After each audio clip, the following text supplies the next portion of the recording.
In the world of radio shock jocks, the biggest are Opie and Anthony. These people say shocking things that border on offensive in order to entertain their audience. I refuse to sit here and think that radio has to be nice. Why? Why does radio, out of any other medium, have to be nice? We are being now held to a standard where we have to be nice and make people feel good. Go screw!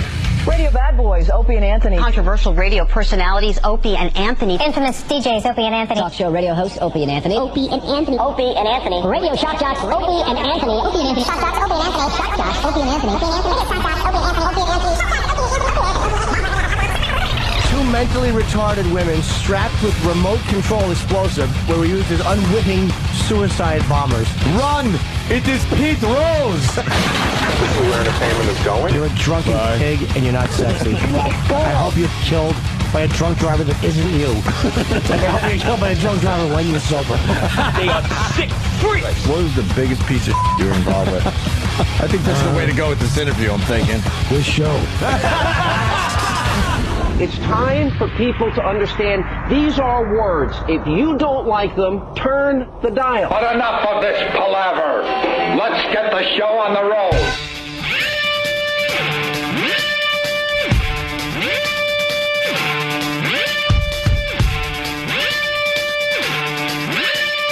Wake up. Wake up. Morning.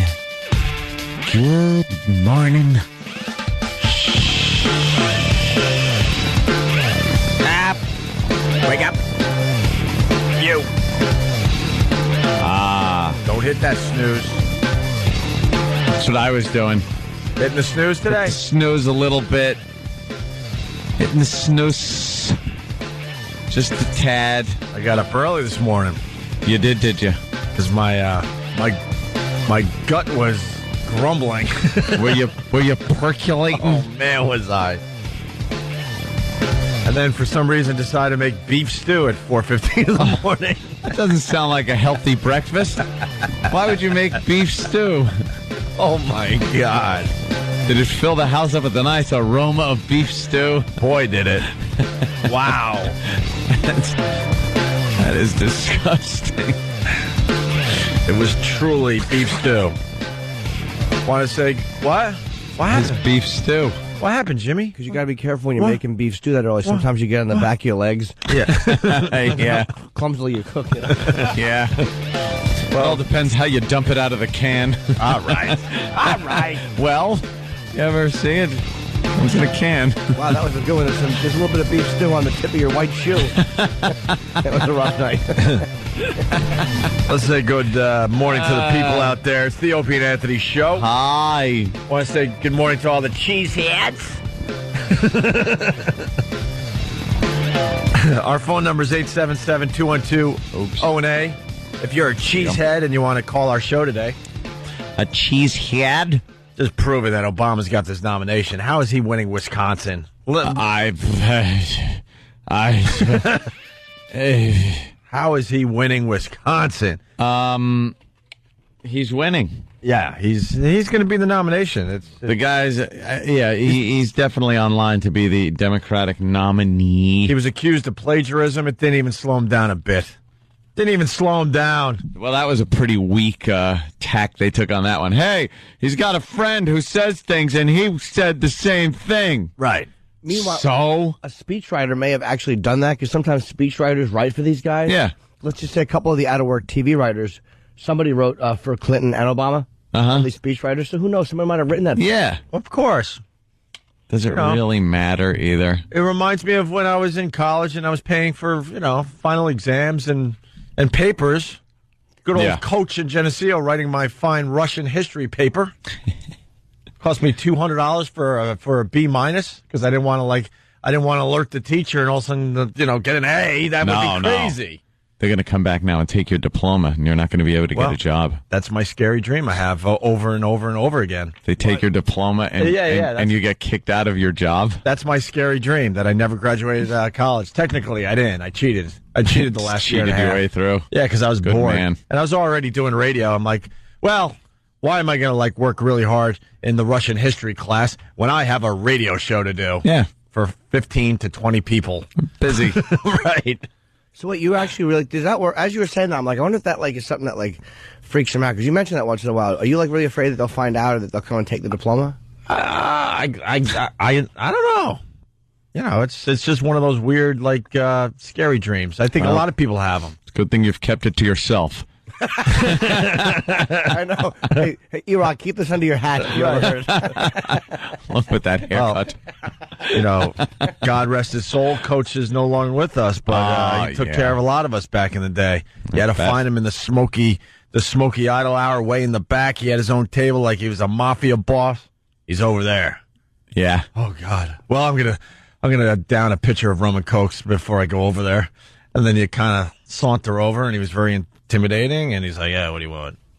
I want a B- in Russian history. You got it. Payments due Friday. What'd it run you? I don't remember. I think it was about $200. 200? I'm saying 200. I think that's about right. And this is, I graduated Geneseo, 10 years ago now. So, 10, let me... Right. Trying to do some math.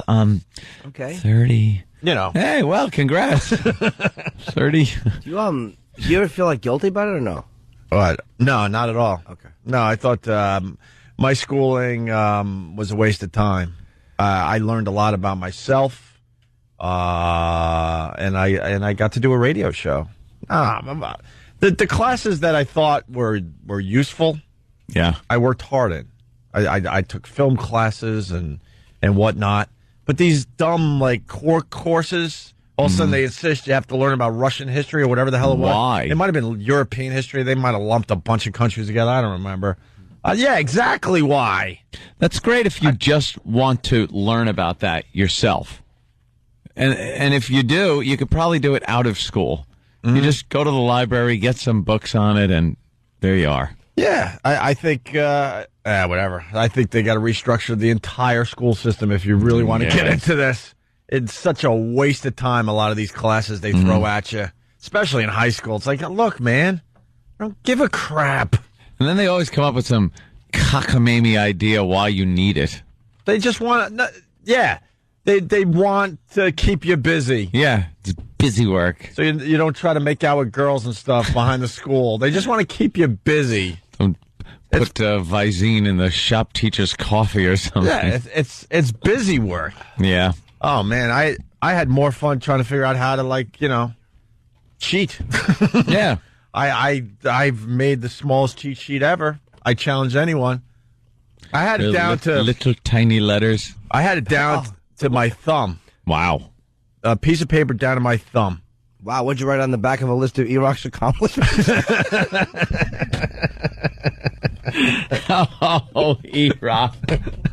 Oh, poor E-Rock. Oh, I'm kidding, E-Rock. Oh, 8 minutes in. Yeah. I'm kidding. And, well... And then I told a famous story with the coach, so I make the deal like I'm buying drugs, but it's not drugs. It's like it's a grade. Uh-huh. And then the guy goes and has a heart attack on me, and now he's in in the hospital. Oh no! And I don't know if I'm gonna have the paper in time. Where's my paperwork? But then some of his underlings, or are they underlinks? Underlings assured me that he's gonna be just fine. Yeah. And sure enough, I got my paper in time, and I got exactly what I asked for, a B-. I don't know how he did that. I think he was in cahoots with the professors. I think he was splitting the money with the professors. Yeah. Because I think some of the professors knew this was BS as well. Mm-hmm. Like, yeah, of course, why study Russian history when this kid could be, studying communications? That's what he really wants to do. Mm-hmm. So, where were we? My God. We went off on a little tangent, didn't we? Yeah. I think we were just waking people up. Obama was kicking ass. Oh, plagiarized. Yeah, the plagiarism of speeches. And Hillary's big thing now is to goof on Obama about the speeches. Right. So she's saying things like, some people give you speeches, but we want to see action, as she tells everyone this in a speech. As she's being pushed off every front page in America She's done. And now they're just kind of, our papers are showing Obama and McCain. Two huge pictures. Yep. Obama and McCain. And you're seeing that more and more now. And you're seeing Hillary just kind of being pushed off the front page, pushed to the third or fourth page at this point. They want front runners up on the front page. They want the guys that are going to be battling it out for the presidency, not some scrub robot talking big cankled. Even the but she's got a theme song. Does she? She's got a theme song. I'd love to hear it. I would love to hear. 1, 2, 3, 4. Who got my iPod? Wisconsin, Ohio, Texas, and on to Penn State. She's Obama's gonna win them. Give her just a chance, she'll make it. Any glass ceiling, she'll break it. She's gonna be your president. Hillary Clinton. Nothing's gonna turn her back now. Yeah. Straight ahead and on the track now.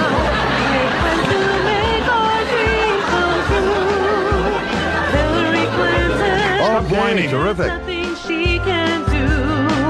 Never heard the word impossible. Stop whining. Stop whining. No time for Shut up! Shut up! She's gonna Shut up! do it. On your mark, get set and vote now. Quiet. Got a dream and got the know-how. It's place to make our dreams come true. How did you see that jerk? For us all day, yes, all day.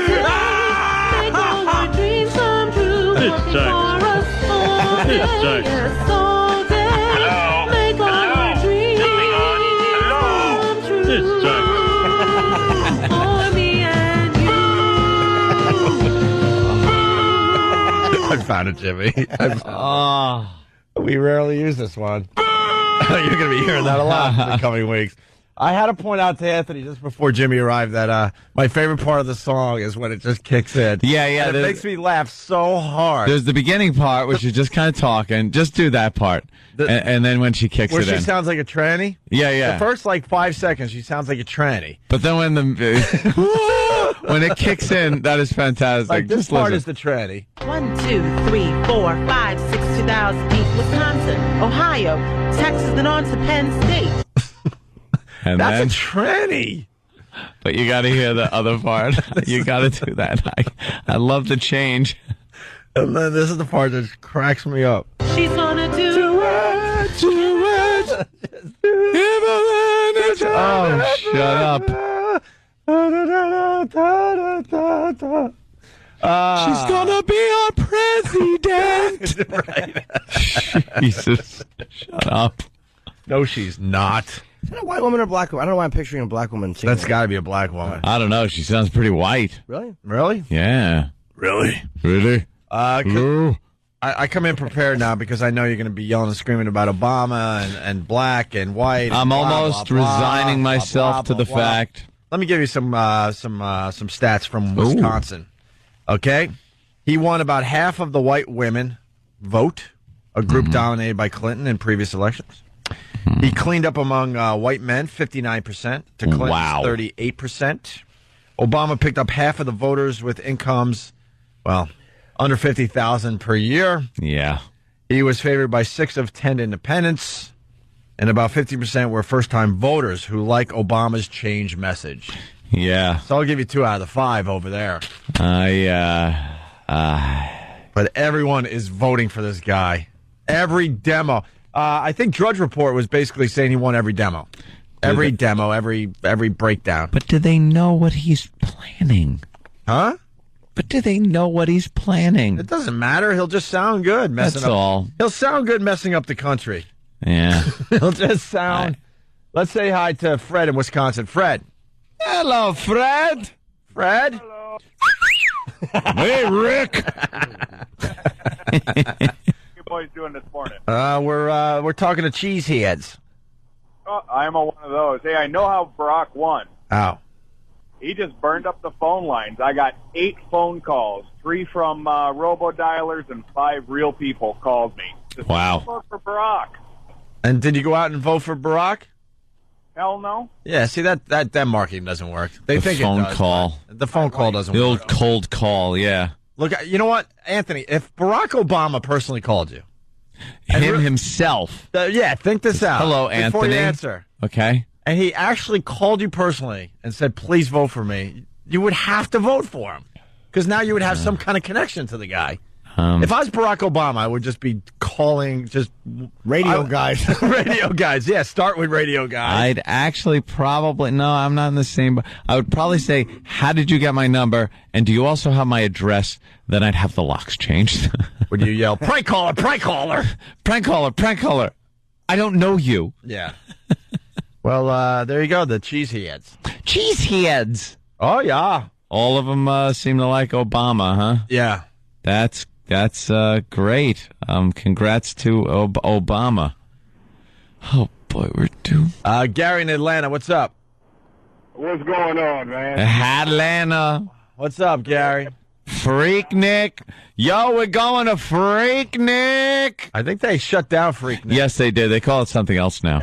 No, I'm originally from Brooklyn, so it doesn't matter to me. Ah, I hear you. All right. But I'm agreeing with Anthony. I think Barack's wife is going to mess it up for him. Yeah? Yeah. What she's talking about, this is the first time she's part of America. I think she's going to screw it up for him. She's going to hand it over to Hillary or McCain. Yeah, I don't. I'm with Anthony. We disagree as far as this election goes. Yeah. But I totally I'm in agreement with Anthony as far as Barack's wife goes, man. She scares She's me. a loose cannon, as they say. She just babbles. What'd she say? This is the first time, Gary just said it, the first time she's proud of America. The first time? First time. Thanks. Can we get that clip? Thanks a lot. You know, Whitey's done some amazing things in this country, but she's not proud yet. Until now. Well, even if she wants to play the black angle, she should have been a bit proud when Jackie Robinson, broke the color barrier. That would have been a nice moment to be proud of America. How about when Neil Armstrong stepped out on the moon? He's white! Exactly, but a proud moment for America, for God's sake. Why is that a proud moment? Because it was a bunch of people that got together and built the technology and went to the moon and brought guys back. And what did we get?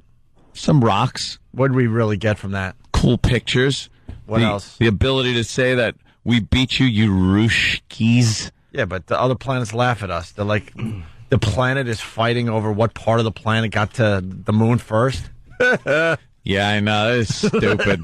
They laugh at us. In the overall scheme of things, that's kind of ridiculous. It's like some guy getting all happy he drove to the end of his driveway and back. Right. And you're like, dude, well, I just went cross country. Yeah, exactly. Yeah. It's sad. I'm an alien, and I got 5 eyes and 14 noses, but, Yeah. I drove cross country. You drove to the end of your driveway. Yeah. We're making some miles here. All right, Gary, thank you, sir. All right, you guys have a good day. Oh, you too, man. Let's say hi to Jay in Cleveland, listening to us live, which is very, very cool for everybody. What's up, Jay? Hey, what's happening, boys? Hey, man. Hey there, Jay. I just wanted to point out, remember your MacBook contest when you had that one chick that sung I Saw the Signs? That song's exactly like the Hillary song, Girl. Oh, with the I saw the signs. You really think so? I don't know. You got that operatic thing, and you got Yeah, let me find it. I'm finding it for you. Yeah, this girl came in. We did a little karaoke for a MacBook. We got to do that contest again. We had so much fun with that. And this is just a taste of what she did. Oh, she awful. I got a new life you would hardly recognize. I'm so glad I'm a new person like you, really you. I just thought Those are not the words. you're not the one for me. Enough, I saw the sign, and it opened up my eyes. I saw the sign, life is demanding without understanding. I saw the sign, and it opened up my eyes. I saw the sign, no one's gonna drag you up to get into the light where you belong. But where do you belong? I love that dumb bitch.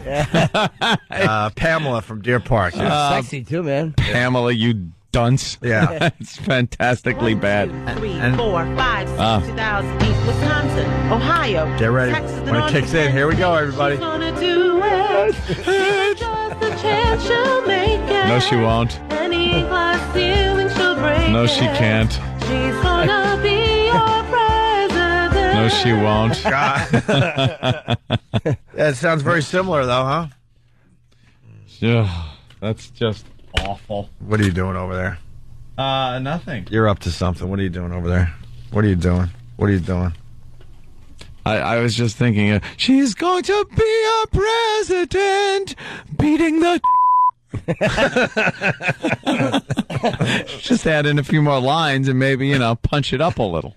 This would be a perfect place to play our nominee from yesterday for Black History Month. Calm everybody down. None's gonna turn their back now. She is white and he is black now. She's gonna be our president, beating that. Sometimes I'm a bad boy. Yeah. Sometimes. Sometimes I'm a bad boy. Yeah. That's good. All right. Well, we better add this. I was only joking. Yeah, I was only joking. What? Where's a scrub intern? Why? What happened? Could I get a nail clipper? Oh, Angel. What happened? I don't know. Some things disappeared from my house. I need a nail clipper. Hey, why don't we take a break? This is the nominee from yesterday for Black History Month. We'll have a new one later on this morning. I didn't have it home invasion. It was an inside job. Hey, here's... I just need a nail clipper. My nails feel long, and I don't want to... want to bite them for you? Shake Locke's hand with we got long Locke fingernails. From Lost coming in. Come on. And Lewis Black. Lewis Black at 8 o'clock. We'll talk politics with Lewis Black. That I haven't done in a while. You and him are in total agreement, I believe. He is going to agree with me 100%, especially on my stand on socialism. I just see his fingers pointing at me and a lot of yelling. Yeah, his crooked fingers. Yes. Someone calls you insane. You're insane. Are you crazy? You're insane. Oh, it's always good. Do you hear yourself? He gets so upset with me. With that arthritic finger. And he just points it at you. And can't even point right. It's just all over the place. Bent and crooked, and he's just mad at you for what you're saying. Doesn't like that you have an opinion. Yeah. McCain. What? You didn't say that. Yes, I did. I can't wait. Lewis Black is great for this radio show. All right, hey, here's the nominee from yesterday for Black History Month. We'll have a new one later on this morning, but just in case you missed it, it's Opie and Anthony. In honor of Black History Month, the Opie and Anthony Show is honoring black heroes, African-American individuals throughout history, without whom this country would not be the melting pot it is today. Today we honor the Mohawked, bejeweled, one-time bouncer, former professional wrestler, recording artist, and born-again Christian, Mr. T, who portrayed the pugnacious pugilist James Clubber Lang in the 1982 film Rocky III. Hey, woman! Hey, woman! Listen here. Since your old man ain't got no heart, maybe you'd like to see a real man. I bet you stay up late every night dreaming you had a real man, don't you? I tell you what, bring your pretty little self over to my apartment tonight, and I'll show you a real man. He sure does have a way with the ladies, doesn't he? Hey, woman! Hey, woman! Stay tuned for more icons of black history on the Opie and Anthony Show.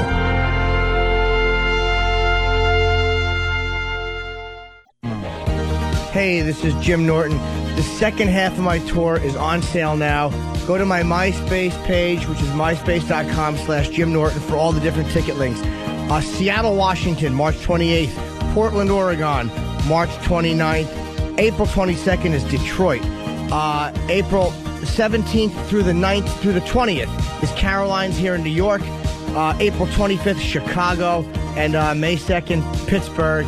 All those ticket link information are on my MySpace, myspace.com, Jim Norton, plus the other dates. Thanks, guys.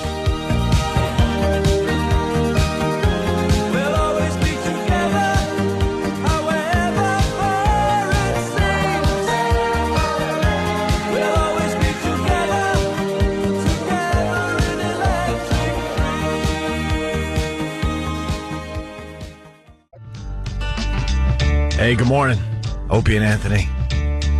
You got to be a little mellower with this in the background. What about a little Basta! Basta! Instead, we get this. Top of the morning to you. Some fresh music for you. On Fresh fresh. Hey. Yeah. If they're fresh, we're rotten. Phone number. We should just change our show to Rotten. The Rotten. Yes, we're rotten. Right, just an awful logo that just hurts your eyes when you look at it. Oh, that's rotten. Right. Hey, can we do a parody on those dumb fresh stations? I want a radio station called Rotten. Rotten. This is rotten. You think they're really going to do the parody? I don't know, because he's going to need me to do it. Welcome to Rotten. 92.3 Rotten. What else could you do with a station called Rotten?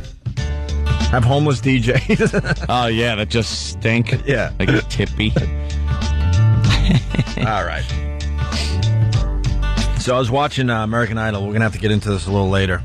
Yeah. Because I feel like we should watch American Idol because we're trying to be in touch with what's going on out there, right? I agree, but I've lost interest completely. I was on the phone with Aunt, and I was taking a peek, and I don't know what's going on, man, but they got a bunch of twinks trying to be the next American Idol. Are you saying they have a bunch of young, thin, hairless, homosexual lads? They're twinks. They're like emo twinks. Emo twinks. It's really bizarre. I'm like, I was watching last night, and I watched the auditions a little bit for the Goof Factor, and then that's even getting old. And so then a couple weeks went by, and I'm like, all right, they finally got the 24 contestants. I got to take a peek, right? And well, one twink after another. What are they doing? Oh, boy. I guess they realized that Sanjaya was so popular last year that they decided to fill the show up with twinks this year. I would think that the show's being watched by young girls. Yeah. And they seem to enjoy the twink. And older men. Older men, yeah. And older bears. Yeah, big bear-like men. Yes, I enjoy the program. I don't... But something's going on. Yeah. Anyone else noticing this? Anybody out there? I would guess people that watch it. You want a little taste? We were going to go with the Obama audio, but we'll get to that, where she said that she's a twink.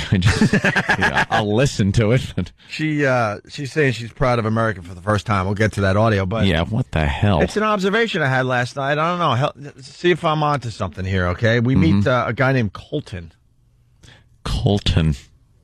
How many Coltons are out there, and how many parents thought they were? They came up with something like, look, my kid's going to be named a little different than everyone else. And then they make it to, like, what, kindergarten, and they notice there's 7 other Coltons in the class. But we named him Colton.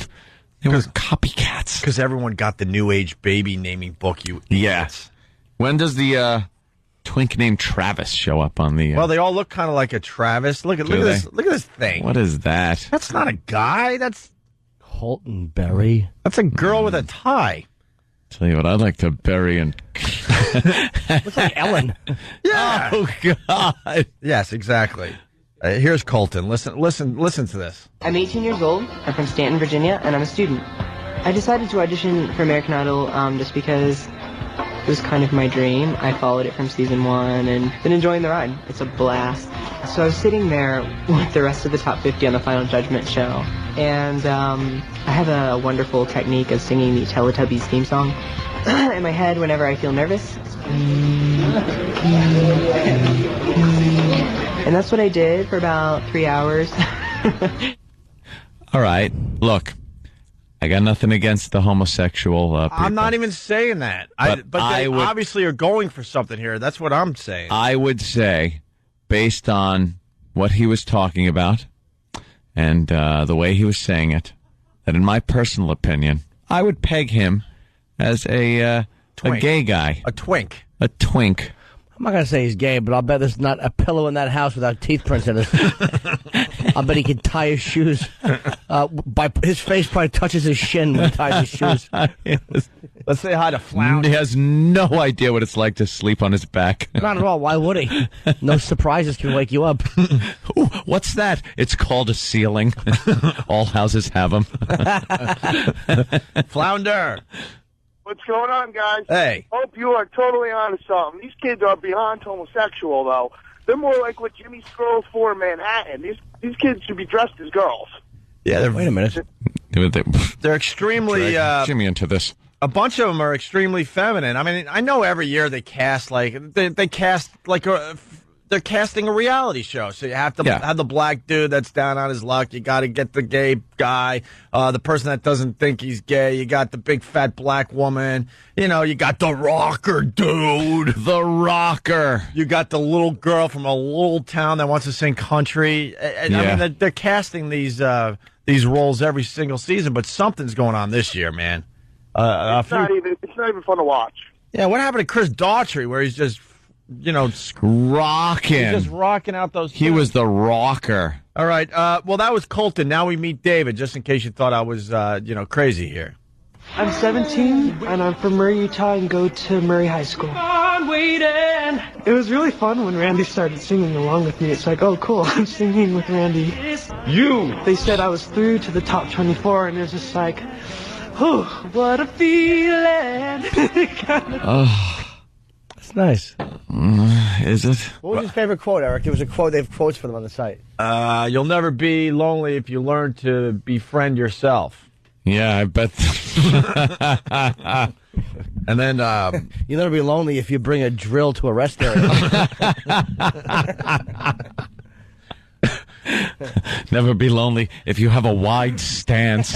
Is that what happens, though? Someone has to go there with a drill? And doesn't somebody have to go there with a drill? They don't come with a factory with a perforated circle. Or does a guy just sit there on the bowling board? He just starts scratching away at the wall and slowly, and he's not going to get the job done in one sitting, so he's gone. And then the next guy has to scratch where that guy scratched, and eventually a hole is formed. I think it's just one guy who will look left and look right outside the door, see no headlights, and then go in there and just drill ferociously. Yeah, it's not a team effort. It doesn't take as long as I don't know, Shawshank. I'm just thinking one quick. He'll drill real quick, and then he probably is quiet. Yeah, but how do you walk in with a drill? I'm thinking it's got to be a hand drill that you got down your leg. No, you put it in a pants or whatever. You put it in a bag or something. Like you carry like a satchel of some sort. You pop out like the cordless battery one. That's true. Yeah. Cordless Makita. And then you run out and you look, no headlights. Right, you come back in, you make the hole a little wider. I'll tell you what else you probably need. A little bit of sandpaper. Sure. To get in and around there to take the burrs off of the edge of the hole. No one wants to make it nice and smooth because you don't want a splinter. I got you. Depends on the ethnicity of your new friend. The art of the glory hole. Right. That's right. You got to know how to make those things. You got to put your mouth on one side. It smells like somebody else's breath. Like, you ever smell the underside of someone's lip? It smells like the underside of people's lips. Ugh. And you see one place, like against the glory hole, where the last person's nose was pressed. What the hell's wrong with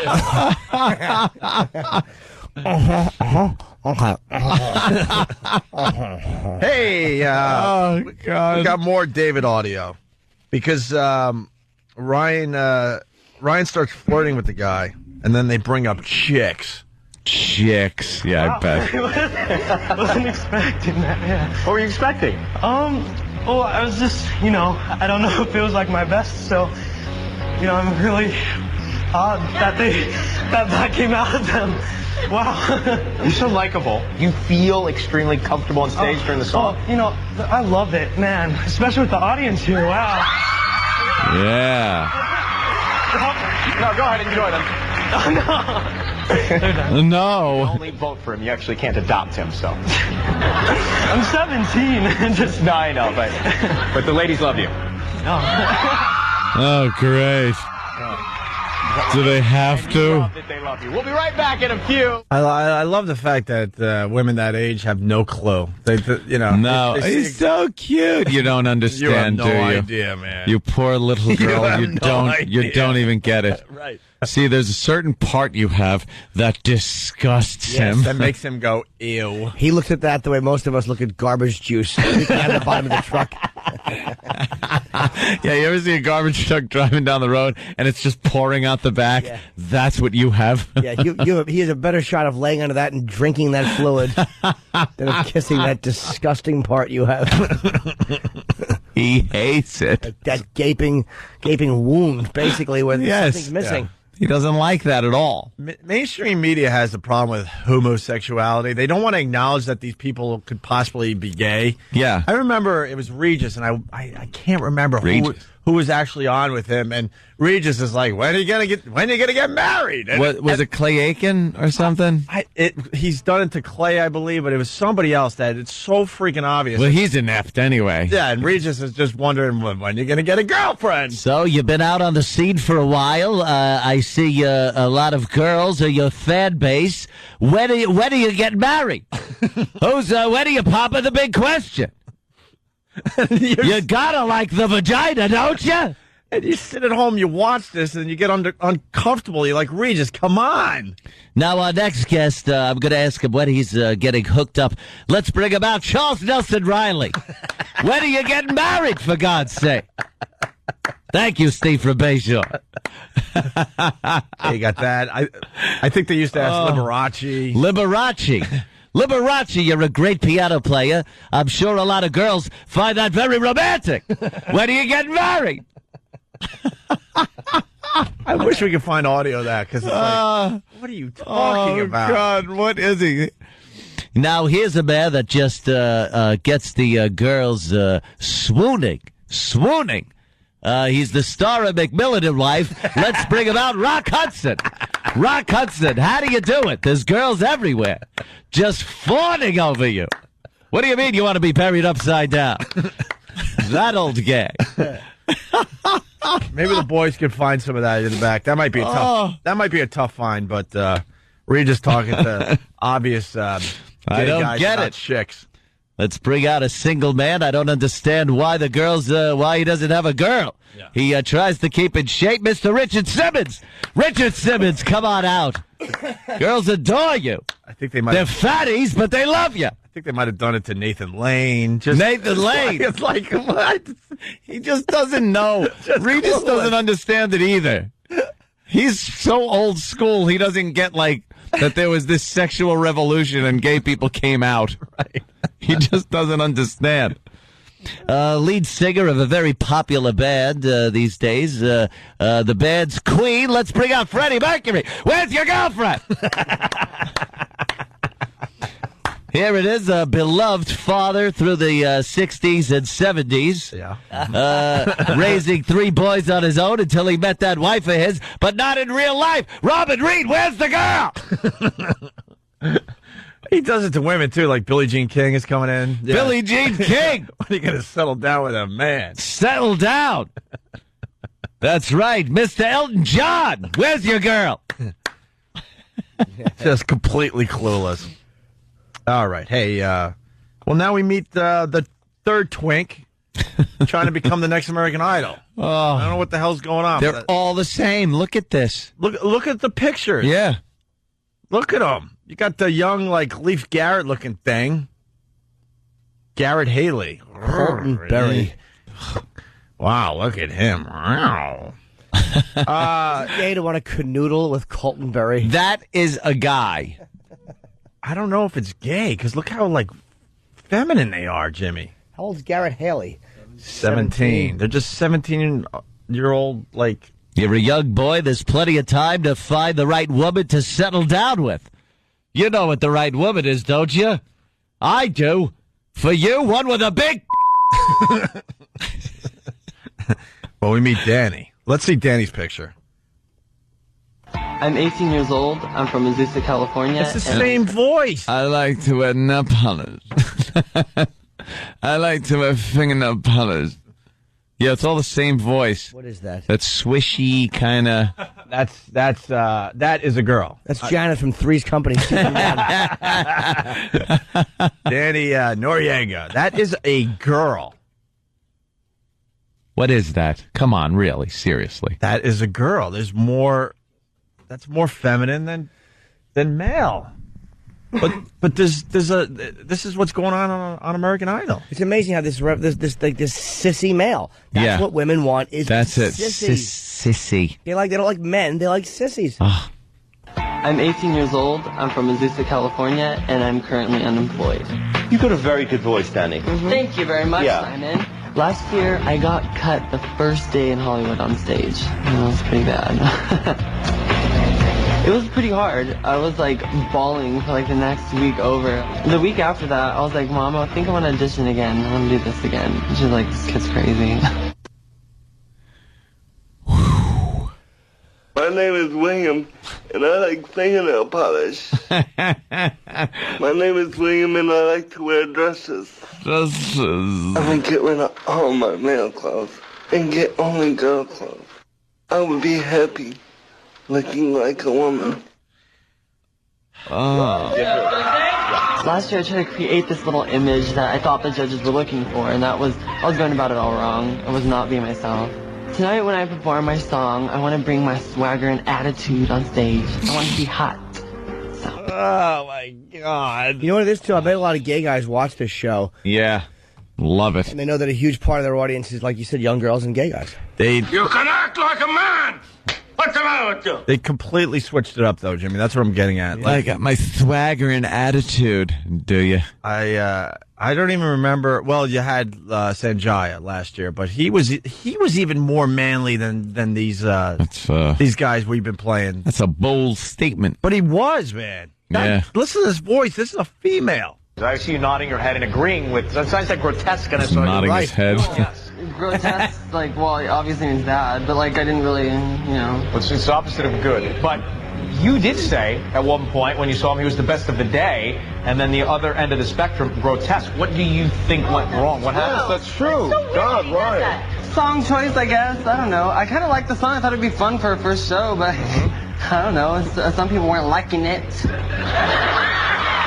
Ooh, he got all bitchy. Careful, he might double snap you back. So he snapped him. There's my observation for today. I was on the phone with you, and I'm like, one after another. I'm like, what are they doing with this show? Just a sissy culture. Parading You out think that's what it is, Jimmy? Sissies. Yeah, of course. The masculine attitude is gone. I mean, DePaulo always talks about it, and he's right about the way men are in the commercials, the stupid dad. That's what they're comfortable with, a non-threatening, sissy male. The young emos with their, ambiguous kind of sexuality and their little eye makeup and their hair. Yeah. And they have to be very feminine. I don't subscribe to traditional roles. No. The traditional view of family isn't what I subscribe to.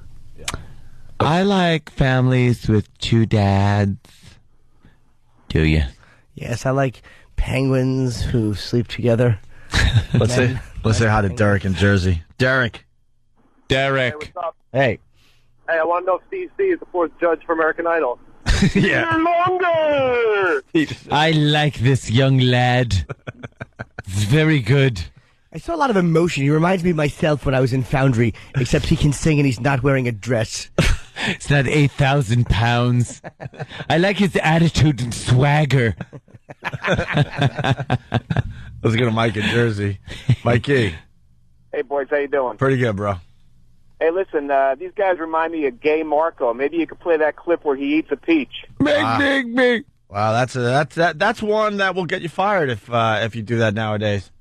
Really, you can't do it anymore? I don't know. We should just throw that online. We should throw that on onaradio.com or something. Yeah, it's a good one. We had a gay guy come in. What was it for? Do you remember, Mike? What tickets? NSYNC. NSYNC tickets. He was a huge NSYNC fan. Yep. This guy, Gay Marco, who became, a friend of the show. He did a lot of things for us. And he wanted to go to NSYNC so badly that we made him, have a form of sex with a girl. Yeah. Live on our show. Yep. And the noises and the crying. Oh, he hated it. He started crying. Yeah, he was. It was his first. It was his first view of a nude woman.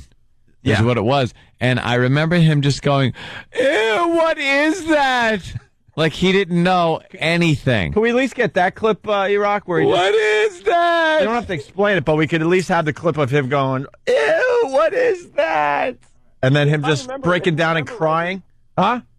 He saw a string down there, didn't he? No, that was probably another one of our bits that we did. And now you're giving too much information, and now they have a problem with what we're talking about. Probably a problem. Thank you. All right, Mike. Now we have to say goodbye to you and take our break here. It's Opie and Anthony. Stay there. You're checking out the Opie and Anthony Show. Trying to figure out what else is going on in the world today. You know, Obama won Wisconsin and Hawaii. Yeah. What does he get for Hawaii? Like a half a delegate? I don't know. They seem to have a few. They had more than I expected. I'm not sure how many. More than Rhode Island? I don't know. I don't know either. I don't know. It's his home state, though. He was born there. Yeah. He's Hawaiian and black and white. He's a multicultural guy. Here's your rundown. This is getting our attention today. You got Castro. Castro's running. How many delegates? Basically retiring. Oh, we got the U.S. shooting down a broken satellite. What's that about? There's some space age stuff going on there, huh? Yeah. Secrets, I believe. Yeah. Because they're shooting it down, it looks like, over the Pacific Ocean. It looks like it's not going to make land. It looked like it could harmlessly fall into the Pacific, but they're going to shoot one of these missiles off of a ship and intercept it and hopefully bash it into 1,000 pieces so it just burns up in the atmosphere. And they say it's because there's a lot of rocket fuel, very toxic, deadly rocket fuel on it. But it's a spy satellite. So there's a lot of secrets on there you don't want people getting their hands on. They're just trying out their Star Wars program, finally. That's another thing, too. It's finally a great way to kind of see how easy it is to intercept something moving at almost 25,000 miles an hour in space. Sure. How far above the Earth is it right now? Like, And you how go. far About a quarter of a mile. Perhaps more than that, Opie. Do you know? No, it's low Earth orbit. What is it? Probably 100 miles up, something like that. Between probably 100, 120. I'm guessing because I know that's kind of low Earth orbit, and it's broken. They can't. The little rocket didn't work. Why can't they just send a man up to repair it? Because they don't want anyone peeking in this thing. I don't know what's going on. You know, there's probably an alien in this friggin' thing. No kidding. And they just want to blow it up. So they don't want us knowing what's on there. So we got that going on. We got a 25-year-old sex offender posing as a teen, and then he takes a 14-year-old to a school dance. Oh, that's cute. Isn't that cute? You got the girl born with 8 legs. We did the story. The update on her. She's octopus girl? Yeah, she's taking her first steps. Is she? They got rid of, I don't know, half the legs. I think she still has a few extra ones. I'm not really positive, but she's starting to walk. Can she crush crustaceans with her beaked mouth? Octopus girl. And then bringing back half her shoes. You got an intoxicated man sitting on a 2-month-old, his own grandson. I thought it was a radio contest. Right. The longest person to sit on there wins a car or something. Sure. Wait, is the kid okay? No, the kid is dead, Jimmy. He killed his own grandson because he's an alcoholic, and he passed out after he sat on the little fella. No. Oh, that's a tragic little story, isn't it? That's not good. Then you got a 7.5 magnitude earthquake hitting Indonesia and Sumatra. Tsunami alert. And Sumatra. Yeah? Is that going to affect our coffee?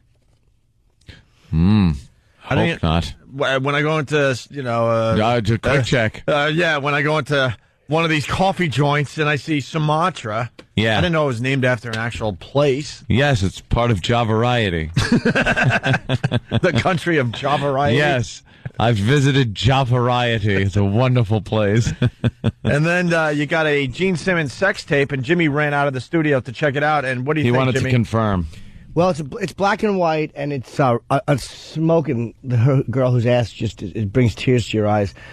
Apparently having oral treats, and then sex with a guy who looks exactly like Gene Simmons. I mean, it's hard to tell because there's no dialogue, and it's taken from about, say, 6 feet away. Uh-huh. But the guy really looks like Gene, although you can't get a close up on the face until he's on his back. That's suspect. Oh. And then on the back, the profile really looks like him. And it's funny, while they're having sex, she goes to touch his head, but because it's the wig, she her hand jerks. Yeah, you don't want to pull that wig off. That kind of looks like him. Oh, it looks a lot like him. Yeah, what's up with the implants, man? She's still, look at the body. She's a spokesmodel in Germany.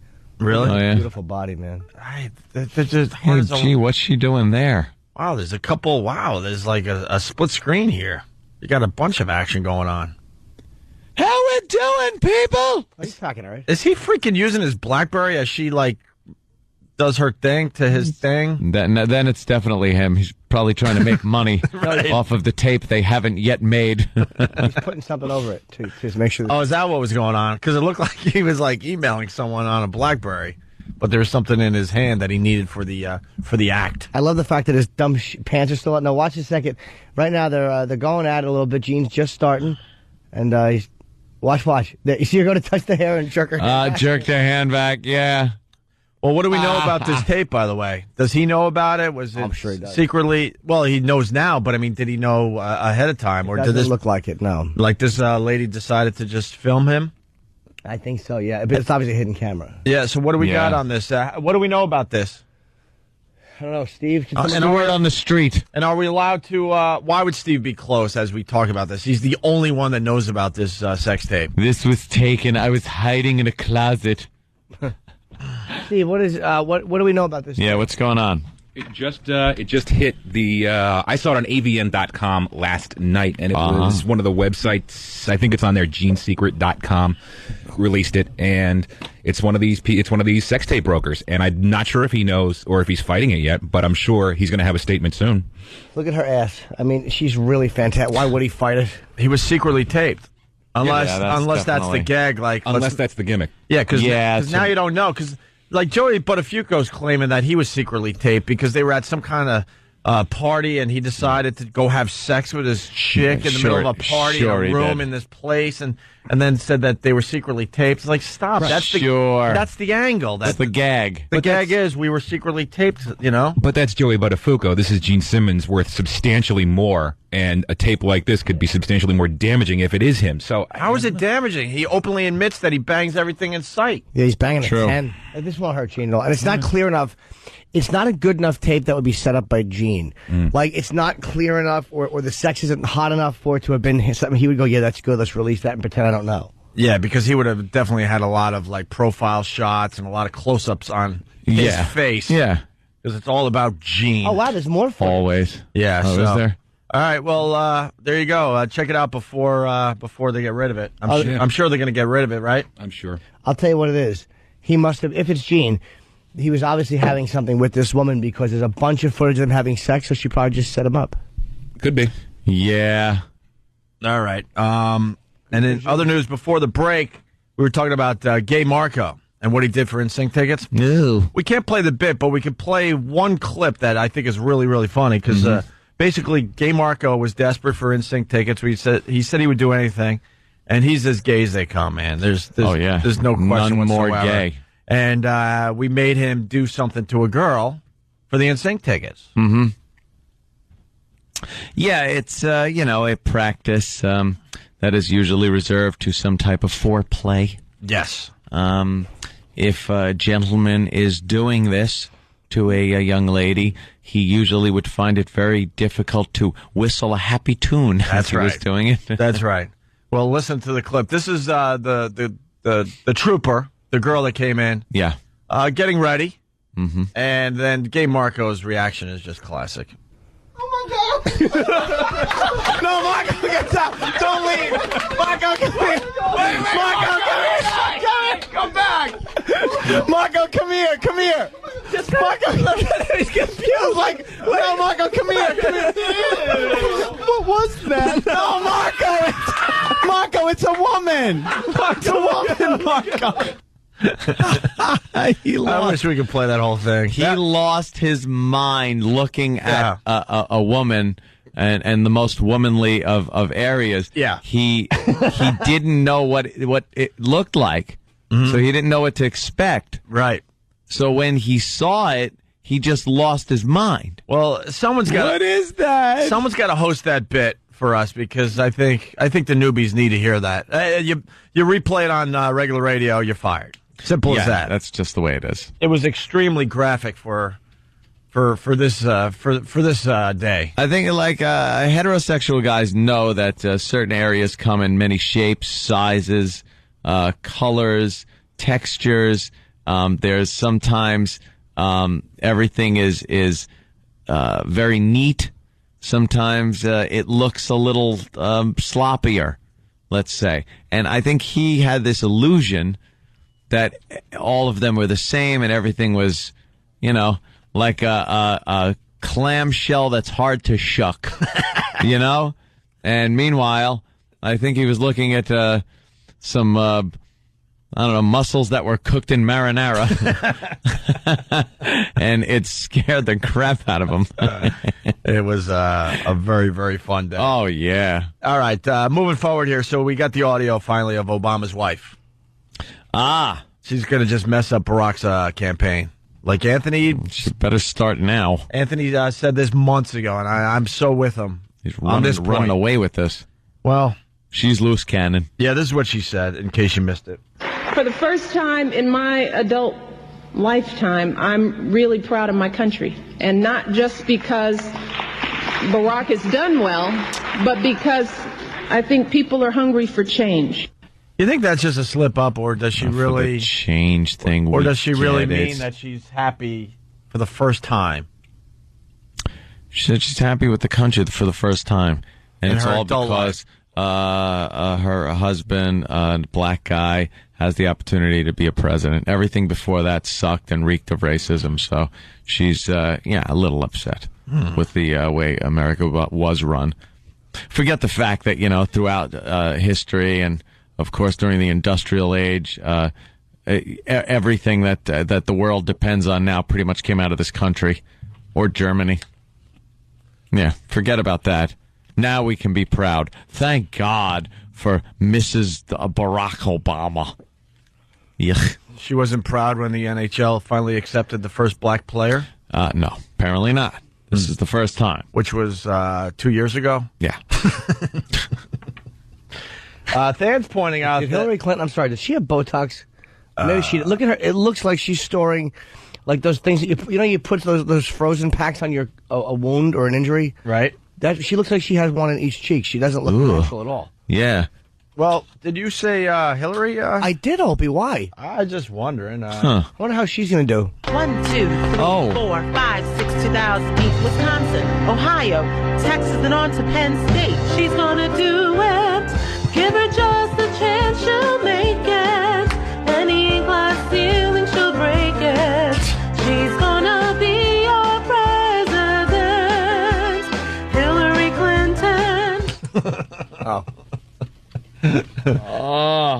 Anyway, Than was pointing out that they weren't sure if they should clap when Obama's wife said what she said. They were kind of awkwardly didn't know what to do in the audience. Listen again. For the first time in my adult lifetime, I'm really proud of my country. And not just because Barack has done well, but because I think people are hungry for change. Yeah. Should we clap at this? Wow, this is. I love her. She's a problem. Oh, she's certainly a problem. Yeah, she's a big mouth. And then John McCain's wife decided to have fun with that. I'm proud of my country. I don't know about you if you heard those words earlier. I'm very proud of my country. Yeah. That's the best she could do with that? She stinks, too. She's no good. I don't know if you heard, but I'm proud of my country, too. How about I've always been proud of my country? Yeah, that's not just because my husband is doing well. Right. How about a genuine jab? Yeah, that would have been fine. And Simon says, put your hands over your head. Oh, I'm sorry, Mr. McCain. You're out.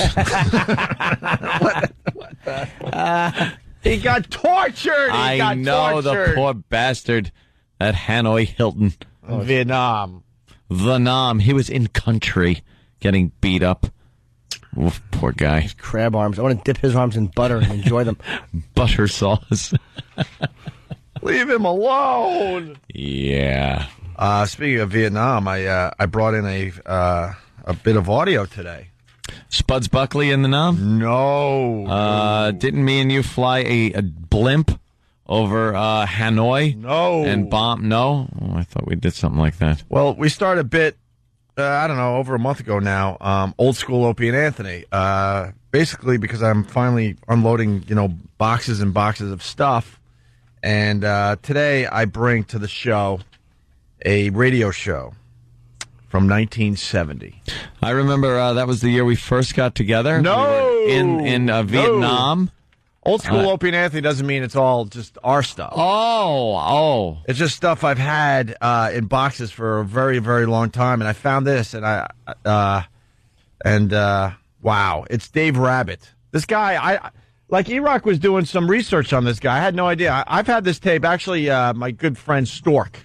Yes. Stork from Huntington. He turned me on to this guy, Dave Rabbit. And we've had this tape for years.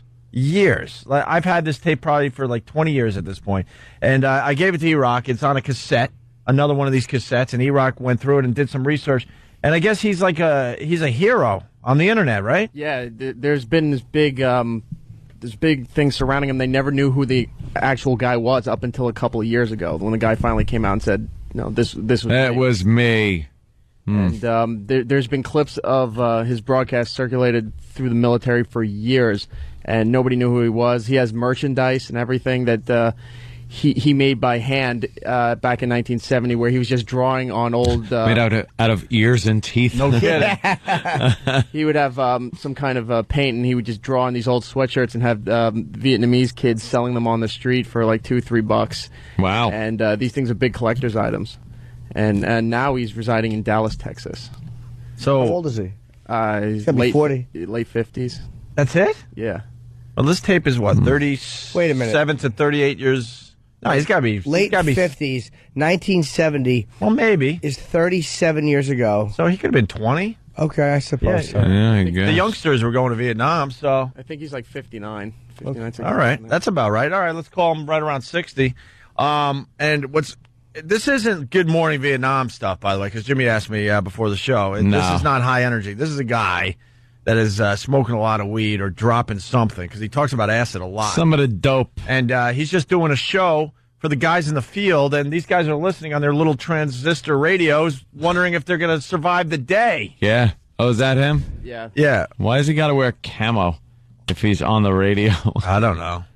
So his name's Dave Rabbit, and, he's going on a mission, I tell you, because we were all in camouflage when we bombed that TV station open. Well, we had to take out the communications. Yes, we did. Wait, what did you yell at those people again? I don't remember. Did anybody- No, I don't remember. I really, I don't remember. What? Oh. What? What are you guys doing? Someone might have a recollection. What are you doing over there? What are you doing? I think someone's remembering maybe what Opie yelled. I don't remember. The battle cry. Well, maybe they can remember in a commercial break, because the pace of the show is killing me. What are you doing? He doesn't. Well, what are you doing? Finding something that you. Oh my God! Travis. Get back on the phones, you lil twink. Anyway, continuing the old school Opie and Anthony bit we started a while ago. I present you with Dave Rabbit today from 1970, 1971. Just a taste here. We got a bunch of clips. How did nobody know who he was? Were his pictures new, or were they always out, or no? No, the pictures only came out a couple of years ago. He actually released a letter to a couple of press organizations, stating the history behind the tapes, who he was, etc. Everything but his real name.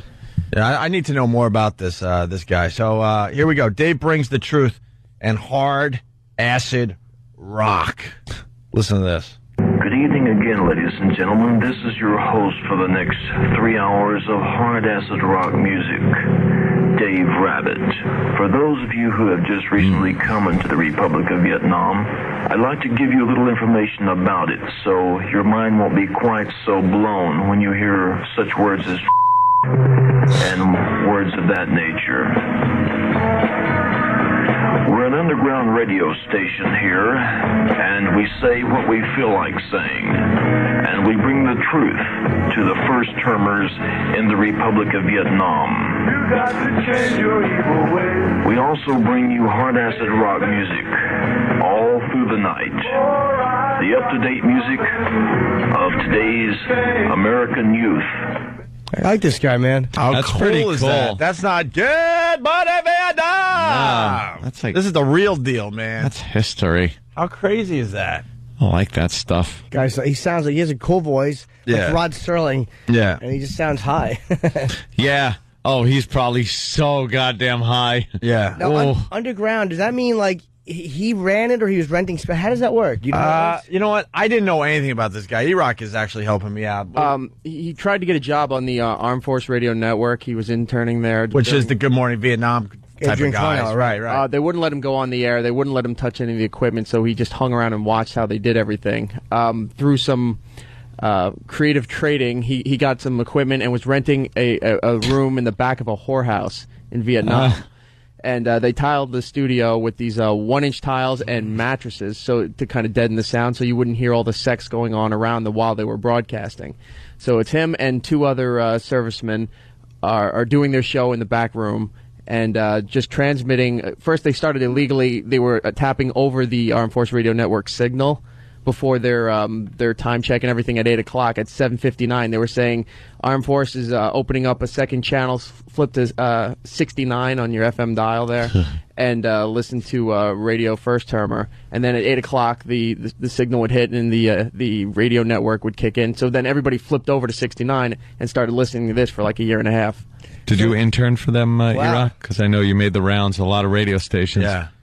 No? No. Oh. Why did you?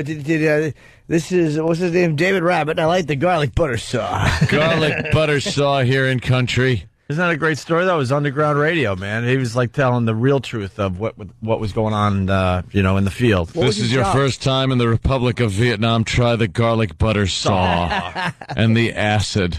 Yeah. You want to hear a little more? Yeah, man. Yeah. Cool. This is Dave Rabbit. A message from the latrine walls. He used to do a bit. He did bits.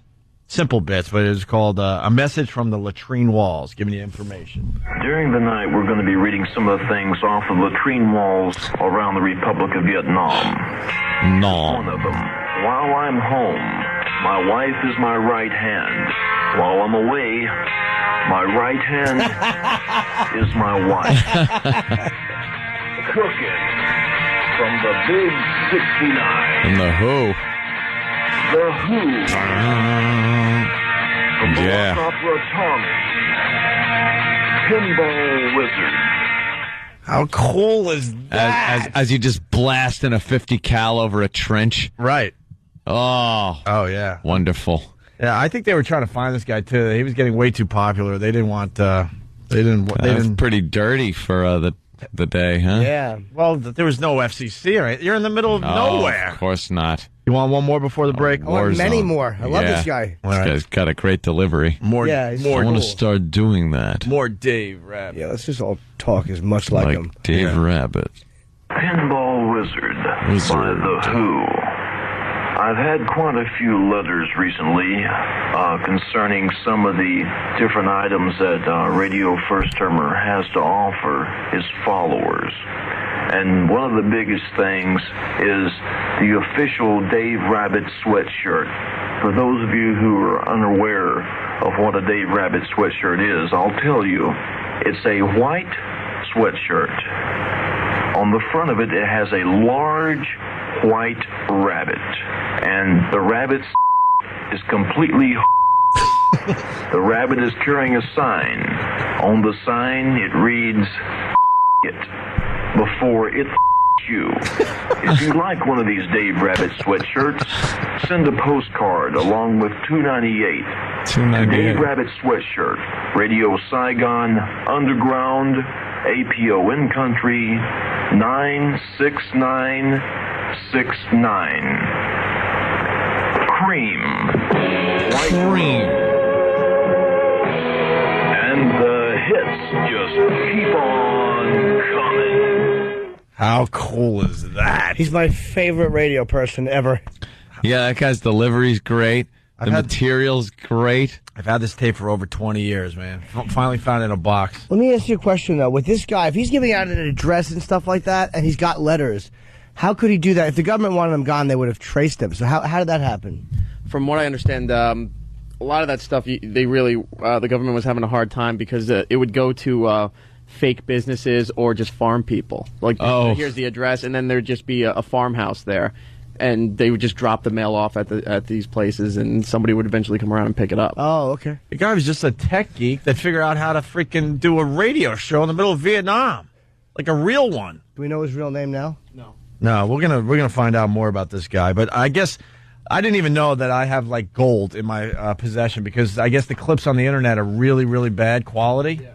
So this is like gold. It's hard to get to get this stuff clear, right? Oh my God! And yeah, supposedly there's more stuff on the internet, but it's really, really bad quality in general. So we're gonna take a break. We'll play more from this tape. Old school Opie and Anthony. Another thing I found as I unloaded boxes the other day. It's Dave Rabbit from 1970, 71, somewhere around there, broadcasting live from Vietnam. More audio after the break. Opie and Anthony.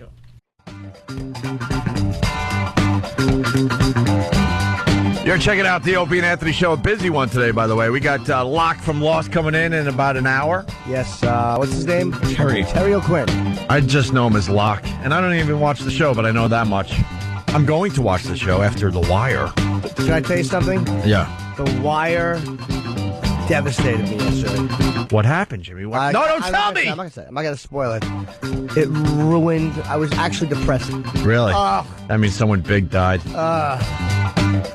That's obvious. I'm on season 1 though, so whatever. I'll get to the current season sometime in August. It depressed me. I'll say this is the beauty of The Wire. I was so angry at them for doing it, and yet it made the show have much more integrity because they did it. Really? Oh. It was one of those things. It was like I so didn't want it to happen, but it happened. And it was like, God damn it, that is the way it happens. McNulty? I'm not going to say anything about any person, anything that happened. All I'm going to say is I was in an honest depression yesterday. All right, very cool. I'm definitely digging the show. Jimmy turned me on to it. I'm finally, I think I'm halfway through the first season. Oh, it's great. Yeah, I couldn't watch any yesterday, and it killed me. I wanted to watch so bad. And then we got, Lewis Black coming in about 15 minutes to talk politics. Trust me, it's going to be great because Lewis Black and Anthony are very similar when it comes to their political views. Oh, yeah. You could barely tell us apart. It's amazing. I hope he's got his Kevlar on today. That's not true. They're very different. Larry Literal makes an appearance. Larry Literal. Hey, we're continuing with our old school Opie and Anthony bit. Basically finding a lot of old stuff as I empty boxes in my new apartment there.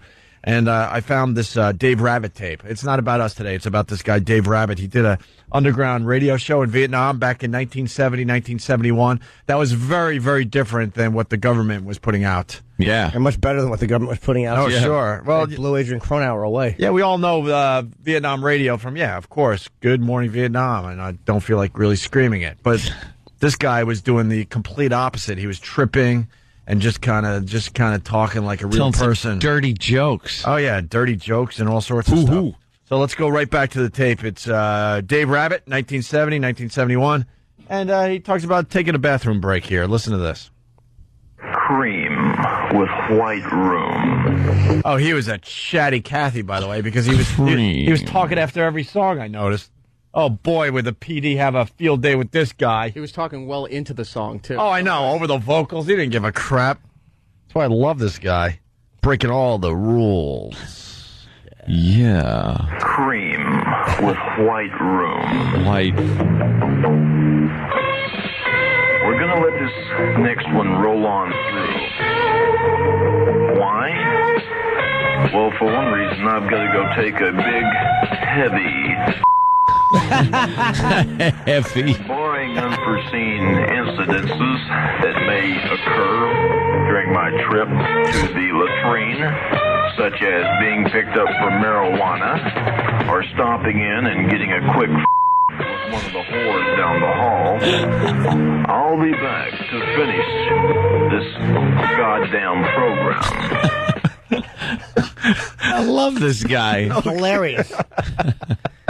Jesus. He got away with more in Vietnam in 1971 than we do now. Yeah. But Howard was the first, Of course you were, Howard. Because a shock jock. Ignore all the people that came before you. That's great. Way to know the biz. Wow, how great is that? Like we explained during the last break, the guy was broadcasting a show from the back of a whorehouse. So hence the, Yeah, getting a beep from one of the whores. What do you want to get? Probably a cup of flour? Yeah, Marmalade? Hello? Borrow some sugar, please? Yeah. Could you put it in your beep? Let's go to... beep. Never mind. Let's go to Wes, the trucker. Wes. Good morning, Bubba Boy. Hey, man. Hey, I'll make this quick. Tell me this guy doesn't sound like space shuttle endeavor. Yeah, a little bit. Endeavor. A lot of people saying he sounds like Chris Hansen. Yeah. Rod Serling. Who else? There's a couple others that came in. Damone?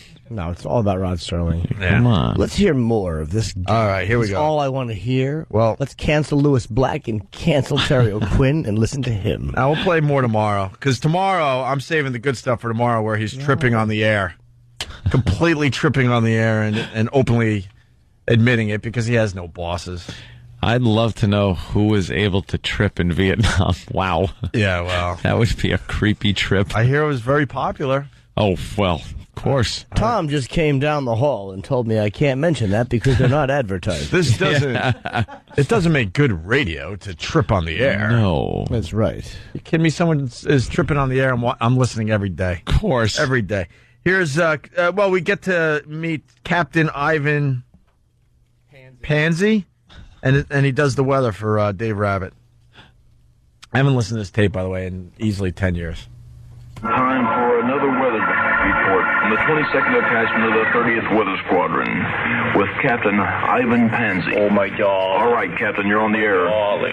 My darling Clemens. Oh. Thank you, Dave, and good evening, everyone. This is your Midnight Cowboy, Captain Ivan Pansy, with tonight's weather. Stop it, Ralph.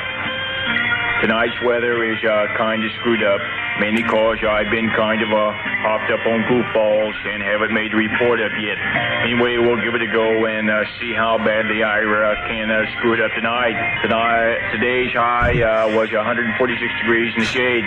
Don't know what it was in the sun. Wasn't stupid enough to go out in it. Well, tonight's low should get down to 69 degrees. Hey, 69. It sounds like a well-rounded number.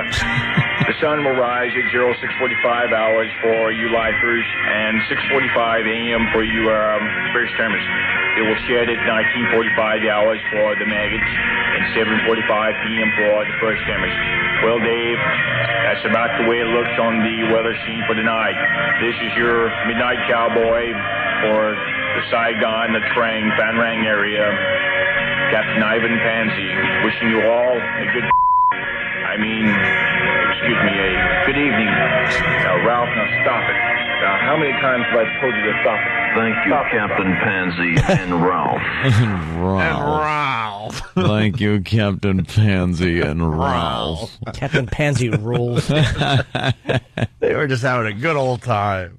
He's not JFK, Captain Pansy. Oh, yeah. I think that's what he was going for. Doing little bits and characters. They got a cast. A cast of characters. And this was done in 1970? Yeah, you know. Don't even friggin' tell me who invented what. Jesus. It's always been out there, to be honest with you. Great stuff. You gotta respect the people that came before you. I want Captain and acknowledge Pansy. that they did some stuff before you did. What? I want Captain Pansy to do the weather here every day. Yeah.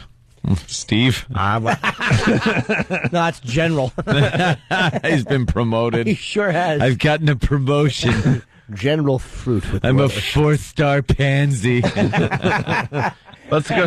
He got new stripes on his knee pads. I got gold clusters, but they turned out to be warts. Let's go to Jason in Carolina. Jason. Hey, boys. Hey. I wondered if Dave Rabbit ever cruised around Vietnam in a blimp. All right. That's not nice. That's right. We're going to drop these bras on you, mother huckers. Yeah. The F-U-A-B-U, I hate you, was the, just in case you're wondering. Oh, my God. There's your answer, Jimmy. Nick in Cleveland, what's up? Good morning to you. Hey, O&A, what's going on? What's up, Nick? Hey, I just want to tell you guys, first time listening to you live in Cleveland, and I'm glad you guys are back, man. We Thank you, sir. Specifically to hear you. Yeah. I'm sorry. I just want to tell Jimmy that we're coming to see him, House of Blues, second show, dude. I can't wait to see you, man. Thank you very much, man. Both of those shows are sold out, so I appreciate House of Blues. House of Blues. Yeah, nice. We're very excited about being live in Cleveland. I can't stress that enough, man. It's been way too long because, we've been on tape delay in afternoons, but we haven't been able to talk to the people in Cleveland. I've been able to communicate, for a while, have the people contribute, call in. It's nice. Really is. We've always had a very good rapport with our Cleveland fans. Yeah, it's a sick city. Thank you, sir. Let's go to Kevin in Connecticut. Kevin, what's up? Hi, guys. Hey. I'm bother you at work. Yeah. Can we find this stuff online somewhere? It's got beeps in it on the radio. Did you just say, I hate to bother you at work? Yeah. Well, first of all, I do have the... That's a very funny line to tell a radio show. Yeah.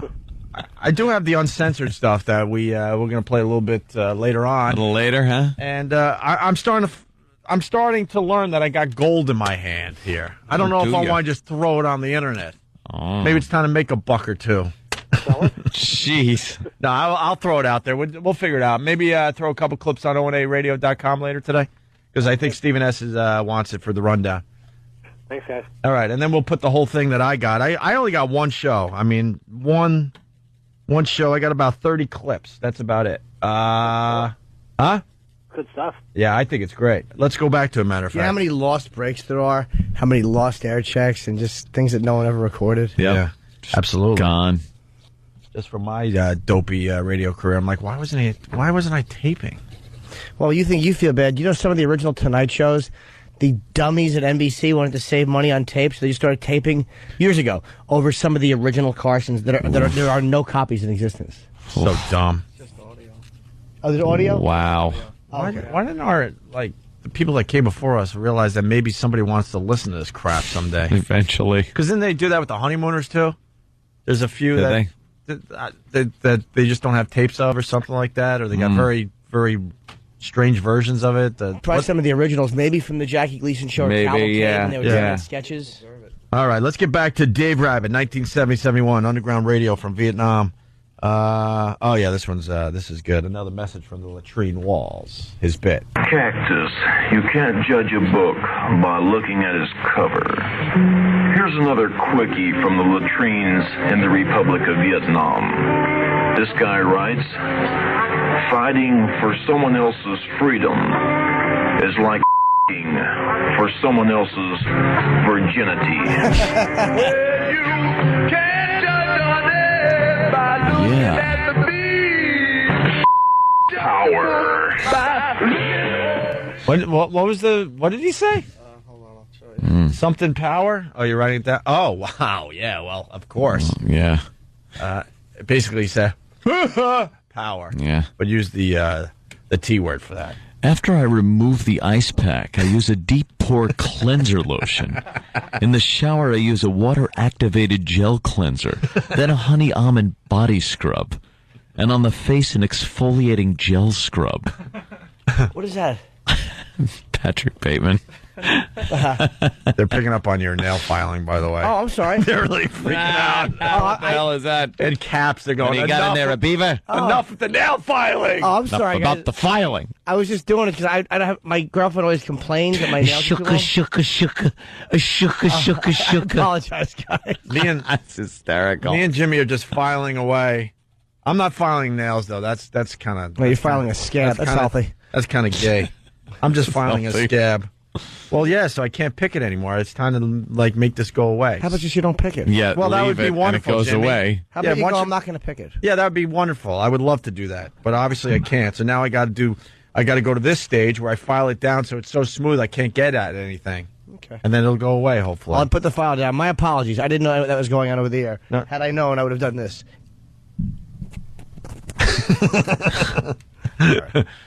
Dave Rabbit would love you. Oh, no, Rabbit. Yeah, he would. All right, we got two more clips, and then we got to take a break. Then we get Lewis Black in here, and all hell's going to break loose. I guarantee that. Oh, and then we'll save. yeah. We're going to save the rest of the clips for tomorrow, and hopefully we're going to get Dave Rabbit on our show.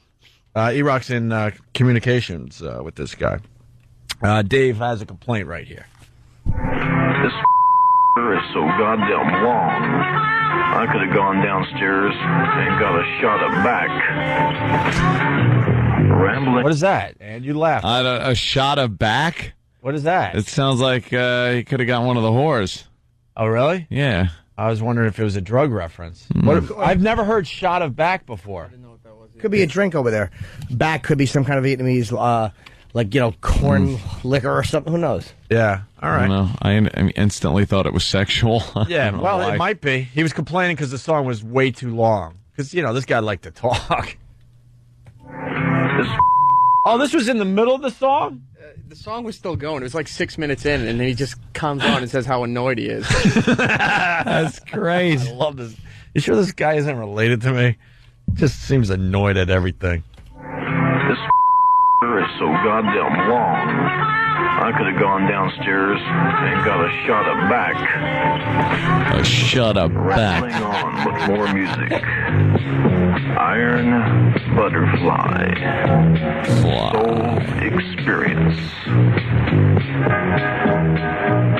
Speed kills. Slow down.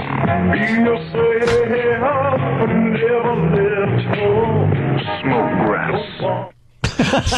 Smoke grass.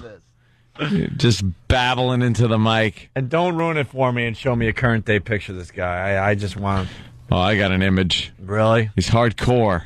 You think? Yeah. If anything happened, he could pick up a rifle and take care of business. He's living in the woods somewhere. Yeah. I saw him already. And? No, huh? Oh, boy. Don't ruin it for me. I won't. Dr. Steve. I won't. Oh, boy. Oh, boy. I'm not going to ruin it for you. He looks like anyone's father. Dr. Steve. Oh, boy. All right, one more Steve clip. looks like an intellectual. Yeah, he is. He's a doctor. Yes. They're known to be bright. Oh, yeah. Yeah. He looks like he graduated high school. Are you ready for the next one? Yes. Yeah. Iron Butterfly. Soul Experience. Lifers are like flies. They both eat and bother people.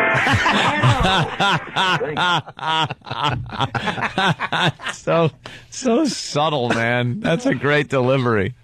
They both eat blank and bother people. Wow. And bother people. That is hilarious. That is Lifers. good. Lifers. Iron Butterfly. Soul Experience. Lifers are like flies. They both eat and bother people. Thank you, Pete. Did you hear that? What was that? Pete in the background going, right on. Thank you, Pete. Do you like Huey Lewis in the news? This is off of sports. All right, you know what? We got to play a couple more. Of course we do. We got a lot more, but we'll at least play the tripping on air. This is him tripping. Are people liking this? I hope they are, man. This guy's fantastic. I think they are. What's the feedback saying? Yeah, they're digging this. It's different.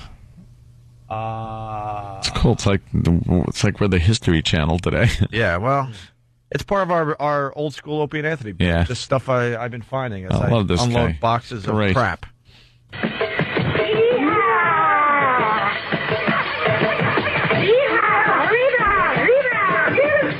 Oh, that's obviously him. He's he's just what is that? Funk 69 or something like that? Funk 49? James Gang, right? He's just messing around with James Gang. Yeah. Dave Rabbit, 1970.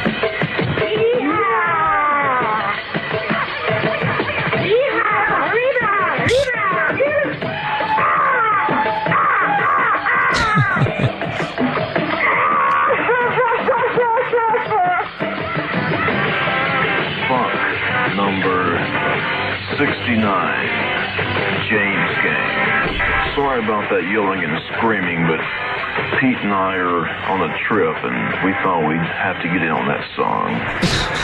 Here's one done by the Biggie, Three Dog Night. It's called Mama Told Me Not to. Now, you can take this two ways. As a title, or your girlfriend's name is Mama. That's great. You ever hear the song? Wait, can you play? They probably didn't have to beep that out, but just trying to keep it Can you safe. play that again? Is it possible? Yeah, sure. You know the Three Dog Night song? No, let me hear. Let me see if I can figure it out. I don't know. Okay. I'm not going to look at the board. Mama told me not to. If I have to play it again, I didn't.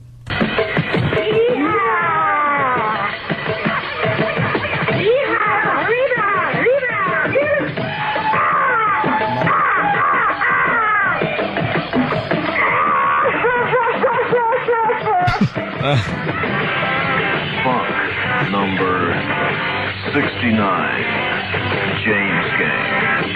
Sorry about that yelling and screaming, but Pete and I are on a trip, and we thought we'd have to get in on that song. Here's one done by the Biggie, 3 Dog Night. It's called Mama Told Me Not to. Now you can take this 2 ways. As a title, or your girlfriend's name is Mama. I figured it out. Yes. Yeah. It's a very famous song, by the way, so I think most people figured it out. Yeah. You know. What a funny joke. One more. We'll do the That's great. We'll do the PSA and then we'll leave it Very clever. Leave it here and then we'll do more Dave Rabbit tomorrow. Underground Radio from Vietnam, 1970, and hopefully get him on the show tomorrow. It's like the Ron Bennington of Southeast Asia. Yeah. So he's got a line. Hey, yeah, exactly. Charlie, don't surf. The Fez. Hey, Fez. People are confused by all the cursing, but this was underground, man. You can do whatever the hell you want. Okay, here we go. The last one for today. We got more for tomorrow. Don't worry. Blowing a little grass now. Going back into music by Steppenwolf called The Pusher. Speaking of The Pusher, brothers and sisters, if you happen to be down by the Magic Finger Lounge anytime tonight, keep away from the Korean at the front door. He's pushing some bad H. I repeat, he's pushing some bad H. Wow. Oh, wow. That's helpful. Yeah. That's good knowledge, right? But he got his ass handed to him. Huh? I bet he got his ass handed to him. You think? Guy at the door. Oh, yeah. All right, we'll have more tomorrow, but we'll leave it at that. How cool is that? Is that cool? Amazing. Very cool. Yeah. Guy's got a great delivery. We gave some of the background info on him earlier. I'm trying to listen to my new Robert Palmer tape. Yeah. Studio. This is Sussudio. Yeah. Some say it's Phil Collins' best work. No one beats Patrick Bateman. I didn't like the spoken word. The book is one of my. I read the book 3 times. I know that the book is Have you read different than no. It's much more graphic. I never saw the whole film. That's what I hear. Oh. But I just love Christian Bale as that psychopath. He's hysterical. The way he delivers his lines, I'm confused. Yeah. All right, we got to take a break. Lewis Black here? No, not yet. All right. Hopefully Lewis Black will be here when we come back from break. Yeah. And as we go to break, we got today's honoree for Black History Month. A good one. In honor of Black History Month, the Opie and Anthony Show is honoring black heroes, African-American individuals throughout history, without whom this country would not be the melting pot it is today. Today we honor Clarence Gilliard Jr., who played Theo in the 1988 John McTiernan film Die Hard. Oh my God, the quarterback is toast. Stay tuned for more icons of black history on the Opie and Anthony Show.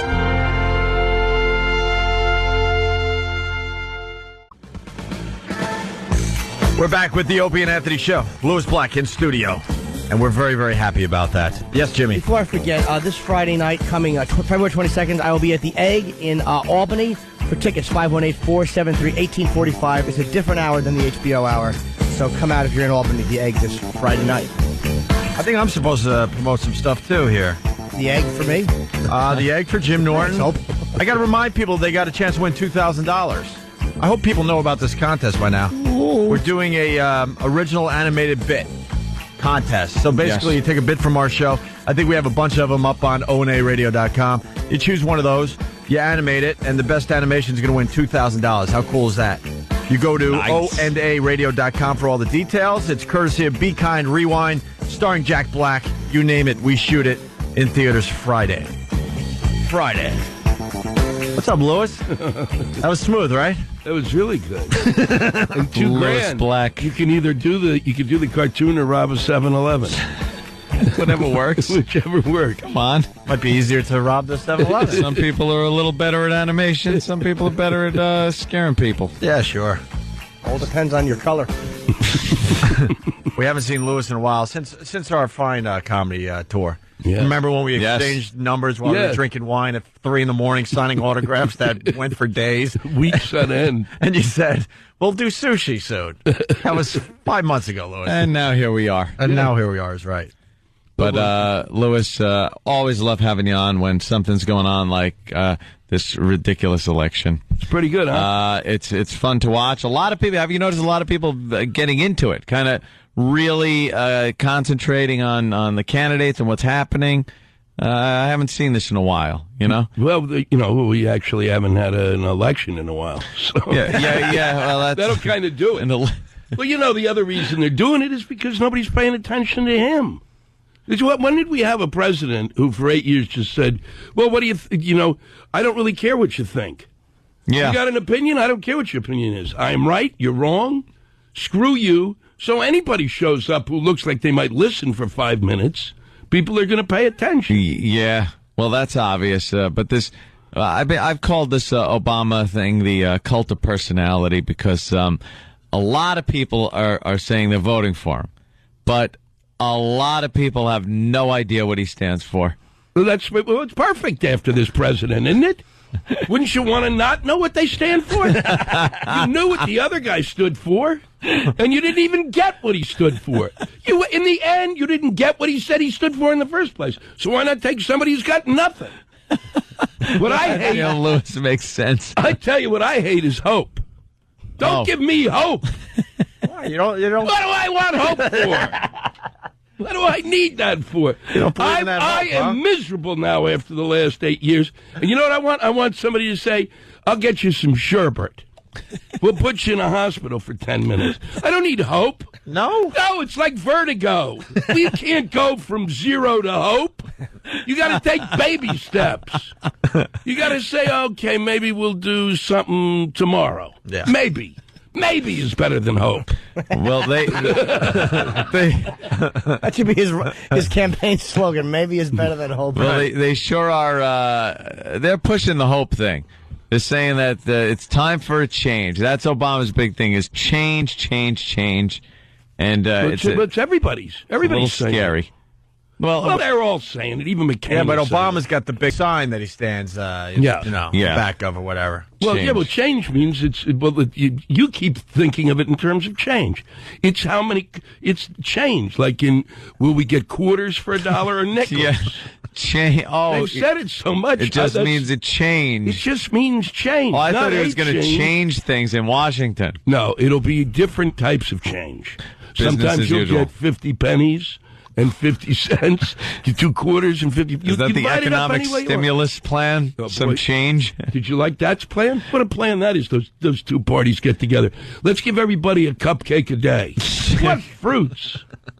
They're going to $600. You're give us a couple of $100. We spend it. It trickles down. Yeah, it trickles down to where? What? They're going to be racing to Walmart? Oh boy, I can get that cheese grater now. We can make fondue. You don't think they're spending the money? Oh, yeah. Boy. The rich, why don't the rich at this point just, lock up in the gated communities and start shooting at us? Of course, I'm doing pretty well. So yeah, I think you'd be in there with fire on the guns. No, I don't care. I'm going in. I've got a difference of opinion about that. Well, you don't do you like Obama? Like, what's not to like? Anything is better. Well. Anything anything is better. Are you nuts? Is that good? Anything is better. Well, that's where we're at.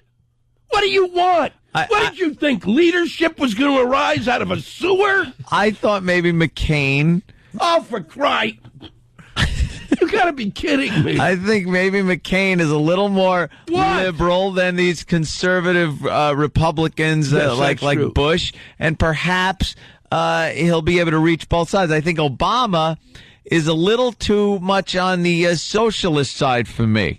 You don't even know what he wants to do. I've listened a little bit. I know what he wants. You just said it yourself. You can't have the argument two ways. I said most people. I'm different. I study these people.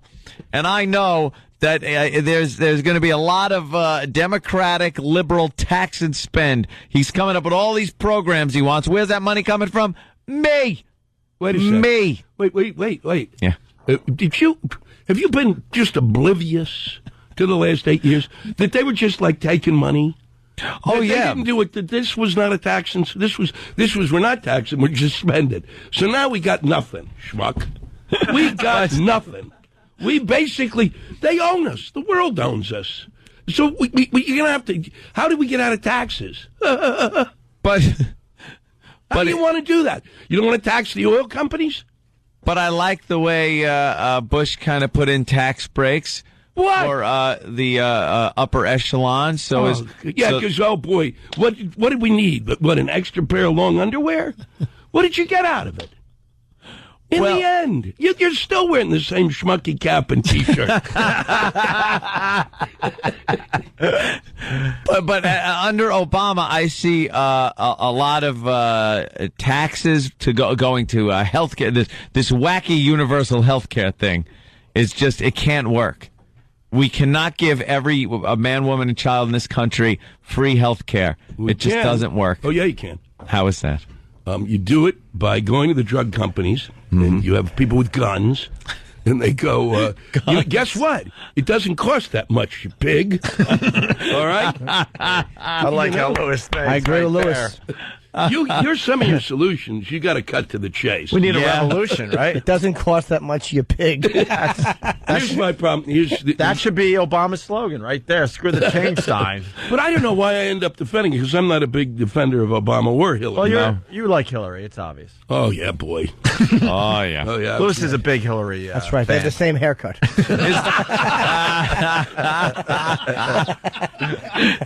Well, wouldn't it be fun to have Bill Clinton as the first lady? It would be interesting, wouldn't it? That'd be hilarious. He keeps looking for, it's like he can't get enough time. I know. He is in front of the cameras just yelling at people. Yeah. He likes getting into arguments now with people. He wants her in the White House so he can start fooling around again. It's going to be. It's kind of like that big CEO guy that's on all these business trips. He's banging whatever he wants, but then he has to retire and go home to his wife. Now he has to make up excuses to leave the house. He can't come up with the excuses. But if Hillary's in the White House now he's back to doing some of that. Now, Lewis, so you don't like the candidates that are out there, the front runners. So which communist is running that you're going to be voting for? They don't like they're. There's nobody around. I mean, no. Just as long as it wasn't that Huckabee thing. That's where I get. You get scared the other way. I get scared. Huckabee. What is that? And the worst was when I said it's reached rock bottom, because to me it's really rock bottom, was Fred Thompson. Oh, yeah. I said I the actor guy. 7 minutes on. This is when I felt we'd just lost it. That somebody somewhere said, "Hey, you ought to run. Why don't you run?" And he was on Meet the Press for 7 minutes, and I thought really I would just rather watch this guy eat oatmeal than say anything aloud. I don't know who I don't know who. And then you're going to see who their vice presidents are. I think it'd be fun to be alive when the first black president is in office. Do you? Yeah. Just see what happens. Who do you think? Why do you care at this point? It's just unbelievable. You Anthony act as really if does we've been care. through the Renaissance. Right. Well, all I'm was saying great. The human spirit Anthony's was convinced soaring. everything will completely change if we get a black president. No, not completely change. But here's where I'm going with this. Because he's a black president, he would feel pressure from his constituency to give a little more favor to black people in the United States. And because white politicians are so guilt-ridden, they will sign off on a lot more stuff than they would with stupid old white guy in there, where they're always arguing, and a Republican will never sign off on a Democrat's plan and vice versa. But Obama is one of these that can unite both parties, but in a way where it's really not going to benefit me. Wow. Can I say one thing, Anthony, you're right about with the taxes? I just got a check. I did something for Kevin Smith's movie. I'll tell you how much I made. It was a one-day thing. It was $2,200, which was sweet. A tremendous amount of money. That's nice. For the lack of work I did. But it's like a union thing. I got my check. I must have filled out the tax where they just gave it to me, my Social Security, $1,300. They took $900 out of that money. God. $900 out of $2,200 went to the government. It's like, and But the it Democrats is. going to make that worse. Wait. You bought a lug nut for a Humvee. But wait. You have you're a incorporated, but I'm an ass and didn't fill it out with my incorporation. But whatever. I just sense that like most people have to make that kind of money. But all right, look. The only reason that I have no trouble with the tax thing is if you're going to go to war, you have to pay for it. We've been at this, whatever. They don't even call it a war. Where do you think the money's going to come from? What are we going to do? That's where the money goes. I mean, they say it doesn't go there, but in the end, that's to me from the very beginning when they didn't say. Okay, here's the deal. Here's this war that's costing billions of dollars a week. It's $500 billion now. Yeah. Now the war stops. Let's say, hopefully, soon. All that money now is just surplus that can replace the money we've spent and build up without having to pay any extra taxes. What? Is that what happens? Where does this money come from? You know what I really love is the four of us who economically know nothing discussing economics. Yeah, but we're it's like we're experts because we have microphones in front of us. See? But you're right about it. When you get that check, it's a whack. I mean, I don't mind them taking their share. I'm fine with paying my share. But $900, I almost threw up. I'm like, what are they doing with my... I did. I heard it. Oh, yeah. Yeah, we heard you throwing. You want to hear Jimmy throwing up there, Louis? Oh, Louis, you got to hear this. No. Jimmy had the... It was a very wise decision when they asked him, would you like the fish on an airplane? No. Yeah, and he ate the fish. It was good. That's great. Delicious. Cream sauce, too. Yeah, with cream sauce. I should have just opened my mouth and let the flight attendant jam her fingers down my throat. Not a wise choice on a plane. With the cream but sauce. Jimmy is... Not grilled. He's such a trooper that he knew it would make something good for the show, so he recorded it. That's spectacular. On a camera. I have a camera. I'll show you. As he feels like that's crap. Would you like to hear it? I want to hear it.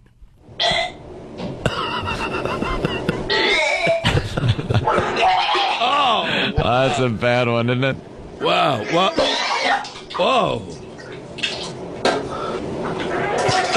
Oh, my God.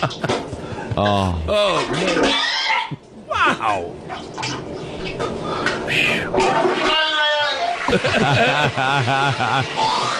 But it didn't happen while you were on the plane. No, that was in the hotel on Valentine's Day. While my girlfriend laid in bed in lingerie, hoping for something that was never happening. What, she didn't look good in the lingerie? God. Yeah, I saw her once in the lingerie and I had to run to the bathroom. No offense. So who are you going to vote for? Would you vote for Hillary or Barack? Did you vote for one? We can discuss it over this. Yeah, that's good. It's perfect. It's a perfect backdrop. I'm serious. I feel my... Go ahead, Louis. Answer the question. Will you answer the question? Stop being evasive. Really, let's go. Who are you going to vote for? No, my feeling is that, let's go. Bob? Yep. I've been around these... all of them have been running for so long. Yeah. Wow. Wow. It wasn't good. No kidding. Answer the question. Yeah, Louis, stop Answer the stalling. question. Yeah, right. No, I just feel like they've all been president, and I'm ready to move on. Yeah. Yeah. I really have heard everything that they want to do. What I find the most...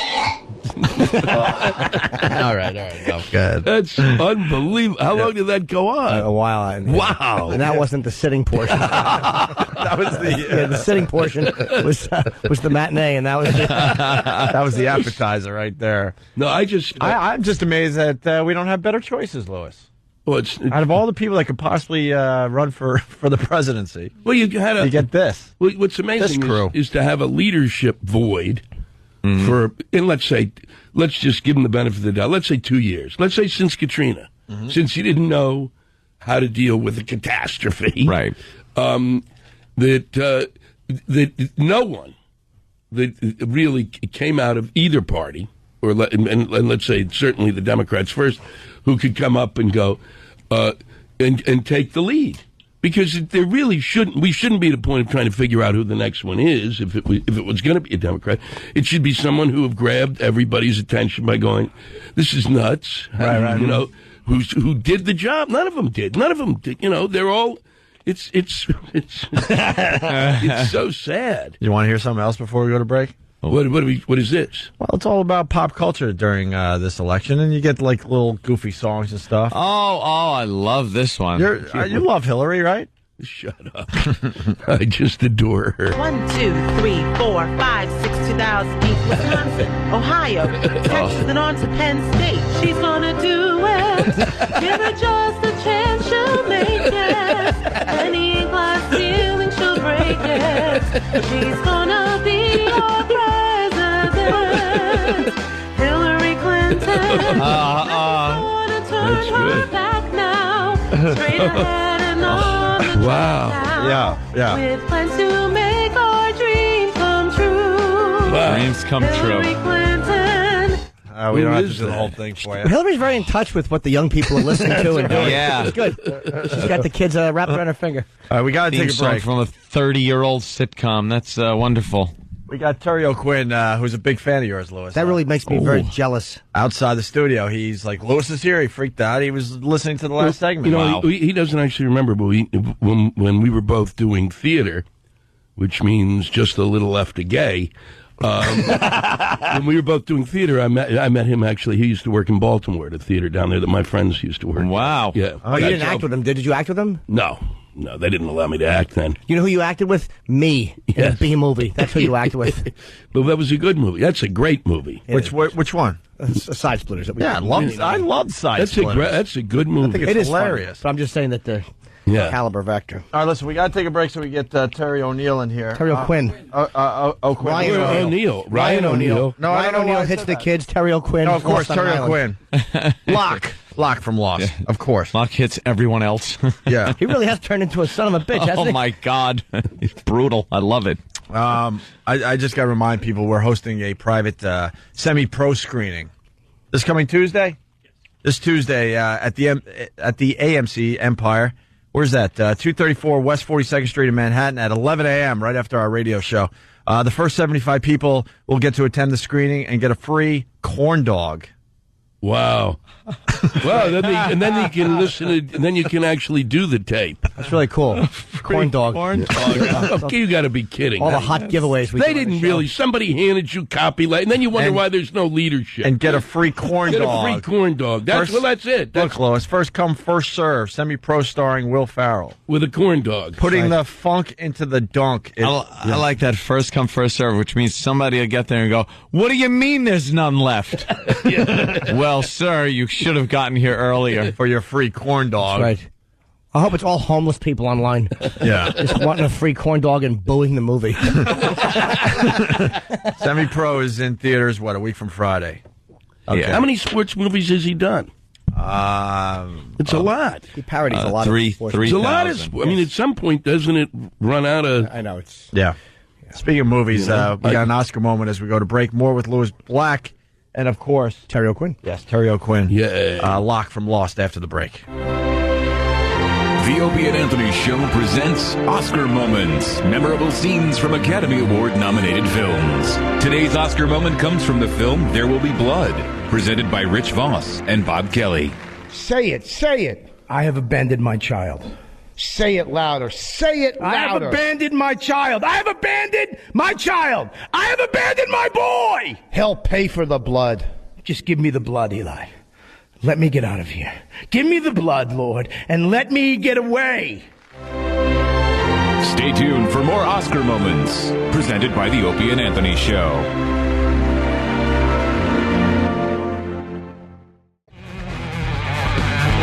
It's Opie and Anthony. Very busy morning. We got Lewis Black in studio talking politics, and now we got to welcome Terry O'Quinn to the program. Of course, Locke from Lost. Absolutely. Mic on? Should be on. Get that mic on, God damn it. Nothing. 1, 2, 3. Yeah. You just gotta. There you go.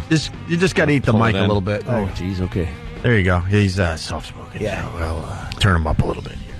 I got crucified with the last Lost guest or star that was on as a guest on this program, saying that I was a fanboy. I monopolized the conversation. Who said that? All my pals here in the studio. But not Michael Emerson. Yeah, no, it was Michael Emerson. But he wouldn't say that. He appreciated He wouldn't say that. I had dinner actually, with him the night before last, and he did say that, actually. He did, yeah. See, damn it. I thought, look, what a nice picture. I said, is it going to be tough talking to those guys? And he said, well, you don't really have to talk at all. Oh, is that bad? Sometimes we get big stars in here and we could care less. But with the Lost People, Anthony is just a big-time fanboy. It's me and Than and Travis are giant fans. Jimmy's getting into, which is a pain in the ass. 3. So you don't have to talk, which is a pain in the ass because you can't talk to people that are backed up a little bit. Right. Because the characters and things change so much and so often that you really can't talk to them. Like, we couldn't even talk about the character Ben because he wasn't up to that spot yet. He was still the guy in the balloon with his wife. Yeah, you sort of have an obligation to catch up. Oh, I do. I just go home after this show, and I just sit there with a box set. You don't know how fast I've gone through seasons 1 and 2, but I don't want to rush it and not... Enjoy it. Yeah, but that is the problem with box sets. You start rushing, viewings.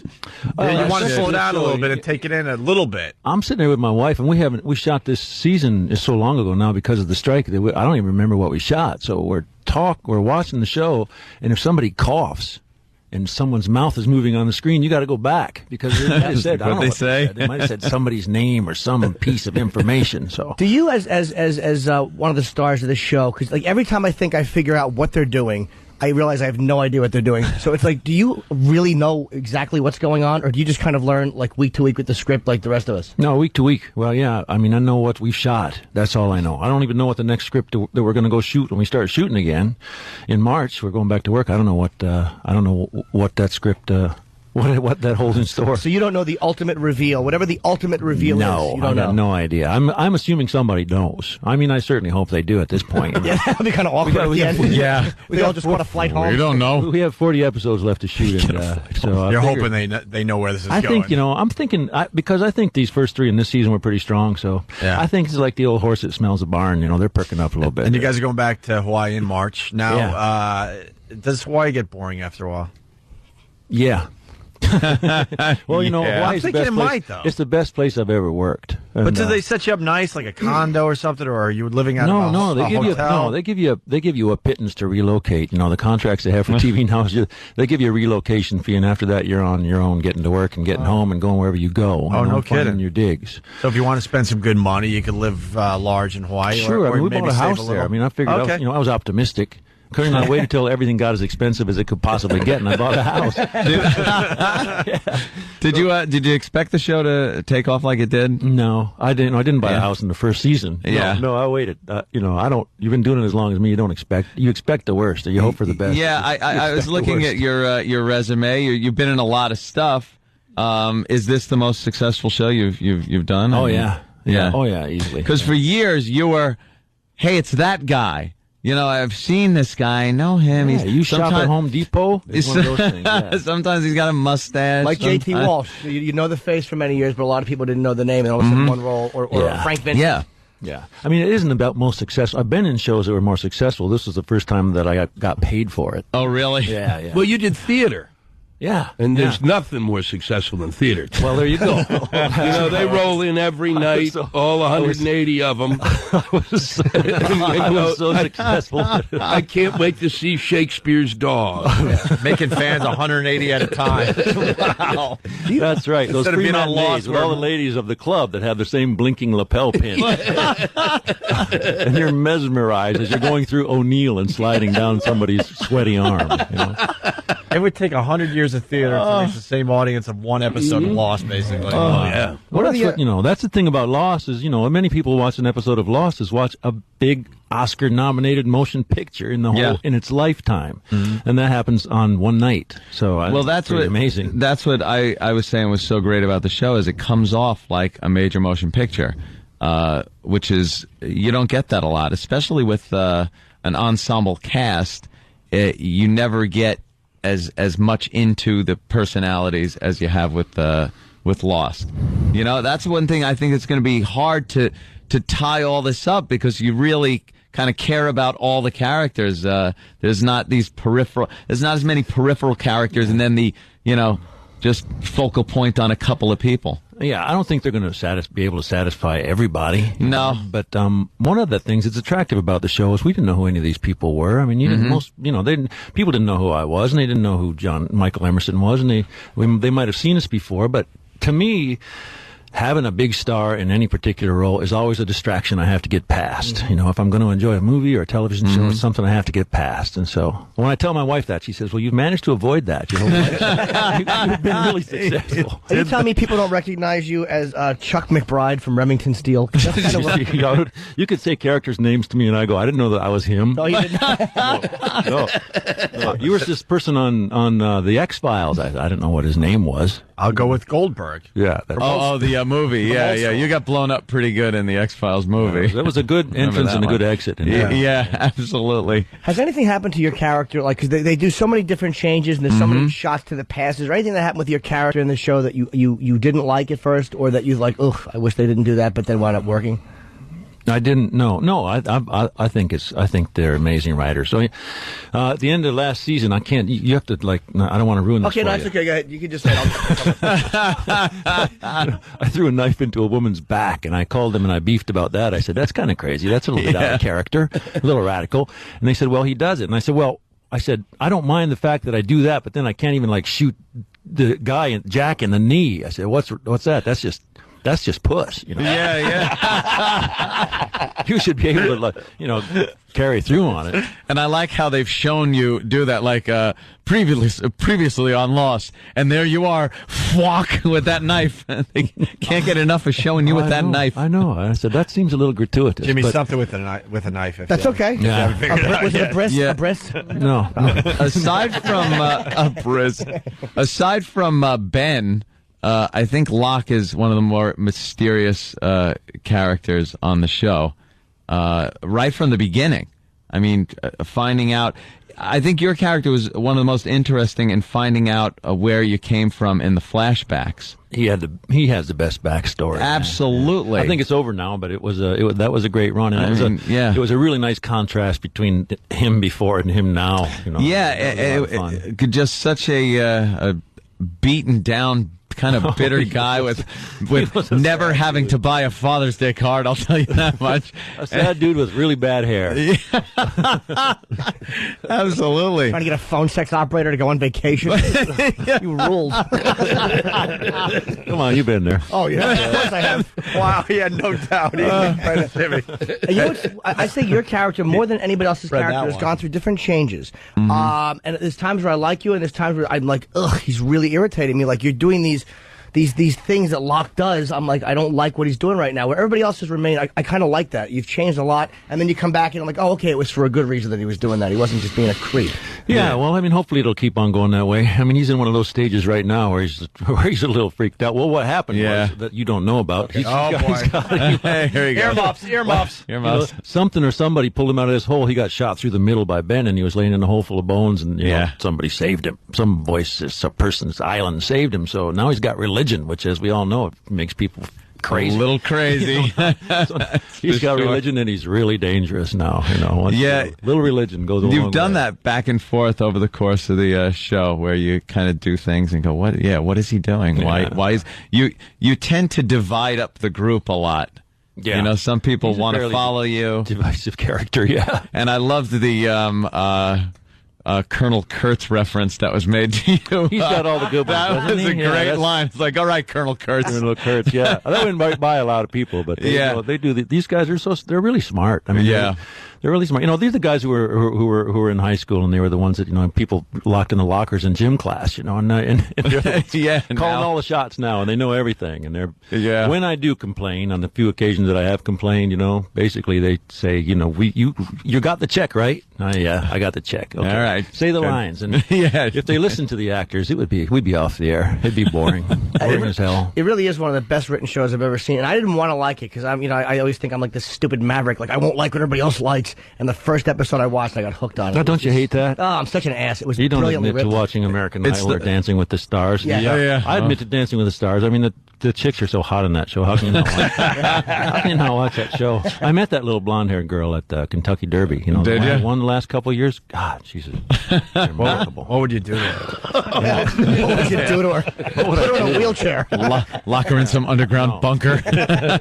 No, she's a Mormon, which gives it another twist. You know, Another sick Yeah, twist. that's perfect. I think Belladonna was a Mormon. You know who Belladonna is? Porn star? No. No. What's her up? She doesn't seem very Mormonish.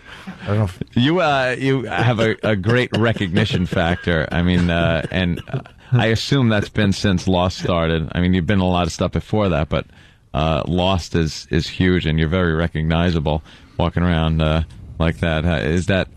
Has that annoyed the crap out of you, or is it? No, are you kidding? Not no, yet? No, No? it's wonderful. That's what you've been working towards. I've been doing this forever. You know, Yeah. You know, people used to go, "Hey." Yeah, it's like I know you from Yeah. somewhere. And then finally, when this show started, they said, "Locke." John Yeah. Locke, you know, Not and your then, real name. And then in the last year or so, people actually say, "Are you Terry O'Quinn?" And I go, I'm there now. Did it? They know my Made real it. name. Or they say, "Are you Terry O'Neill?" And I said, No. You're close. It's getting closer. All right. So you can get any restaurant you walk. There's probably no place in the country you can go. I mean, every airport you walk through, there's nobody that's not going to recognize you. I mean, well, there's plenty of people. I mean, there's a lot of people who do, but it's not. It's at a nice level where people come up to me singly, or couples do, and we take a photo, we chat. It's very pleasant, But what's amazing to me, I was in Europe this summer for the first time since this started, and there were more people who knew us. I was walking around with Jorge Garcia. We were up in Canada, and another. How you can't walk around with Jorge Garcia? No. Who plays early. If they don't recognize you, they know him. But more people in Ireland recognized me than anywhere I've been around here. Wow. It was amazing. Bought a lot of drinks. Oh, I had to stay out of the pubs. Finally. Yeah. I had to stay out of the pubs. There's no Guinness on the island. At what point as an actor did you realize, like you said, was it by season 3 or was it somewhere through season 1 where you're like, I'm a star? Like all those years of you don't say that. Or how about this? Maybe I'm not a star. Maybe not in the pompous language that I certainly intend on using someday. But I mean, when did you finally realize, okay, this is it? Like I don't have to. This is not going to go away. When does that happen? You haven't had it? No. No. You know what I feel like? I feel like John Locke. Like when I leave this island, I won't be able to walk again. I'll be back to whatever the hell it was before, and that's what I feel like. And I think that's what most actors, Dustin Hoffman said, every job is your last job, and that's what you feel like. And, I don't have any, I haven't had an indication yet. People aren't knocking down the door or go, when are you going to be done with this? Because I want to give you another job. Well, you'll be able to afford to do theater now. It's just really a break. Yeah, for you. this will be novelty. Seriously, this is going to be big for you. Lewis will let go of that. I'm never going to let go of it. I know you from the very beginning. You're holding a grudge. No, there's no grudge. There's a little grudge there. I'm in theater too, Putz. It's called sharing a bad lifeboat, a leaky lifeboat. Are you bitter of his television? You're bitter of his success. We did theater. I understand where you were. We did theater. Got it? I've had it with you. Yeah, and you're in the Don't even go there. Why the in bitterness? regional theater, and somebody's happy for a friend. Somebody can be a star in regional theater, and somebody can be. If you're in the upper echelon in regional theater, it's kind of like having the good suit in the prison. It's like having the best, it's like having the newest outfit. It's not like I got more cigarettes than you. That's what it's like. It is. You're the one who's allowed to smoke. But Lewis came up to me and told me that I saw him at the Emmys just briefly, and he said, I remember that, and I said, I can't. I said, see, you're one of my heroes. I would vote for you, Lewis. Honestly to God, I would. Whoever wins you should be there. He's got a great take on things. You should be their running mate. Yeah. You should be Secretary of State. Yeah. Oh yeah. No, honestly, I think this guy's one of the geniuses of our age. He's a great comedian. Comic genius. But Secretary of State, I don't know. It'd be kind of hard to have a press conference before noon. He's passed out in a hotel somewhere. I think, but see, that's the American way. Pointing into the camera. Let me tell you something. I don't remember how I got home last night. I know it. Well, you got Condi Rice, you got Louis Blatt. I mean, I think that's the way you swing. Are you following the election there, Terry? Oh, yeah. Yeah? What do you think? I think that I think we should all have, if everybody had public funds, if we could only use public funds, we'd still be listening to Bill Richardson and Kucinich and all these guys, I think. Mm-hmm. I hate that everybody's out of the race already. And, Edwards, whoever. I mean, it's just no fun. Yeah, before it gets down to us, I was saying it's like going to a bullfight where by the time it gets to the actual bullfighter, there's been so much damage done to the bull that it's not really... We the people do not have the vote. It's made for us. The decision's made, and then there's a couple of people left, and that's what we have to deal with. Oh, thank you, sir. Did you think so? I don't know. I like that. I thought you could do better. I don't know. Yeah. The bullfight, I said it better at home. Yes, alone in the mirror. Yes, nude. And the pundits are so horrible. People picking these things are just boring the crap out of me. Yeah. Just like, Hillary was it. I mean, McCain is already debating Obama, in their victory speeches last night, McCain was already attacking Obama. Yeah, like he's the Republican candidate. McCain. I'm going like, God, this is going to get really, really boring. Obama went on too long last night too. He fell down a little bit last night. I thought he started out strong and he just rolled. I turned on the internet, turned down the television, turned it on 20 minutes later, and he was still talking. Oh, boy, yeah. I go, that's not a victory speech. That's a little too long. That's an oration. A little full of himself. Oh, he babbled a little bit too much? Yeah. He was probably just trying to, keep the mic tied up so his wife couldn't get on and wreck things. God almighty, I love her. She how she's nuts? She has too much white stuff around her pupils, which is the sign of a psychopath. Anyone that has that much white around. Look at how he's holding his eyes right now. Yeah, exactly like a psychopath. He knows. I love her. Yeah. Oh, man, when we had Michael on a couple of days ago, we were talking about the beating he's just been taking and how hysterical it's been. I've never seen a person be punched about the face by so many different people in a show. He's resilient, isn't he? He certainly is. He's a tough little guy. Just when you're ready to kill him, Talk too. about psychopathic eyes. I'm sorry. There's Michael. and my best friend on the show. He's a really great guy to work with. He's a real pro. He's amazing. Yeah. And he can turn that character on in a second and just because he's not a big menacing guy, but it's just something about him that is frightening.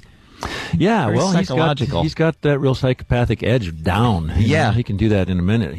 Michael's funny. We're on the set and people give each other music on our set. Evangeline Lilly gives me some sort of inspirational kind of thoughtful sort of Zen music sometimes, and Jorge Garcia gives you the sort of the upfront people that the really avant-garde people in England are listening to that you won't hear for a year here. Yeah. And Michael gives me Cliff Edwards, who was the voice of Jiminy Cricket, playing the ukulele with 25 songs, and it's my favorite one. It scares me, Michael, that you know what I like. But yeah, that's Michael. People are now obviously people are going to go, why didn't you ask about the show and things? Because they don't know. They're not going to talk. We don't know what the goddamn smoke is. Okay. Yeah. We don't know. No one knows what the smoke is. Good.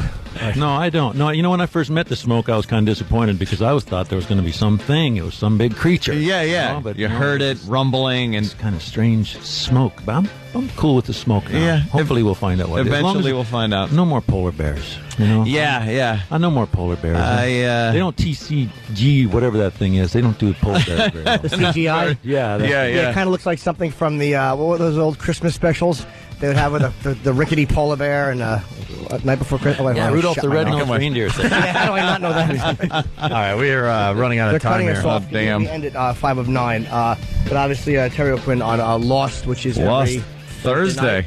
Thursday night, 9 o'clock. Thursday night, 9 o'clock on ABC. I love it. Amazing. Wow. Just an amazing show. I've never been so hooked on a show, probably ever, where I can't miss it. And I get annoyed when I have it TiVo'd or DVR'd and everyone else has seen it. And I got to go, shut up. I've never seen so many people that don't want to know what happens. It's that's cool. Just an amazing, like you said, written amazingly, and the acting in it and the whole ensemble is fantastic. And you just do a great job. My girlfriend started crying when you got shot. We were on the train going down to Philly, I think, and she starts crying, and everyone's like, "What's the matter?" You're like, "Locke just got shot." I think he'll be okay. Although with that show, you don't know, but I think he'll be all right. I don't need to ask if he died because he's here promoting. And so it's every Thursday night Lost. We really don't need to tell you what Lost is on. If you don't know what it's on, you haven't been living in this country. So thank you so much for coming. Yeah, absolutely. It was nice to see you guys. Thanks. Louis, do you have anything to plug? Root of All Evil comes on March 12th, Comedy Central. Theater? That's your special, your stand special? Stand-up special, and then we'll soon be doing it in regional theaters. I'll be doing it with 2 middle acts. Hey, what's that thing you're doing about the history of comedy or something? It's the history of the joke. They had it on the History Channel. It's on the History Channel. Yeah, how the mighty have fallen. That's a little bit. That's above theater, isn't it? I guess they've completely run out of Hitler footage. That's right. Jesus, come on! Finally, right? Got to find something. And I have to plug this Friday night. I'll be at the Egg in Albany. Tickets 518-473-1845. Go see him. Or go to see just Ticketmaster, whatever, theegg.org. All right, we got to get out of here. Thank you, everybody. everybody. Have a great day. Thanks. Get over here.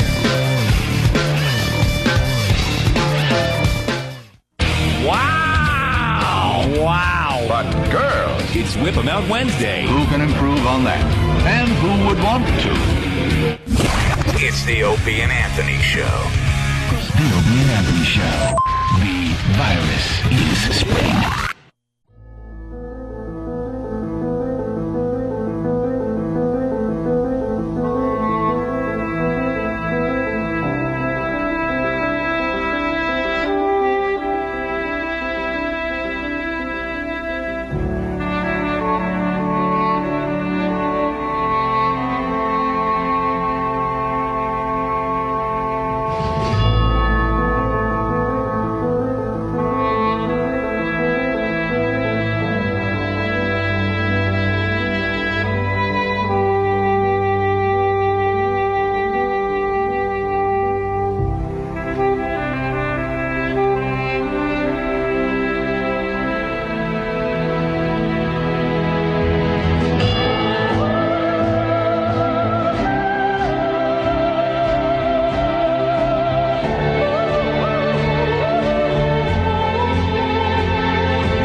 We started the show about 10 minutes ago.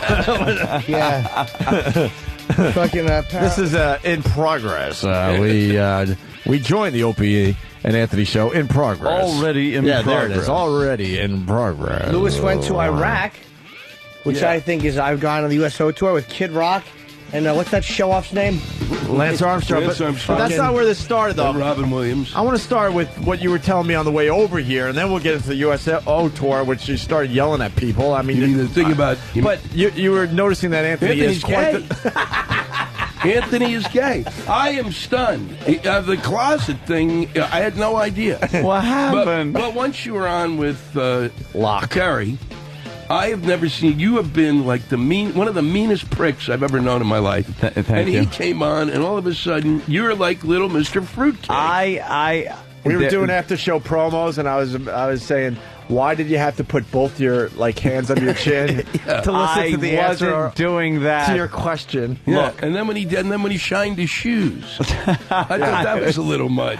I get very starstruck with very few people, though. Right. There's not many people, but and I've told this before. When E-Rock, I had to break him of the habit of saying, "Anthony, you want to take a picture with our guest?" And I have to go, yeah. Meanwhile, I don't want to take a picture with the guest.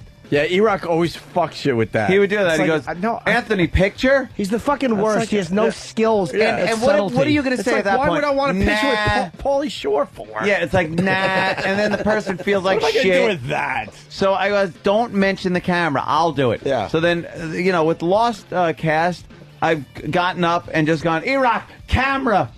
Immediately. We got to put a bit together of you being a fanboy. And the only reason this is great stuff is because you don't get excited that often. I don't. No, you don't. You get excited over the Lost Guys. You got excited over Ken Burns.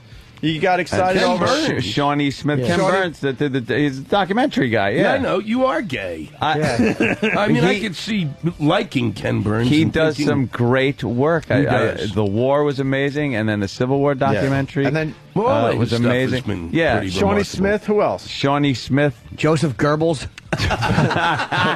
And by the way, fanboy bet. I talked to Derek already about getting some of the. Yeah, we got it. It has to happen because it's something that Bob Kelly finally brought to everyone's attention. Like he goes into another world, he forgets that he was actually broadcasting with other people. Well, speaking of, he turns his head and is like this. Blinders on. I know, it was unbelievable. No one else is allowed to talk, and then he gets nervous because you're trying to possibly add to the conversation. He's like little 7-year-old Anthony. And then, do you like ice cream? Because I like ice cream. It's actually very sweet. And then I try to It's cute. I try to talk to him about theater, and he's starts to cry. Well, Look, what are you saying? Here's the deal with Anthony. I was really impressed. He's one of the better interviewers out there, without a doubt. But he also gets a little excited when he really likes the person. Starstruck. Do we have an example? I think we have an example from today. A little too excited. Good way of phrasing. Swooning jizz bucket. Oh, no. Here we go. Here's a clip from today. Obviously, Terry O'Quinn on Lost, which is Lost. every Thursday. Thursday night. On. 9 o'clock. Thursday night, 9 o'clock on ABC. I love it. Amazing. Wow. Just an amazing show. I've never been so hooked on a show, probably ever, where I can't miss it. And I get annoyed when I have it TiVo'd or DVR'd and everyone else has seen it. And I got to go, shut up, shut up. I've never seen so many people that don't want to know what happens. It's that's cool. Just an amazing, like you said, written amazingly, and the acting in it, and the whole ensemble is fantastic. And you just do a great job. My girlfriend started crying when you got shot. We were on the plane, on the train, going down to Philly, I think, and she starts crying, and everyone's like, "What's the matter?" You're like, "Locke just got shot." I had to start the music again. You were just babbling. End of the show, music's playing. It ends. I wanted we have to start that up again with John Locke. Wait a minute. Can you guys, in the beginning, can you catch where I'm plugging when it's on? Anthony hijacks my plug. Listen to the beginning. I hijacked your plug. When he likes the guest, he doesn't hear you. He doesn't hear me. It's just him and the guest. Well, let me throw this in. It's stupid fat Bob Kelly texted me. He goes, another chatty Lost interview by Chatty Cathy. Stupid Bob Kelly. Listen to him steal the fucking plug, though. I'm trying to plug just play the beginning. All right. But obviously, Terry O'Quinn on Lost, which is every Thursday. Thursday night. All right, Lost. I'm sorry, Jimmy. I did hijack your. But it was like you used Lost as a segue to just take. Lost. Yes, Lost. Keyword Lost. Well, yes, lost people. Jimmy, shut up. The keyword is Lost. Lost I am like Lucy with Ricky when it comes to celebrities. I lose my mind, and there are only certain few. Just a and few. It's like now if you get Kate from Lost in there, I'll be a babbling stupid mess. How about Saeed? Saeed's another one. Great actor. Yeah. What the fuck? I don't get like that. I don't get it. I mean, I don't know why you just don't talk to him like that. Ozzy People. fucking walks in. You were a stammering I idiot. handled it. Play any interview. Play any word out of your mouth when you sat down with all of Black Sabbath. That is some of the funniest shit I've ever heard. Jimmy doesn't have a leg to stand on because the famous address, something about a dress. There was a dress. Something about It was cold. I handled it. Do we have that clip for Loose Black? I handled it. Something about a dress. We all have our weaknesses during these interviews, and yes, mine is like big television celebrities that I watch their That you show. like, sure. I mean, And it's my weakness is not knowing anything about the people I'm about to interview. Perhaps that's your weakness. yeah, it's never noticeable. Terry Hatcher is coming in. I said Terry O'Neill today. Show Lost in Space. Terry O'Neill. We have Andrew Morton, who wrote a book Dr. about, Smith. Andrew Morton wrote a book about Scientology, and Ron L. Hubbard. All right. Ron L. Hubbard. Did I say Ron L. Of course Hubbard? you did. Oh, wonderful. But I do love that. I can't lie. It's like, Opie is the I could give a shit guy. It's just, why not? yeah, we all have very unique personalities when it comes to these interviews. I don't. For I'm sure. not a big. I've never really enjoyed giving interviews. I like. I did that thing for the comedy. That history of the joke thing, and I interviewed I like interviewing comics because I never get to ask questions. I didn't get called for that. You did actually. You did, and so don't ever cross that line again. Right. Don't ever cross that line again. No one called me for that. Don't ever cross that line again with me. How come no one called me? Don't ever cross the line again. I'm hurt. You were called. By who? By whoever the powers that be. You were. Why didn't I do it? Because I asked. Because you know why? powers Because that you're be, yeah. busy. You are like a working comedian. I was hurt, though. I wanted to. No, you didn't want to know. You didn't even know about it till today. If I find out my And you managers... didn't even know about it till today. Don't cross that line again. If Don't I find cross out... that line again, mister. If I find out my managers They're going to didn't lie tell to me... you, and I'm going to lie to you, and you're going to lie to me. So that's show business. And why do we have to sit here and discuss this? They did, though. I said to get you. I gave them Oh, no, a list. I'm saying... What am I, nuts? It's like people in New York. Get Jim Norton. I'm very and then hurt. They go, don't be hurt. You should see some of the stuff. I'll call my manager. Okay. All right, listen. It's time to embarrass And Jimmy. now I feel... It's time to embarrass Jimmy. I won't be embarrassed. I know Jimmy, what I'm doing. Jimmy, come join me under this Greyhound bus. Could you What? please? Well, this is Jimmy being who's I interviewing? extremely smooth. This is with Zach his- Wilde, the guitarist for Ozzy Osbourne, Very and smooth. I like Yeah. Zach. He's good, and I thought he wore a dress one time, and it was funny, so I talked Yeah, about it. Jimmy's got a very smooth way of interviewing these people. Just listen. When did you let him start interviewing? I don't know. He's just taking over. It's just like he just does. Here it is. Listen to this. You did something in a dress. I don't. It was fucking. It was in Philadelphia. I mean, Kim from YSP, who was in love with you, was telling me that you did something in a dress. And I don't know what it was. Did you go on stage in a dress, or did you do something in public with a dress that was really completely uncalled for and hilarious? In a dress. I'm sure it was us, and it was definitely gay. I'm sure we course. pulled it off. Of course. You know, when you got guys that are weighing about 265, 250, 245, you know, with dresses that they're bursting out of. And, you know, we got to make sure the dresses are for like a 13-year-old pubescent girl, you know what I mean? So it's like, she hasn't even hit puberty yet, so, you know. She said you went to a mall. You were in a mall or something like that with a dress, and you had like your chain wallet. She said it was like the most ridiculous thing she'd No, ever seen. that's where it was at. Yeah, it was out in she's in Boston, or we were hanging out in Philly or something like that. But yeah, it was definitely beyond gay. It was a bunch of grown men, and we made sure, we went to like a Victoria's Secret and just got the most insane. No, where you just, you know, I can get you in the smallest stuff that like a 13-year-old will wear. Oh, of course. And you're just bursting out of these dresses and everything like that. Dude, it was Good, you awesome. just gave him an idea. Thank No, you. and See? Was it a dress? You were at a mall in a dress? Something with a dress. I heard a story about a dress. There was a dress. You were in a dress. Wow. Holy shit, enough about the dress. He must have hated this dress. Dude, I'll admit that I said dress perhaps 40 or 50 times too many. That was all, but I didn't know. It's called Get the New Listeners. You have to keep resetting. Derek and Steve just handed this in. When penis met throaty. We can curse over here, Louis. I gathered when penis met throaty. Yeah, penis met throaty.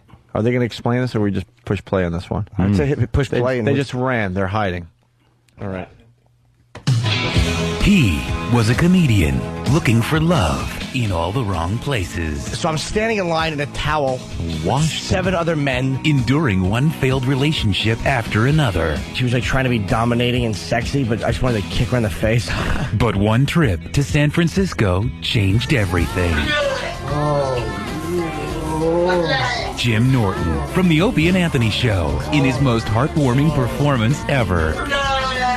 When Penis Met Throaty. The story of a man whose endless search for love could only be fulfilled by miles of unclipped man meat.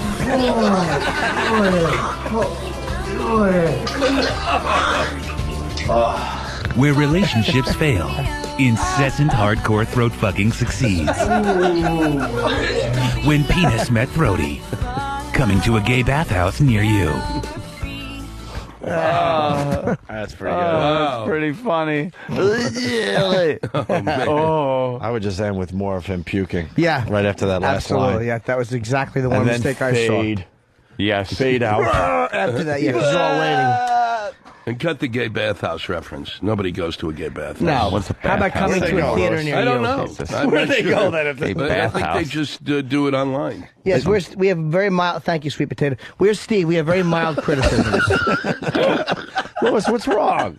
That's sweet potato. It's one of the American Idol. It's one of the American Idol rejects. Exactly. We're lucky to have him. Yeah, I know, and I keep telling him wear tighter pants, but he refuses. Right. I want Steve. I have a very brief criticism, but I like that piece a lot. Gay bathhouse reference, Louis. Absolutely right. Has to come out. Has to come again, out. It's very much like a novice talking about gay people. Yeah. Which is okay. I don't feel like we should.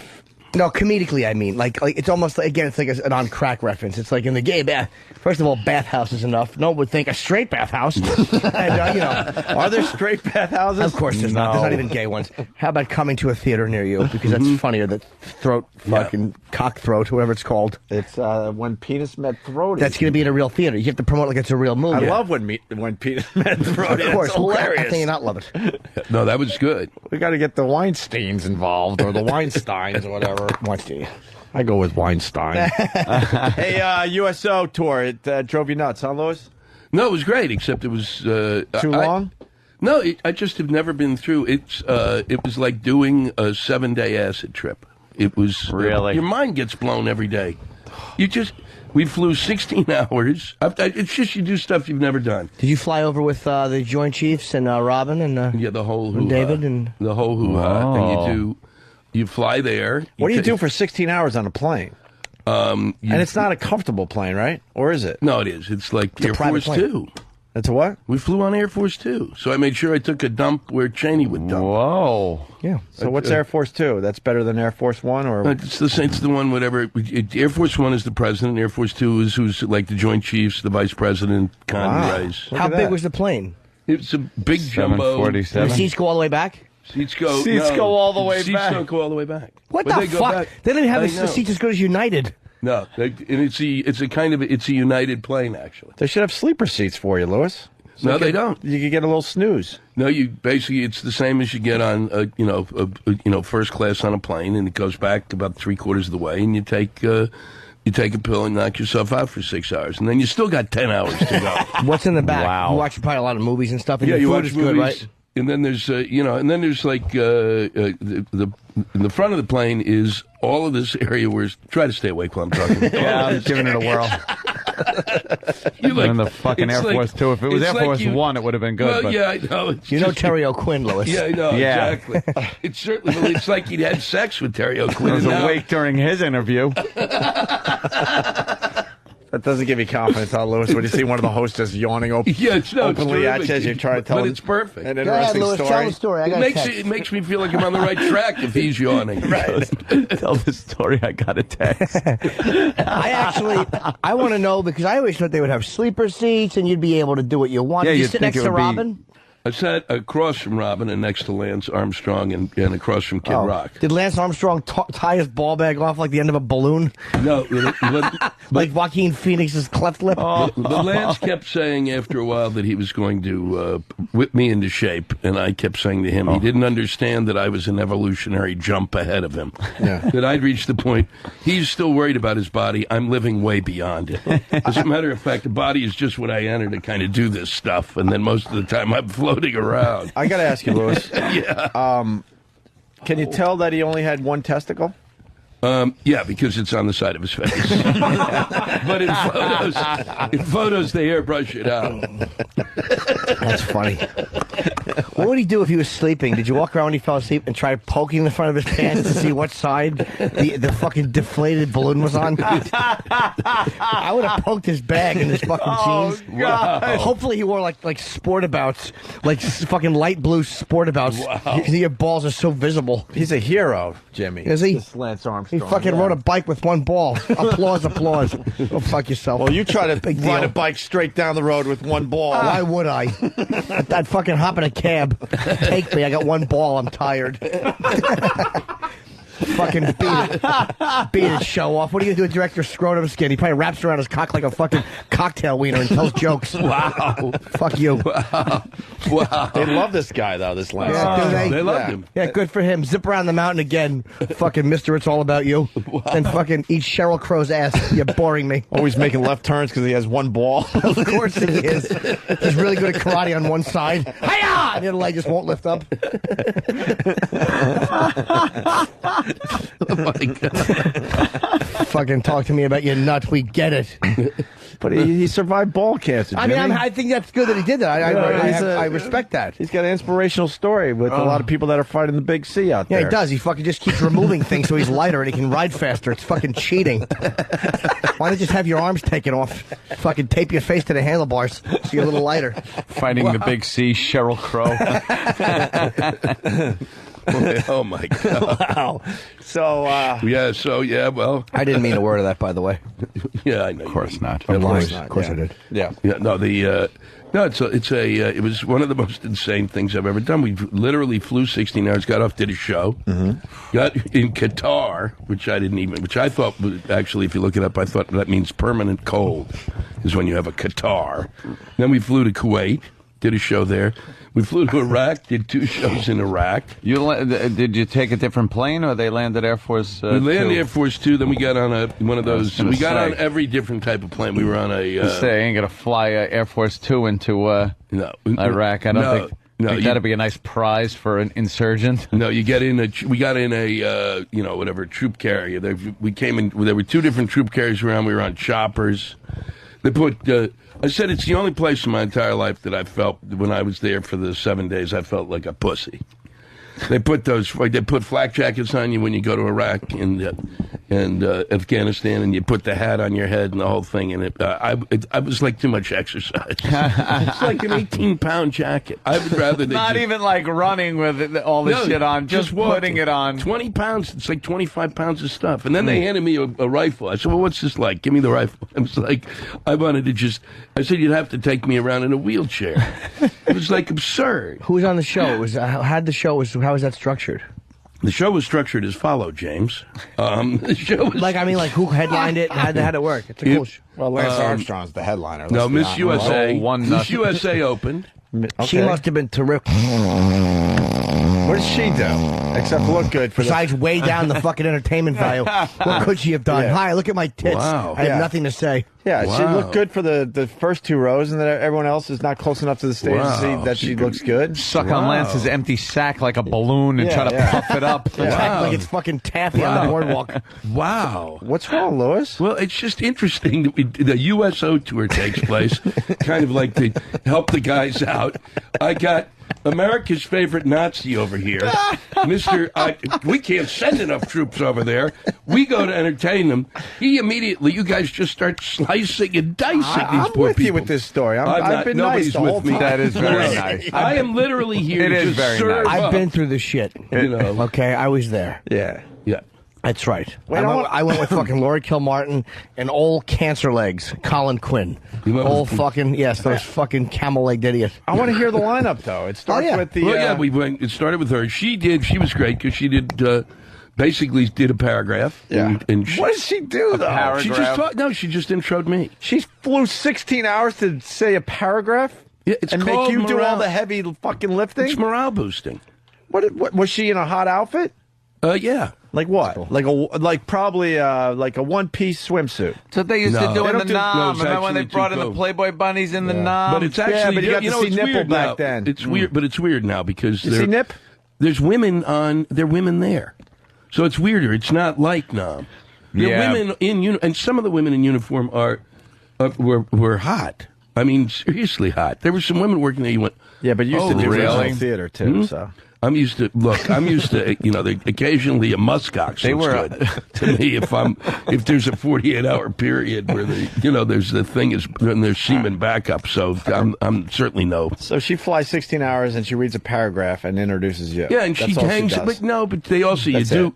No, you do 2 to 3 to 4 to pumping 5 you up, hours. Louis. No, Don't they be do 5 so- hours of autographs and stuff. But don't be so defensive. I'm totally- basically saying it's bullshit that she flies 16 hours and gets to look good for 30 seconds on the stage, and you're working your balls off. I did with 15 the minutes, 25-pound 15 to fucking 20. jacket. No, but I didn't work with a flight. If I couldn't have done it with a jacket on, I'd have just.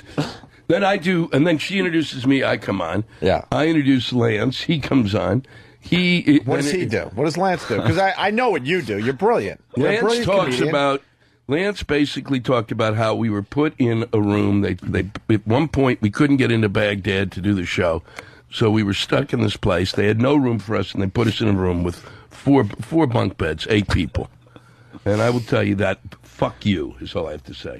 You don't put me in a bunk bed, all right? Why? Because I'm fucking almost 60. Okay? I've flown 1 billion miles. But it brings you I don't back- give a shit. Put me on a couch. I'm not in a room with 8 guys. It brings you back to being a child, I Lois. never went to camp. I see bunk beds in my my nephew's house, and it brings me back. I don't go to camp, and you don't go. You see bunk beds. Your nephew doesn't sit with 16 other guys in their house. Was Robin in a bunk bed? Everybody was in the Were bunk you the top bed. or the bottom? I was bottom. For sure. I'm not going up top. Lance was top. I'm not going up there. Was Lance whacking his one bag above you? Yeah, it was literally like, this is what it was like. Fart, fart, fart, fart, snore, fart, fart, snore, snore, Lance said fart. he didn't enjoy the flight, but he had a ball. Yeah. So Lance does his psychobabble, which He means does, nothing. then Robin. Robin who? does 15, Robin Sit. Williams. And then Kid Rock. You got in with the Rock, right? I liked him. I'm not saying He was anything great. bad. We've had him on the Nobody show. wants to Why are wind you up so after defensive? Kid Rock. You don't want to go on. What did Robin Williams make, like earrings out of hand grenades or something? Wow. Make Wow, guys. wow, this is just extraordinary. stunned. He looks at me just wow. He says it's extraordinary. Wow. Why is this extraordinary? look, I made earrings. Oh, look. No, it's because there's something about spending that much time on the road with people for 6 days that you're locked up with. And the USO is taking you around, and you feel like you're basically, after a while, because they make stuff up. They go, tonight we're going to have a really good meal. And it's like cocktail sausages. And, you just go, stop lying to me. I don't make shit up anymore. Yeah. You're in. And I've got to say, I mean, they busted their chops. Robin busted his chops. I mean, whatever anybody thinks about Robin, he got off that plane, he starts talking to these guys the moment he gets off the plane until he gets back. It was insane. Well, it's all the coke And he I'm does. sitting, oh my God. Did he bring coke on the Joint Chiefs plane? You know what you're saying, Louis? Robin was doing coke on Cheney's pillow. Where did he stash the coke? What's wrong, Louis? Oh, Jesus Christ. You tapping out yet? I'm tapped out. Was he funny? I don't even want to talk about Was he this funny? anymore. It was exhausting going on the trip, and now I'm 4 times more exhausted. I would love to have gone on that plane, though. Like, I had to go commercial. We flew American. I flew with Colin Quinn and Laurie Kilmartin, and we That flew would be American cool. to British Airways to Kuwait and then the C-130s. I just love poking at Lewis. Why? It's so much fun. Give me a stick. Did Robin rip a nut out and do a Lance Armstrong impression? Wow. I love the wow. Very dedicated to the impression. Man, oh man. You do realize what show you're on, right? No, I know that. Did you forget about us or something? No, but I know it's been a long time. But it's the attack. It is neat. It is mean. It is just extraordinary to attack a group There's of people no reason to attack that are trying to do the right thing. I can see it out of in any other context. I understand the attack. Lewis, why don't you tell us about the USO tour? Okay, fuck you, Lewis, and fuck the rest of them. That's all we really cared about your dumb story. I That's the just beauty of this. Oh my For an God. instant. But I happen to like you know, Robin's a friend of mine. I like Robin a lot. First, you know, I thought, I'm sure he was funny, Lewis. no, he wasn't. Nobody was funny. It was hell. You were funny. No, I wasn't. Why wouldn't you be funny? I wasn't. Nah, I Lewis. went over there to fuck with him. Lewis, did you leave your semen behind? Where? In Iraq. Like, if I went to Iraq, I would think that I would have to, like, leave my mark and just leave some semen somewhere. Just, what do you mean, willy-nilly? Yeah. Just Yeah. a word. Bank out a batch. Just spray it around a little bit. No, I was too tired to masturbate. Really? Fucking hey, you kidding me? I think I scrapped one with stupid Colin and his giant head sleeping like 10 feet away. I think I quietly had my toes aimed straight and I fucking spilled a load in my filthy belly button. Did you really? Yeah, then wiped I up with a was too tissue. I was too goddamn tired. That's a shame. It was. you haven't lived until you threw some semen around in Iraq. No, I didn't. No? So you're friends with Lance and all these guys now? Oh yeah, you can see they're waiting downstairs for me. Well, I mean, you could call them and go, hey, it's Lois. Yeah, and go, let's "What's call up? Lance What's going Armstrong. on?" Let's put him on the show. No, we're not putting Lance. All right, give me on the show. number. I want to call him. I don't have his number. Why did you get it? Do you have Robin's number? Yeah. No. Lance's number is 1. I'm close to you guys. I don't call you. Why? Kid Rock was cool, right? Did you become friendly with him? I'm not going to tell you. Why? I like Kid Rock. We've had him on the show. Well, that's good. Just playing guitar and stuff. No, he was Kid great Rock. to us. He was Kid great Rock to was us. great, and he was also above and beyond the Call of Duty when he came to doing this thing. Well, Yeah. Lewis, I got a surprise for you. Did you smell his fingers? No. I would have. You smell Lance Armstrong's finger after he No. scratched his one ball? No. No, we did not. Smell like half an onion. Lewis, are you officially getting too old for this show? No. No. You're not like taking Lewis it like fucking you lives used like to. Janis Joplin. He fucking it's just just- drinks. Oh, He's an animal. Lewis is a fucking animal. He hides that from us, though. I will his talk- alcoholism. I kind of got a glimpse of that after the virus tour when he was just drinking. Bring me the fucking wine. I'm not saying he's an alcoholic. I just said that he drinks a lot. Like, he's a fucking rock star. Yeah. You like your wine, right? I like my wine. We were actually talking about wine. We felt so stupid. Oh, yeah. We're actually trying to like relate Well, yeah, it to was each like, other. it was like, which was give me the $8 bottle We were actually having as opposed to the $6 bottle. we were actually having a real moment, and we were both very uncomfortable during it. It's like No, I'm not getting too old for the show. It's just All right, talking about that, really. That was Your so own age, by the way. fucking brutal. We're aging like really quickly, and you're like the same as you were Look 10 at years Norton. ago when you fucking started doing our show. Norton looks phenomenal. Thank you, Lewis. You do. Thank you. It's the Botox. I don't think it must be the Botox. I got some Botox to straighten my cock skin. You know, the only one that's... and Anthony looks exactly the same as he looked when he was 21. Oh, yeah. He's not changed at all. He was 21, 30 years I'm ago. a vampire. A little gray, but not bad. Of course. He's slimmer than he was. Anthony's he's in better shape than he was. Mm-hmm. Really? Yeah, That's right. That was a real moment. I know. Lewis right there. What are you gonna do? I'll think of that line when I'm at the gym again today. I know. Yeah, show him your guns. No, I'm not showing my Anthony, guns. come on. They're so huge. Anthony's got a fucking body on No, him. look at his guns. They're Lewis. very intimidating. You're going to be jealous. Well, he's been sitting. I Don't be know. I intimidated. didn't Look, go here it is. Don't be Here it is. He's got intimidated. good genes. Don't Look be at this. intimidated. Look at that, huh? Look, See? see, don't be Good. God intimidated. damn it, you got good arms. See? You do. I've been working out for since last April. A good body. Trying. Do you like it?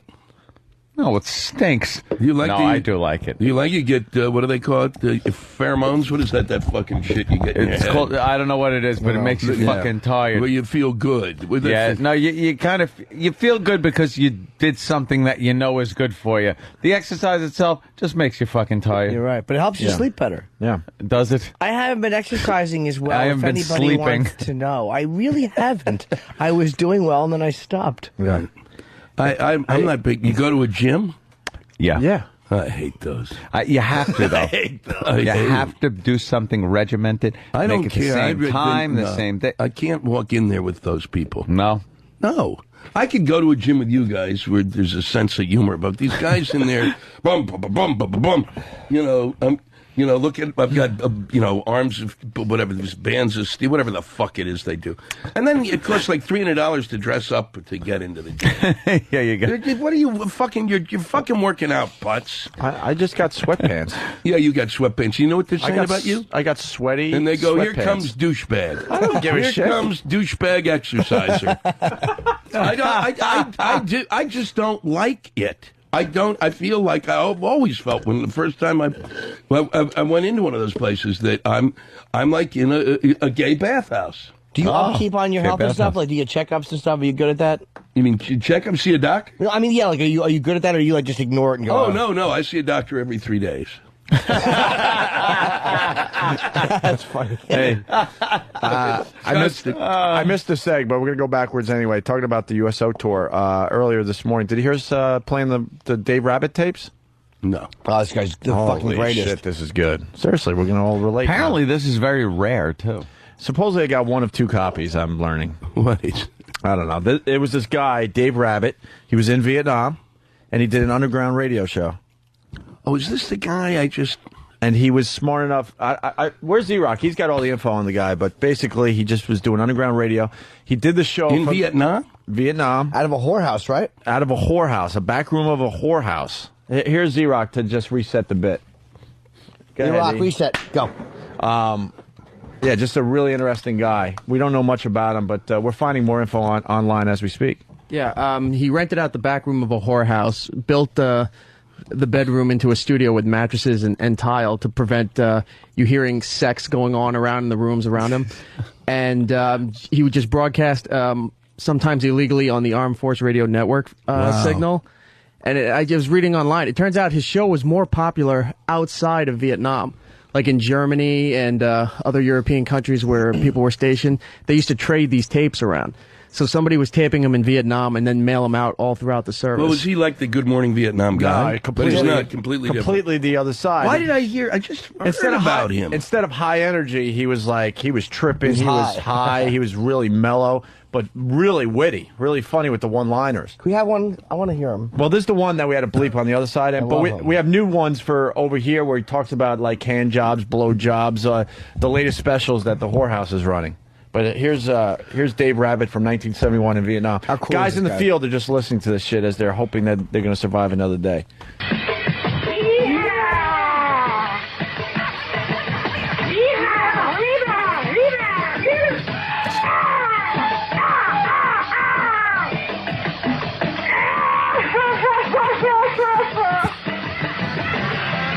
Funk number 69, James Gang.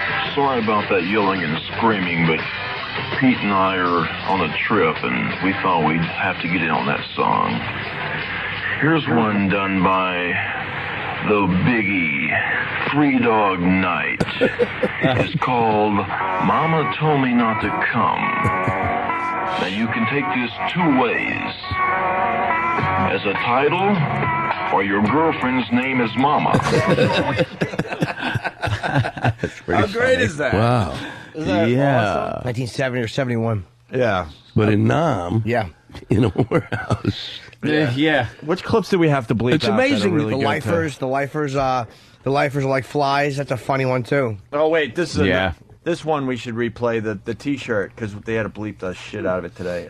Think about it. Now, how long did this take to come to the surface? When you think It's on about the it. net. I mean, it's probably been circulating on tape, and then with the internet. I've had a copy of this for 20 years, and Have you really? I found it in a box. You don't even know where you got it, do you? My buddy Stork, who got it from some guy in the Buffalo area, who might have another tape. We're hunting it down. Because if he'd been on, like, let's say it was today, if this was today, and he was doing this like 2 days after he did the first, show, yeah. And it would be YouTube or around the something. world. Yeah, I know. It's amazing how this was traded around back in the day. This is 70. Yeah, it's you gotta mail extraordinary. this shit. Get the postage right and all that crap instead of pushing a button on your computer. From Vietnam. Yeah. I think we might talk to him tomorrow. We're hoping. Wow. But here's one where he was selling. He got so popular, he had stuff he was selling. This is a sweatshirt. He was selling stuff. Yeah, he was a marketing genius too. Pinball Wizard by The Who. I've had quite a few letters recently concerning some of the different items that Radio First Termer has to offer his followers. And one of the biggest things is the official Dave Rabbit sweatshirt. For those of you who are unaware of what a Dave Rabbit sweatshirt is, I'll tell you. It's a white sweatshirt. On the front of it, it has a large white rabbit. And the rabbit's dick is completely hard. The rabbit is carrying a sign. On the sign, it reads, "Fuck it," before it fucks you. If you'd like one of these Dave Rabbit sweatshirts, send a postcard along with $2.98 to Dave Rabbit Sweatshirt, Radio Saigon, Underground, APO In Country, 96969. Wow. Cream. White Room. Wow. That guy is funny. That's funny. That guy is funny. Yeah, his slogan was "The hits keep on coming." There's the T-shirt behind you there. Fuck it before the actual fucking T-shirt. I want my brother to make a version of this shirt. Wow. Yeah, fucking look at the big fucking cock of the rabbit. That's Jesus. funny. How about, can we get He has the more one with balls the- than Lance Armstrong. stop. That was jeez. Lewis. I'm sorry, his friend. Gee. Yeah. Hey, do we have any I want that clip with the flies. The lifers are like the yeah, flies. that's the one I was asking about. E-Rock? I think it's the second message from the latrine.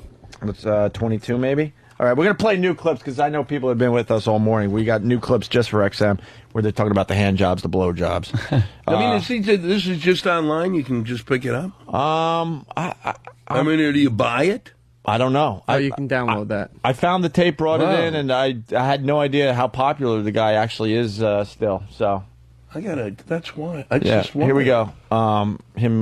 He did this bit called "Message from the Latrine Walls," just reading what people are writing on walls in the bathroom. Texas. You can't judge a book by looking at its cover. Here's another quickie from the latrines in the Republic of Vietnam.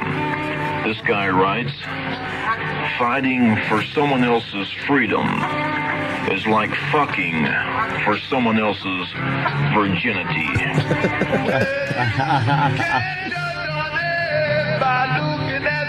That's not the one. No. SWAT power. Oh, that's the one we had to bleep earlier twat too. power? Twat power. But SWAT power. Hey, yeah, we got their attention. For the love of God, please go to AboveTopSecret.com. Dave has a radio show on this site. We'd love to have you here. Come on over. Dave is still as crazy as ever. I'm a moderator there. Contact me to Elevate Done, something like that. Oh, We got his contact. I contacted Dave directly last night, so we're gonna try Does to he get him on sound tomorrow. insane? It took a while before he would confess that it was really him. Like he kept fishing for information from me before he would talk to me. What is he hiding out? He's been hiding out. Yeah, he's got the Vietnam mentality. You know? Wow. He's like still living the dream. Yeah, bro. look out. He's They might still come and grab you. He's still living the dream. He's afraid of getting grabbed. No kidding. Do you blame him? Where's the other one, Iraq? Maybe it's this one? All right, hold on. We're going to a couple more clips from Dave Rabbit. During the night, we're going to be reading some of the things off the latrine walls around the Republic of Vietnam. Here's one of them. While I'm home, my wife is my right hand. While I'm away, my right hand is my wife. Cooking from the Big 69. The Who. From the rock opera Tommy. Pinball Wizard. Who's cooler than this fucking dude? No shit. It's unbelievable. Playing all new music. Oh, yeah. For the time? Yeah. Yeah, this was like... No, it's unbelievable. Brand new from The Who. Yeah, he's... Cream with White Room. We're gonna let this next one roll on through. Why? Well, for one reason, I've got to go take a big, heavy crap. And barring unforeseen incidences that may occur during my trip to the latrine, such as being picked up for marijuana, or stopping in and getting a quick fuck with one of the whores down the hall, I'll be back to finish this goddamn program. Wow. He would have fit in with us, man. Yeah, he's goddamn program. And where's he working now? He's we don't know. We're trying to find out more Is about he just on the web doing it? He's I doing believe so. podcasts. Yeah, it's like a podcast. Wow. Where's the one about the shit? Fucking want this guy on. Why doesn't satellite radio hire him? Maybe it's the third. Yeah. Fucking man, for a guy like that, he's just great. What am I talking about? Where is it? I'm boring myself. I could have just stopped there to why doesn't satellite hire him? Why did you work as his manager? I just spiraled out of control. Yeah. I had nothing to say. He talks about the lifers. Oh, I think this is it right here. Okay. I love this one. Well, actually, let me play this one too, because these are all unedited. Way better when you hear the curses. This motherfucker is so goddamn long. Oh, he got annoyed because he played a really long record. I don't recognize the song. So in the middle of it, he just pops the mic on. He's like, this motherfucking song is goddamn too long. This motherfucker is so goddamn long. I could have gone downstairs and got a shot of back. Rambling on with more music. By the way, my buddy Stork, who gave me the tape, he said get a shot of Mac, not back. Yeah. And it is a heroin or a drug thing. So that I didn't know. This motherfucker is so goddamn long. I could have gone downstairs and got a shot of back. Rambling on with more music. Iron Butterfly. Soul Experience. Speed kills. Slow down.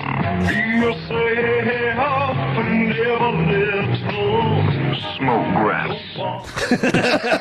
Smoke grass. Just underground shit, man. Not government radio. That's extraordinary. And that nobody. What's amazing is that I am just hearing about it this morning. Yeah, I never heard of this guy. I never heard of him. No. And I had friends there. One more clip before we give you a couple new ones. This is, I think, the one we finally. I love this about the shit. Iron Butterfly. Soul Experience. Lifers are like flies.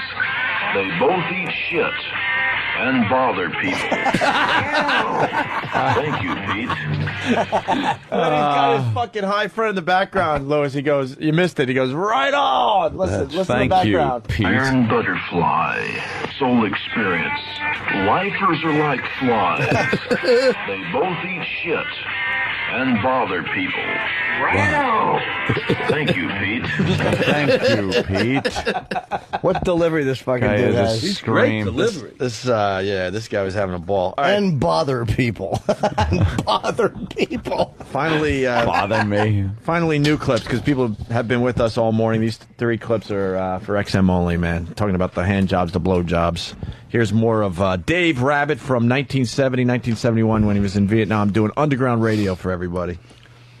Tonight's news comes from both Saigon and the Phan Rang areas.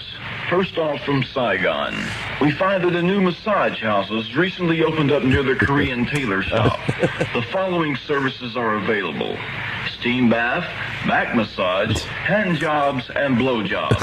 Hours are from 0700 hours for maggots, 7 a.m. for first-termers, until 1630 hours for maggots, and 4:30 p.m. for first-termers. Reservations may be made by calling extension 2269. Wow. And now from Phan Rang area, here's Nugent.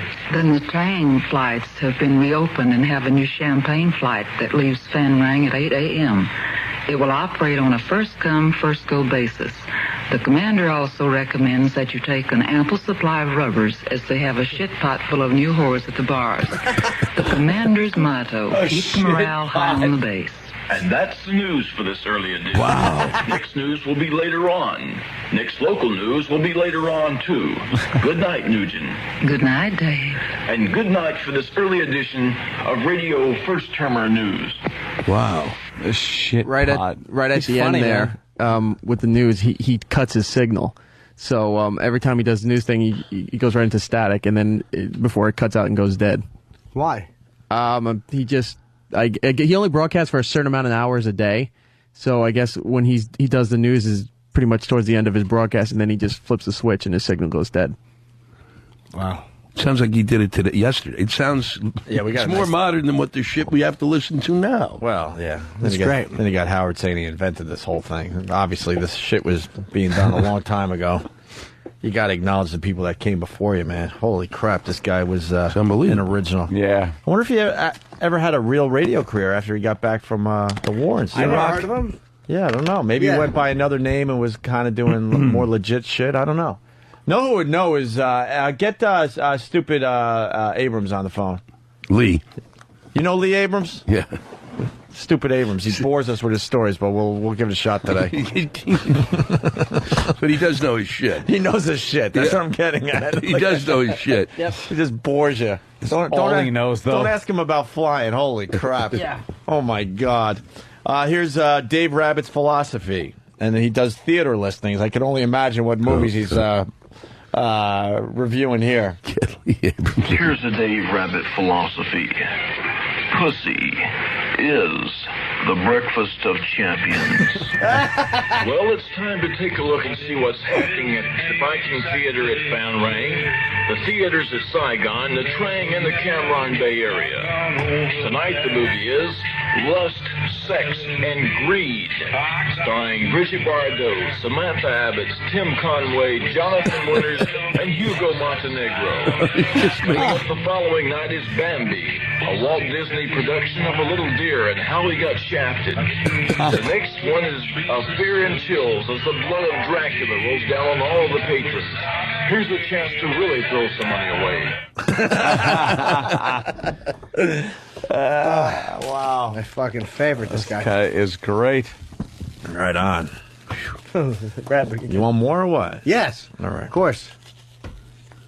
Here's another quickie from the latrine. The carnal act of sex is held to be sacred. Eating pussy is perversion. Signed, Omar. Someone wrote under this, "Is something happening here?" Omar died from syphilis of the tongue and throat. Ladies and gentlemen, say good evening to Buffalo Springfield. Wow. Hey, that's a cool way to intro a record right there. That's pretty fucking cool, man. This guy's amazing. Yeah. Fucking cool. You know what? Fuck it. Let's play the rest of this shit. It's really good. It really is. We got just a few more. We'll play the one from earlier, the public service announcement. They got fucking. There's no clips to this guy anywhere. We're finding more. There's more online. E-Rock's going through it tonight. We should have more tomorrow, hopefully. Only because I heard that there's always you can always get his stuff in Albany on Friday night at the Egg. Shit, Jimmy, I fell right for it. What? Yeah, the Egg in Albany. I'm a fucking rookie. Man, and what night are they getting extras in? Yeah, really. Well, this Friday, apparently, they're giving a lot of them. I happen to be there, but it's irrelevant. You're going to have copies of the Dave Rabbit tape for everybody? Oh, yeah, for free. And the T-shirt. 518-473-1845. 45. Wow. People are calling. Look at my shirt. Yeah, we got to get those shirts printed. My brother could probably rip them off. Oh. Not getting any money. Blowing a little grass now. Going back into music by Steppenwolf called The Pusher. Speaking of The Pusher, brothers and sisters, if you happen to be down by the Magic Finger Lounge anytime tonight, keep away from the Korean at the front door. He's pushing some bad H. Wow. I repeat, he's pushing some bad H. Wow. It's stunning. And you figure then he's the source of information. Well, Well, they had the real information, and then you had No, this but guy no, but that you was didn't like know. more of a street guy. But it's also that whole way, back then of getting information because nobody the real information they're not going to tell you that the the H is bad. The H is bad. They don't even acknowledge that their troops are doing H. Yeah, they're going to tell you, avoid the fish. We got a bad shipment. Not avoid the H. You're right. Cream sauce. Right, and the cream sauce. You're getting your information from a guy who's in the back of a whorehouse. That's where you got to get. It's like nothing has changed in this country. Yeah, where's they're getting their information from us, and we're like we're like 2 steps Don't away. know anything. Where's Lee? Mike. So they think we know because it comes out of the radio. But I heard it. No, I heard it on the radio. Oh, then it must be true. No, we said it. Where's Lee Abrams? Steve left a voicemail for him. We're trying to find him. Yeah. He's in an email somewhere. Do you get the emails? That's where he is. Yeah, I get the blogs. Are He you lives- friends with him or something? Well, because I did a bunch of stuff for XM Back very in the early. day, right? Back in the day. When there was 100 people listening. When there was 60, really. Sorry, but... Well, no, it's true. And then I got on and there was 102. Yeah. All right, we'll play more of this. You left a... I don't have his email address. My favorite is they gave Hold me on, wait a the XM box and all the stuff to actually listen to you guys. Right. And it doesn't work. Well, don't say that, Lewis. We're trying to, Well, it doesn't. I'm trying to make people think that this is actually good. It is good, but it doesn't work. Whatever they gave me doesn't work. And then they told me it was because of where I was located. And I said, well, I thought a satellite can just get it to you. No, you need kind of line of sight. It doesn't go through ceilings or anything. But I was like on the 40th floor. How much higher do I need to be? I'm like Well, kissing the satellite's ass. It's got to be like outside, the antenna. Could someone... Well, then what are they giving it to Are you us? still in the same building on the west side? I moved. But I'm still in your neighborhood. You still in the neighborhood? No. All right, listen. You out? I moved to a richer one. Did you? Where are you living? 145th Street in Edgecombe. All right. Nice Someone's got hood. Someone's got to Where are turn you? this text thing off before I... Uh-oh. My love, what's the matter? Do you know how to turn the fucking... They're trying to guess how what you're thinking fucking Predictive text. Oh, What? yes, I do. I'm ready to throw this. I love predictive I'm text. trying to get stupid Lee Abrams on the goddamn radio All right, show. let me see. Do me a favor, open up to the text page, and I'll show you how to do it. I don't know where that is. When you're going to send a text. No, I mean an email. It's in the email. Wow, this is radio at its most fascinating. All right, we got more How Dave do you Rabbit, text? though. How do you text? We got more Dave Rabbit. If you No could one's going call anywhere. in and help us learn how to text, that would be really great for us. Give you a prize. Cutting Edge Radio, I don't know how to do this. Okay, give it to Danny. Danny will do it. He tried all morning. Like the stupid buttons started pushing themselves in my pocket. My penis must have hit it or something. Yeah, boy, that Well, giant. now let's say yummy. I got a giant penis. Don't make your fun of my big- your penis. big package. So it's not as big as Anthony's, but I do okay. Suck this cock. Are you packing, Lewis? Not this morning. I think you're probably... I leave mine in the fridge. I say Lewis is probably 5 don't have it- 3/4. You don't have Perhaps it. 6 I'm thin. thinking he's all ball. No. Yeah. One giant Old ball. taffy bag. Old taffy bag. Like a hornet's nest. No, I have detachable. I don't understand why you guys haven't moved to that. Detachable penises? Yeah. I leave it in the fridge, and I'll pick it up when I get home. Now that it smells like the Chinese food you left next to it. Let's go back to Dave Rabbit. Oh, man. More Dave Rabbit. Here's another saying from the latrine walls. If you're sitting down taking a crap and reading this, you're probably the only motherfucker in the Republic of Vietnam that knows what he's doing. Here's one that cuts your stereos full blast and blow that motherfucker out in the next room. Hendrix. Fire. He's talking over the vocals, though. He doesn't know how to hit the post. Hendrix Fire. Well, first of all, that song's 2 minutes long, so maybe you should just shut up on that one. Oh, sorry. He's a legend. I like him. Hendrix. And now for a word from good old Pete. He's got some information for some of you people out there. Pete, what do you got for us tonight, buddy? Thank you, Dave. As it is our policy to keep our listeners well informed, we have a special news item that should be of special interest for the patrons of the Castle Club this evening. We have just learned of an MP raid at 10 p.m., or I should say 10:30 p.m. tonight. So, if I were you, ditch the grass, H, speed, and make yourself plenty scarce. Thank you, Dave.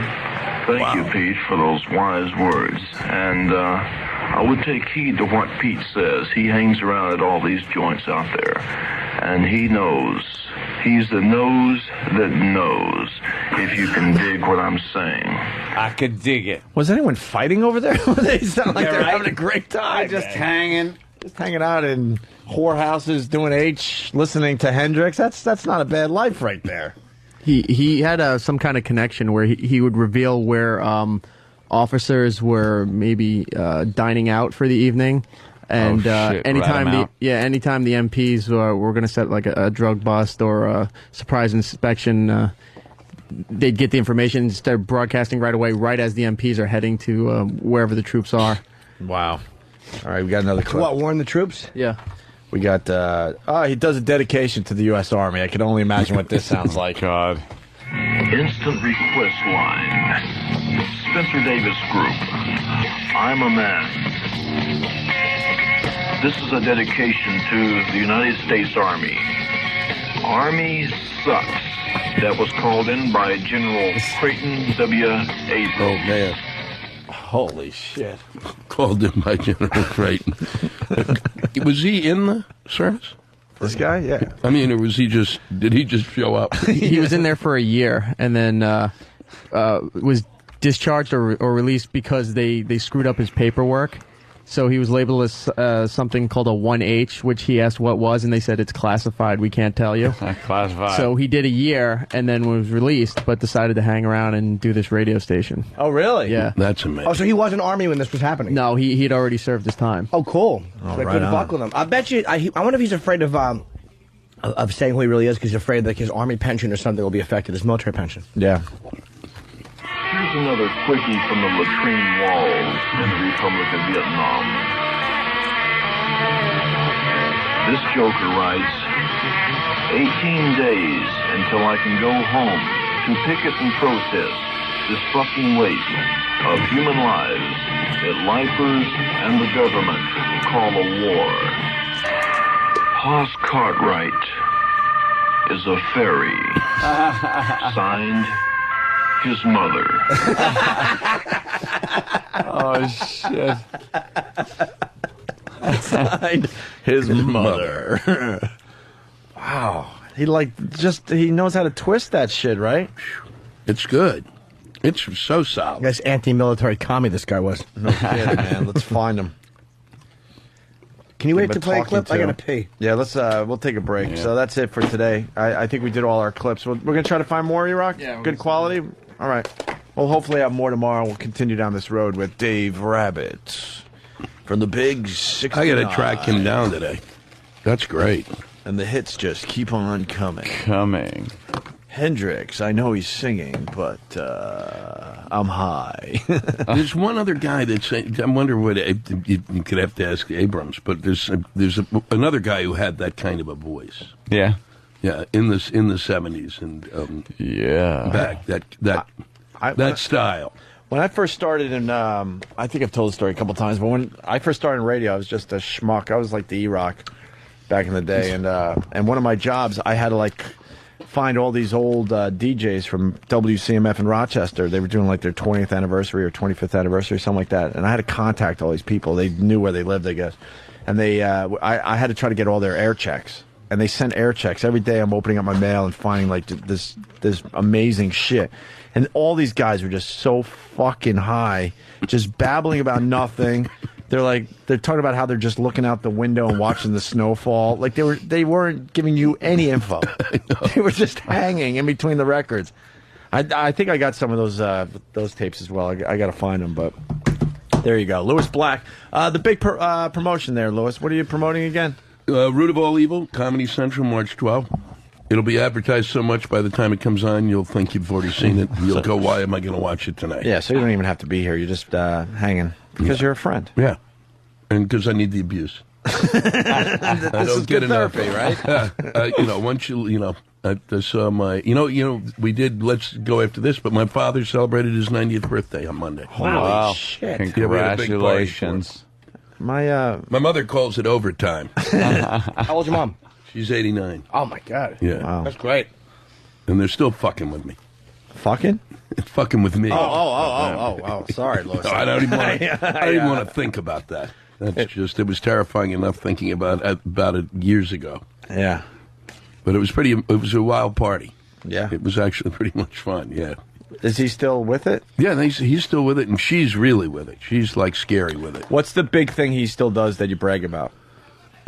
He is. I love when they talk about like people celebrating their 100th birthday, and she still does crossword puzzles. Well, he still drives.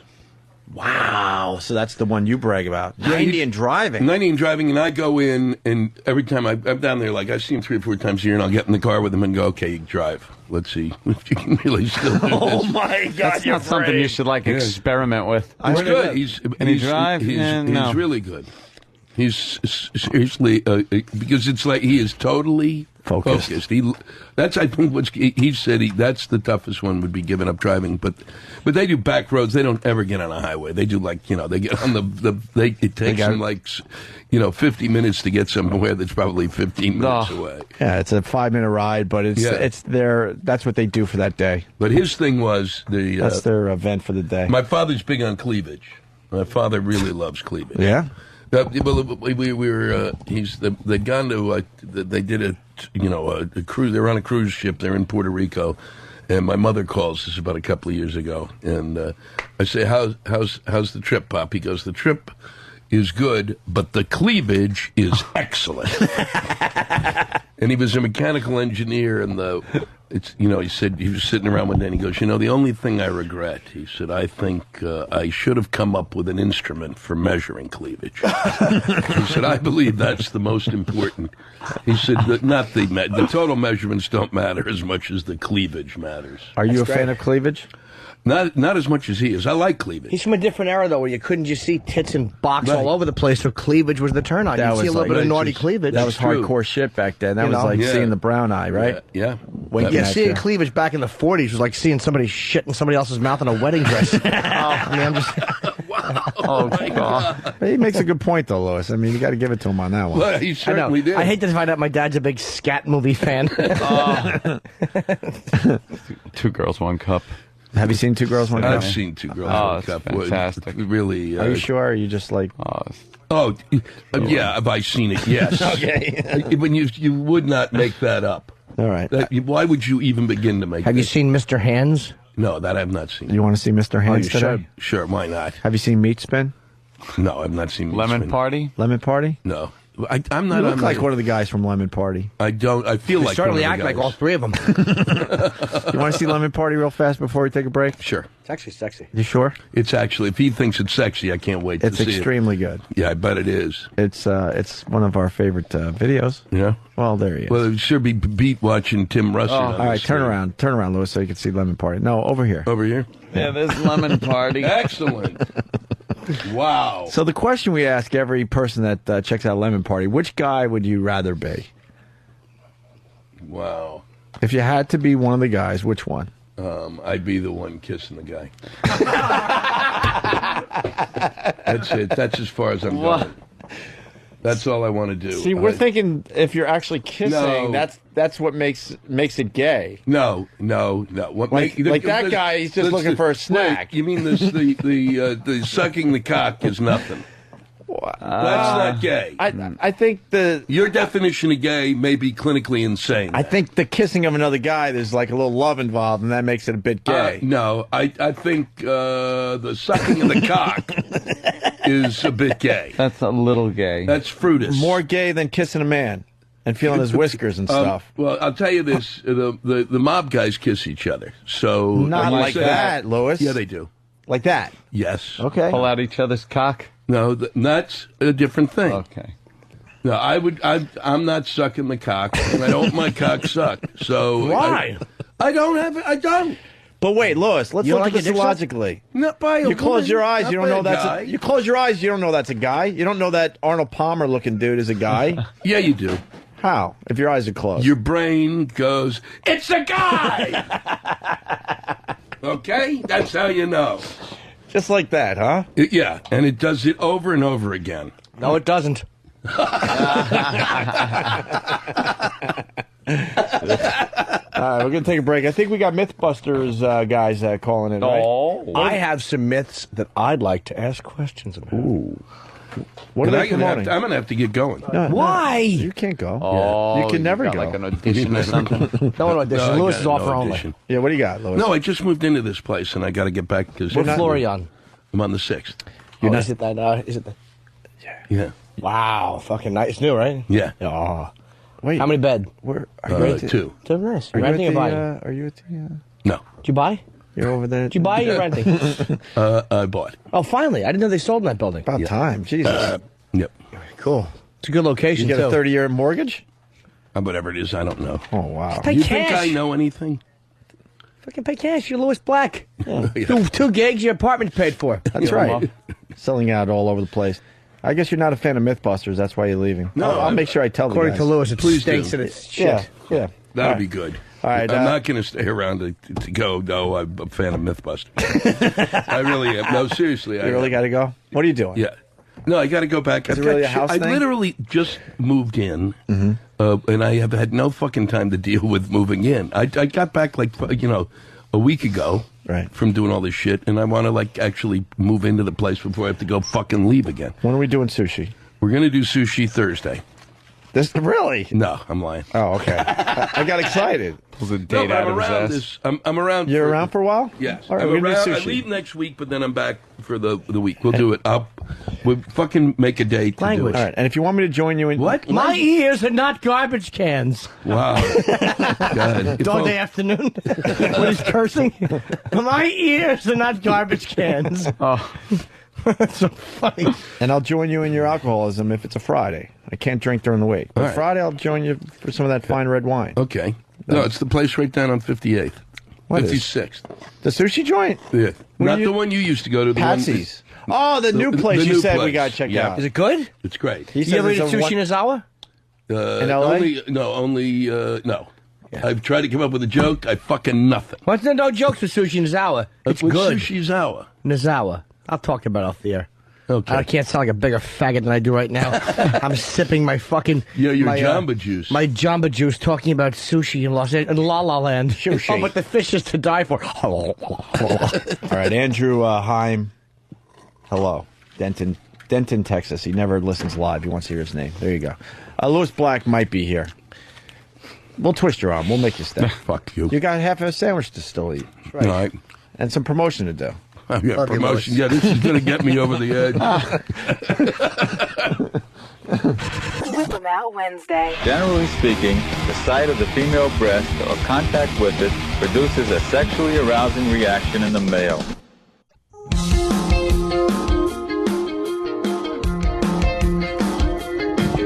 And we're back. Hey. With the Opie and Anthony Show. Hi. Hey, we haven't had these guys on in a while. It's Jamie and Adam from Mythbusters. Hey, guys. Good morning. Good morning to you. Hi, gentlemen. Where are you guys calling from? I'm in the rain on top of Twin Peaks in San Francisco. Nice. Really? Jimmy was just out there doing a little comedy. Oh, yeah, I for was just everybody. out there. Yeah. It's a great city. You live there? Yeah. That's where they do a lot of their stuff. Oh, okay. Yeah, of course. Yeah. Hey, how do you guys feel? Let me ask you, Mythbusters. They've been talking so much now about dispelling the myths of Oswald being the, I'm sorry, of the conspiracy, actually, and actually pointing a lot more towards Oswald being the lone assassin. People saying, well, the things that they said weren't possible actually were. Do you guys have any take on that or feelings about that? You know, one of the very earliest things we did was called Ice Bullet. Was there a second shooter on the grassy knoll that was firing a bullet made of ice that disappeared, which is why they only found one bullet? And I got to tell you, doing that myth brought out the crackpots. The number of crackpot and disturbing emails that Jamie and I have gotten over the years is just huge. Wait, there might be some more material in there, certainly. Wait, The bullet just came out as like water. I never heard of the ice bullet theory. Have you, Ant? Yeah. I haven't either. I really haven't. I heard about the theory where the guy was in the Jimmy, the streets everywhere. No, in the hole, in the car, in the fucking manhole. It's just the most nonsensical.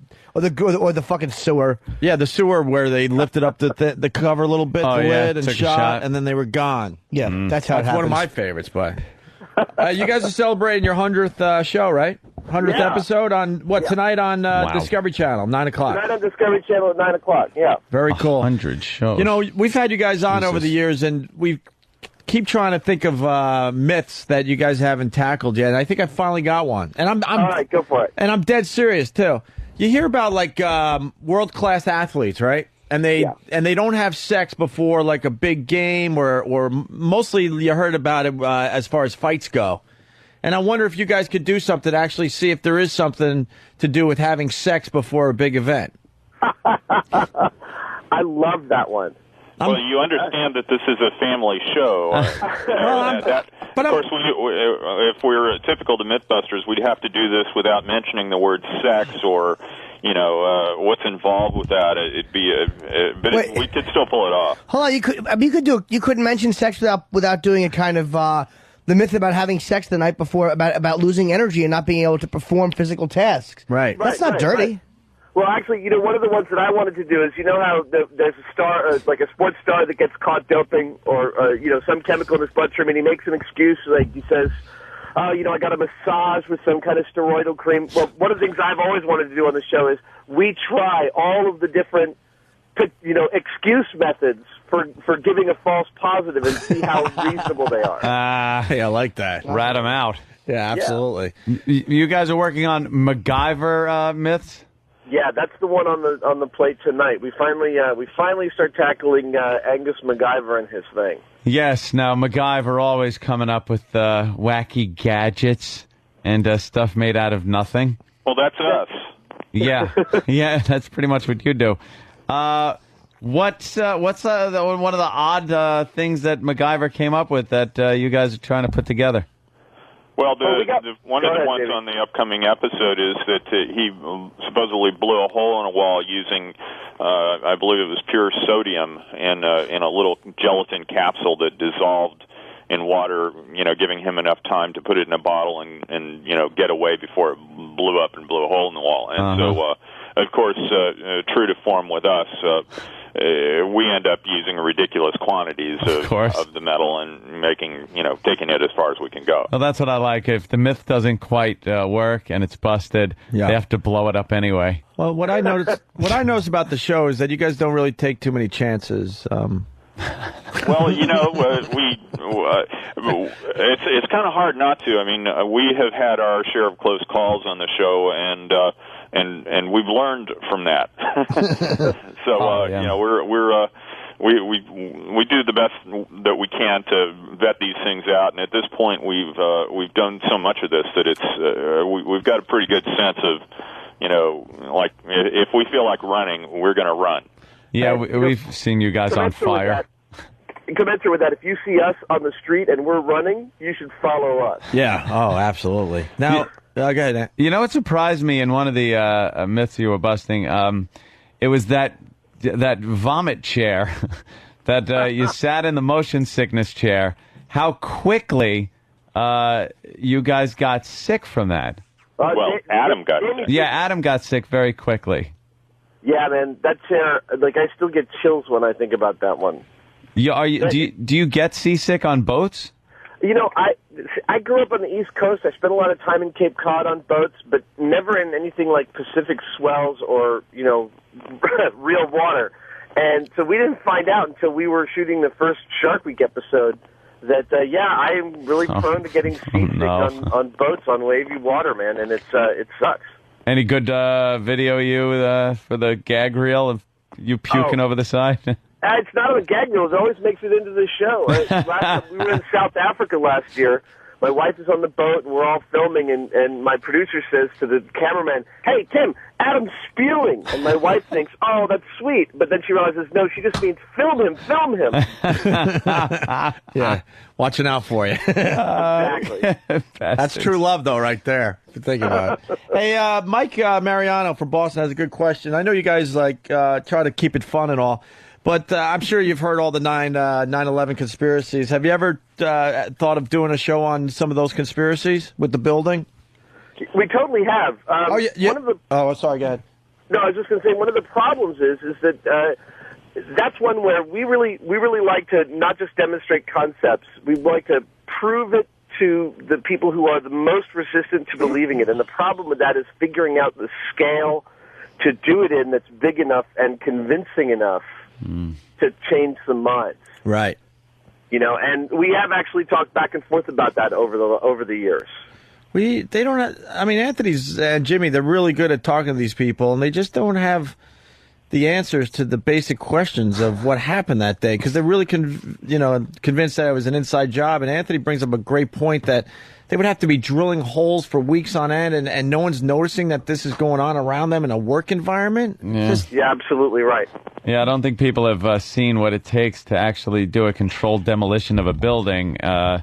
They think you could just go in one night and plant some dynamite around. There's got to be beams drilled out and come-alongs pulling cable, and it's amazing. I also think you look at the bureaucracies that we have to deal with and the various quagmires our government gets into, and you think, this is a government capable of a conspiracy that big? To that magnitude, right? Yeah, that isn't going to happen.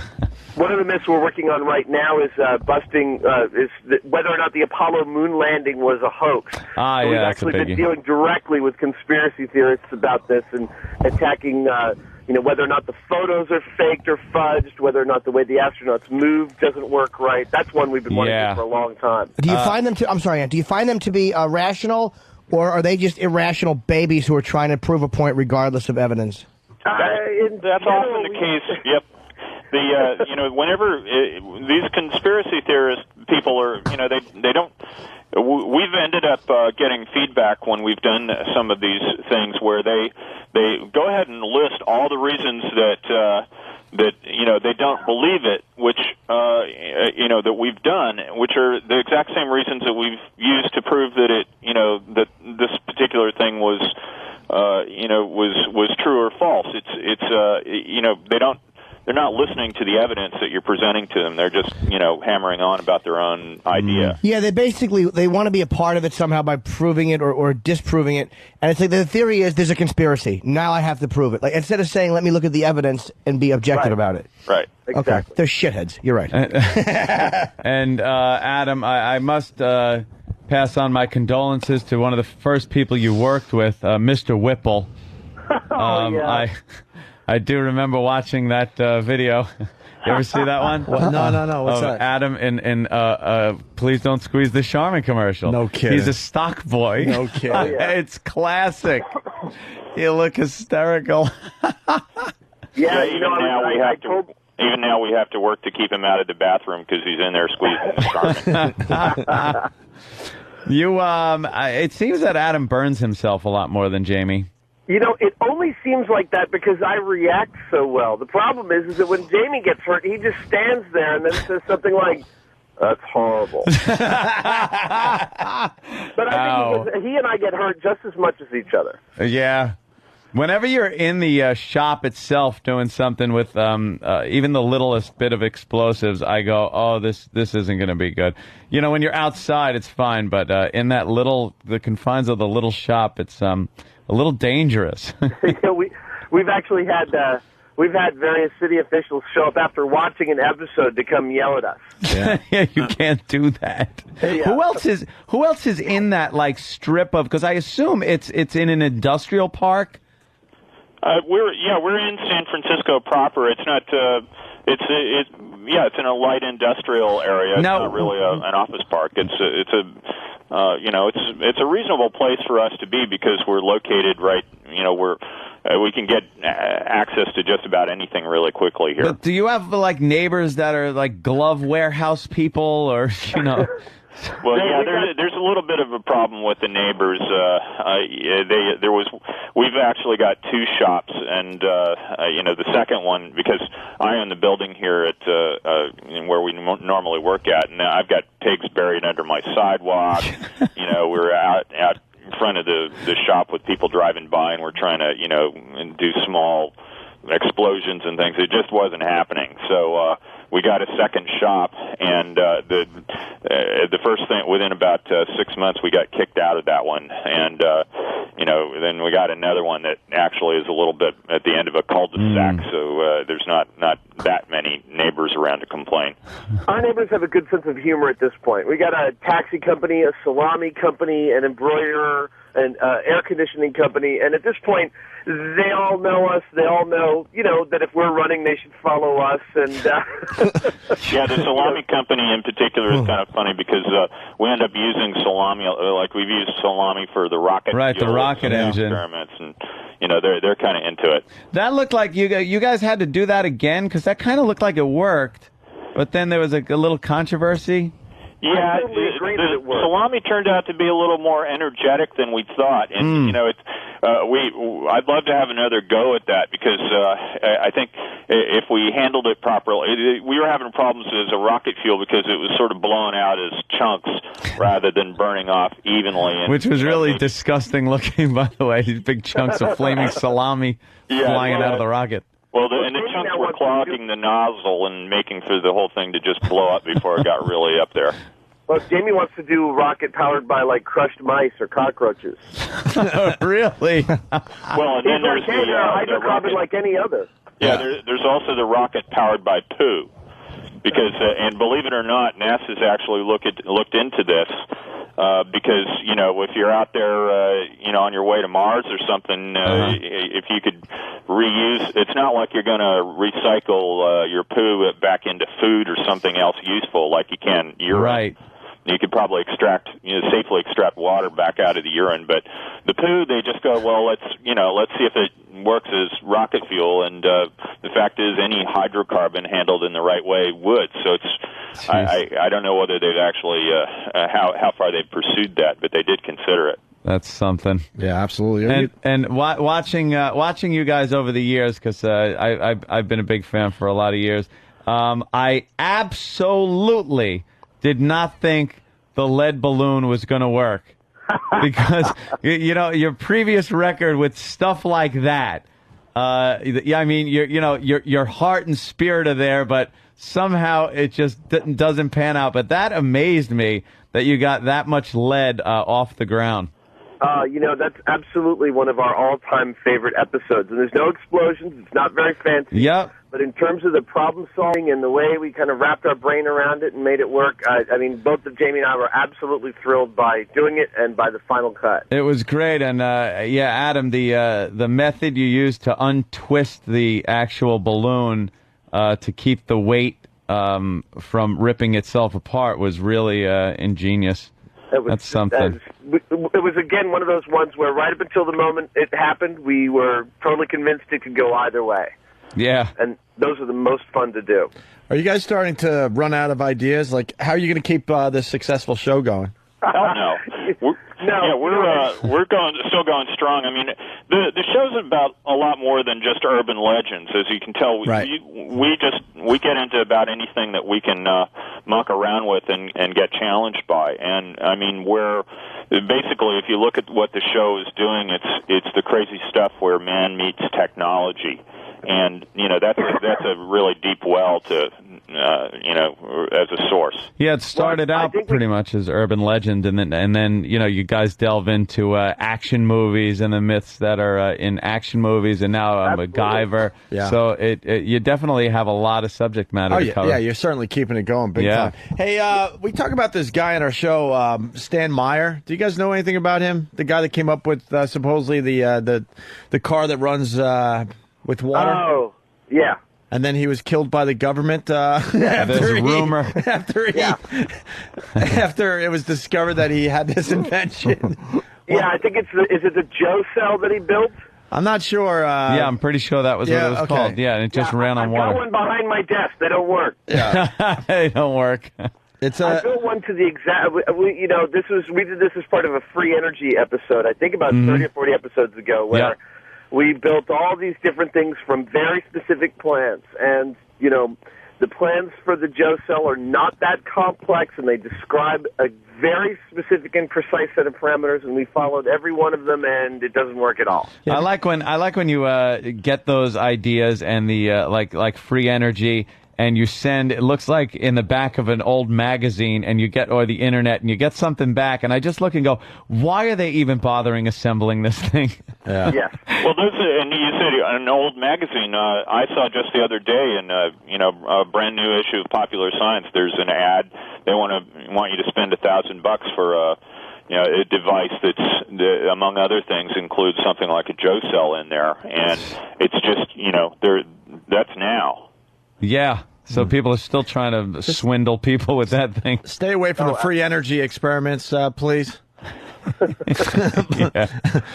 we say on the show, as long as, and I can finally say it on your show, as long as people believe stupid shit, we still got a job. There you go. Bravo. There you go, man. It's very similar to what we do. I can't see a better line to close with, guys. Thanks, thanks so much. Congrats, and looking forward to the MacGyver episode. Yeah, tonight at 9 on the Discovery Channel, the 100th episode for you guys. Thanks for having us on, guys. Cool. We'll see you guys soon, all right? Later. All right, we'll talk soon. All right, Later, guys. Jamie and Adam, everyone. Yeah, they're good guys. Been friends of the show for a long time. Yeah, I love that show. I get pissed off when I'm going around the channels, and it's one I've seen already, but occasionally you get one, and then... And they're not running out of ideas. That's great. No, and you thought they would because it was just urban legends at first, but they kind of figured out how to keep it going with other. If you get a hit show, they figure out how to fucking keep it going as long as possible. Exactly. But now that we're delving into movies and TV shows and things like that. Yeah. They should go. You know what they should do? I wanted to tell them this. Like all these like crazy. Mythbusters meets Jackass? No, I did want to tell them about that. I think that's called Smash Lab. We forgot to ask them about Smash Lab. But, no, like, I wasn't even joking, like the sex before a big sporting event. And I'm sure there's some other edgy, like, this is a family type show, but maybe they could do an offshoot, either do a DVD or throw it on Showtime or HBO. Could you see? But doing some of these other ones. But Adam, I could see. Could you see Jamie like, well, this person is going to fuck. Yeah. And we are going to then measure how much energy he lost after the act. It just doesn't seem like that type. He's really Mr. Science. I would have gave credit to the Stan Meyer question, but you didn't leave your name, buddy. That was good, yeah. Cell phone instant feedback. We like giving credit, so if you're feedbacking from a cell phone, just throw your name in there. SkiColoradoNow.com. That's right, we're up to line of the day. For info on great deals on 26 world-class resorts and up-to-the-minute snow conditions, log on to SkiColoradoNow.com. Here is a runner-up line of the day. Yeah, that would have been fine. And Simon says, put your hands over your head. Oh, I'm sorry, Mr. McCain. You're out. Dave Rabbit is now number 15 on Google Trends, and we didn't even ask for a Google bomb today. That's how much. That's how much interest there was in Dave Rabbit today. Wow, we were onto something, huh? That's pretty impressive. Thank you, Dante Hicks, for letting us know about that. Dave Rabbit on Dante Hicks on yeah. All right. On who is that? I'm not even going to pretend. Dante. Is that Clerks? I'm supposed to be here. Yeah, I'm supposed to be here. His last name's Hicks too. Dante. Yeah. Well, I know Dante. Yeah. Okay, I didn't know. It wasn't it Hicks? Yeah. Okay. Oh fuck, you got me. On Dante, fucking faggot. Dave Rabbit or David Rabbit? Dave Rabbit. Dave, I think. Dave Rabbit on Google Trends. That's pretty cool, man. That means people were very interested in hearing him today. Hopefully we'll have more tomorrow and maybe an interview with the guy. I don't know about the interview, though, because E-Rock's trying, and it just seems like he's a little leery or something. I don't know. We'll find out later.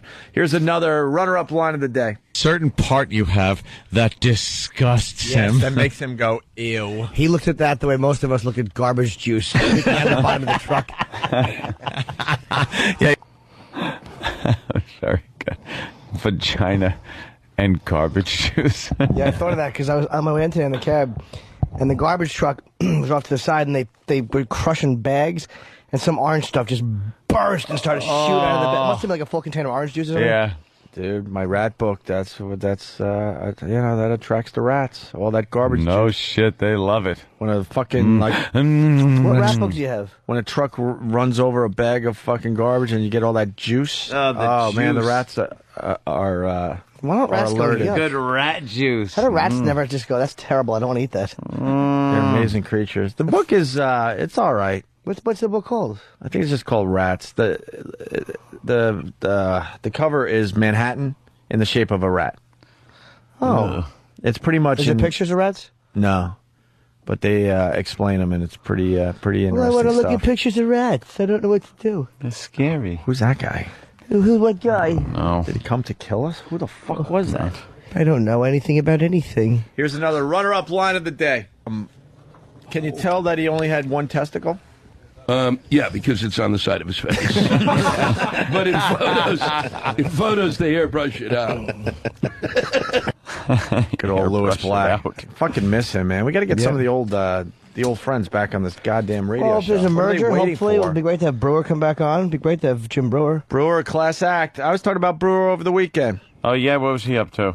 No, I didn't talk to. I actually I did text him one night drunk, and he and then my phone rang, but no one was there. So I think we were sort of trying to communicate, but I think we're both a little scared. Yeah.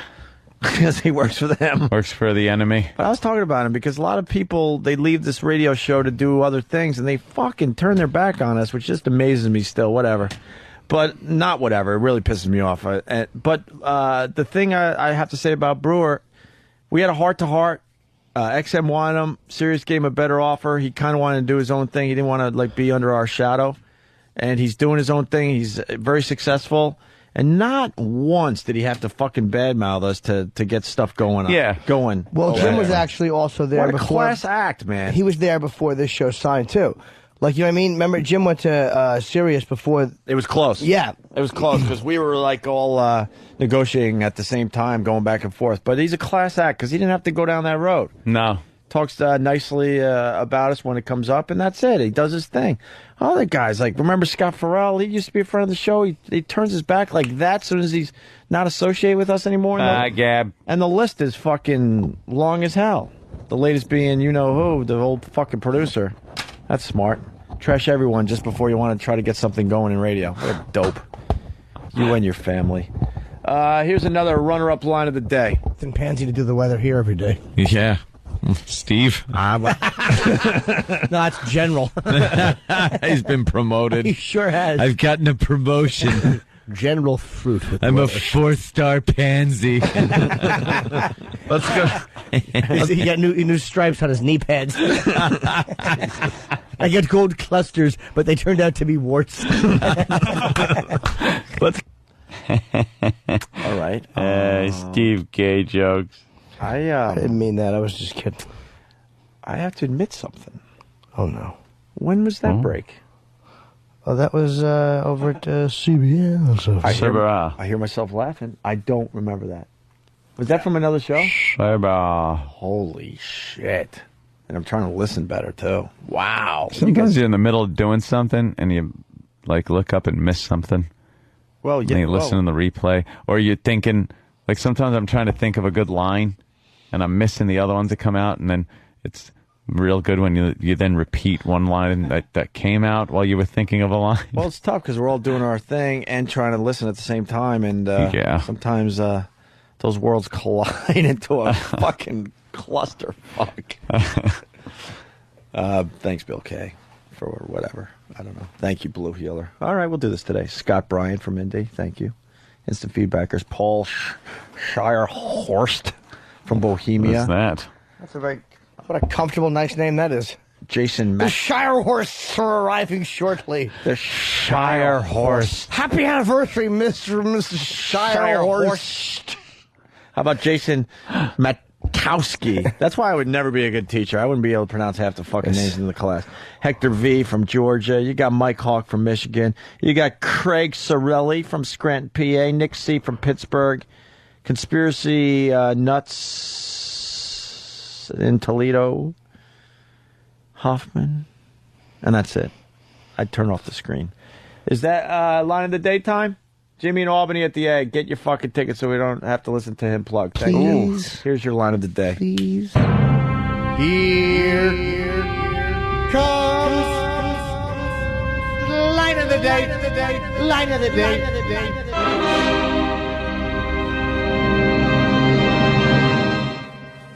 I had it down to little tiny letters. I had it down to my thumb. Wow. A piece of paper down to my thumb. Wow, what'd you write on the back of a list of Iraq's accomplishments? Oh, I heard that one today. You're going to have to do a little Dave Rabbit, I'm thinking, after Line of the Day. Maybe the hits keep on coming. Yeah. The Shire Horse will be defeated with my wizard. I finally saw... That's right. Harry Potter and the Curse of the Shire Horses. Whatever the fuck the name is. Shire Horse. Shire Horse. I think he's jealous because they sold more Harry Potter books than he did. Ladies and gentlemen, Lord and Lady Shire Horse. Horse. You have to do hard T at the end. Horst. Because there is a T in his name. Shire Yes, Horse. Shire Horse. Jeremy asks, what about you? Now go fuck yourself, Cleveland. Excuse me, but that knockhorse belongs to Mr. and Mrs. Shirehorse. Oh, you did the hard T, too. I saw that the latest Harry Potter movie. Because I kind of like the Harry Potter movies. First one was, I hate him. Well, the first one was very kid-like, but then they got a little darker and cooler. But the last one sucked balls, man. Of course it did. Sucked balls. All right, I edited a lot today. I did, though. I brought in a tape for everyone's enjoyment. That was a good one. I got to find more stuff. Know what's coming next? The Real Rock TV tapes. I found them. They're in a bag. No. They're in a plastic shopping bag that hasn't been opened in 10 years, Anthony. I got them. I got every fucking episode. Oh, no, I don't want to hear them. And we're going to have to go through some of the bits Didn't we do for that show. Didn't we do enough damage to our reputation with the blimp? F-U, A-B-U, I hate you. What are you guys doing dressed in camouflage? That was the worst. Rocco acting. Well, I got to give it to him, though. He had a bit of sarcasm. We still didn't understand that word in our careers. Hey, yeah, you're all dressed in camouflage. And I was taking him literally. Yeah, I know. I know. Isn't it cool?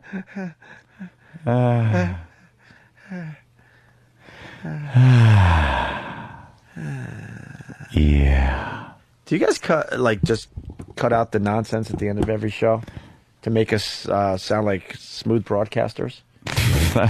You do, right? That would be cut out from 6 to 11.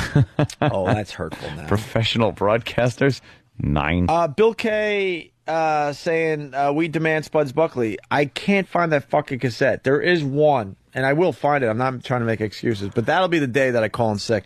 I will throw the cassette at Anthony, and I will run away. Gotta hear the voice.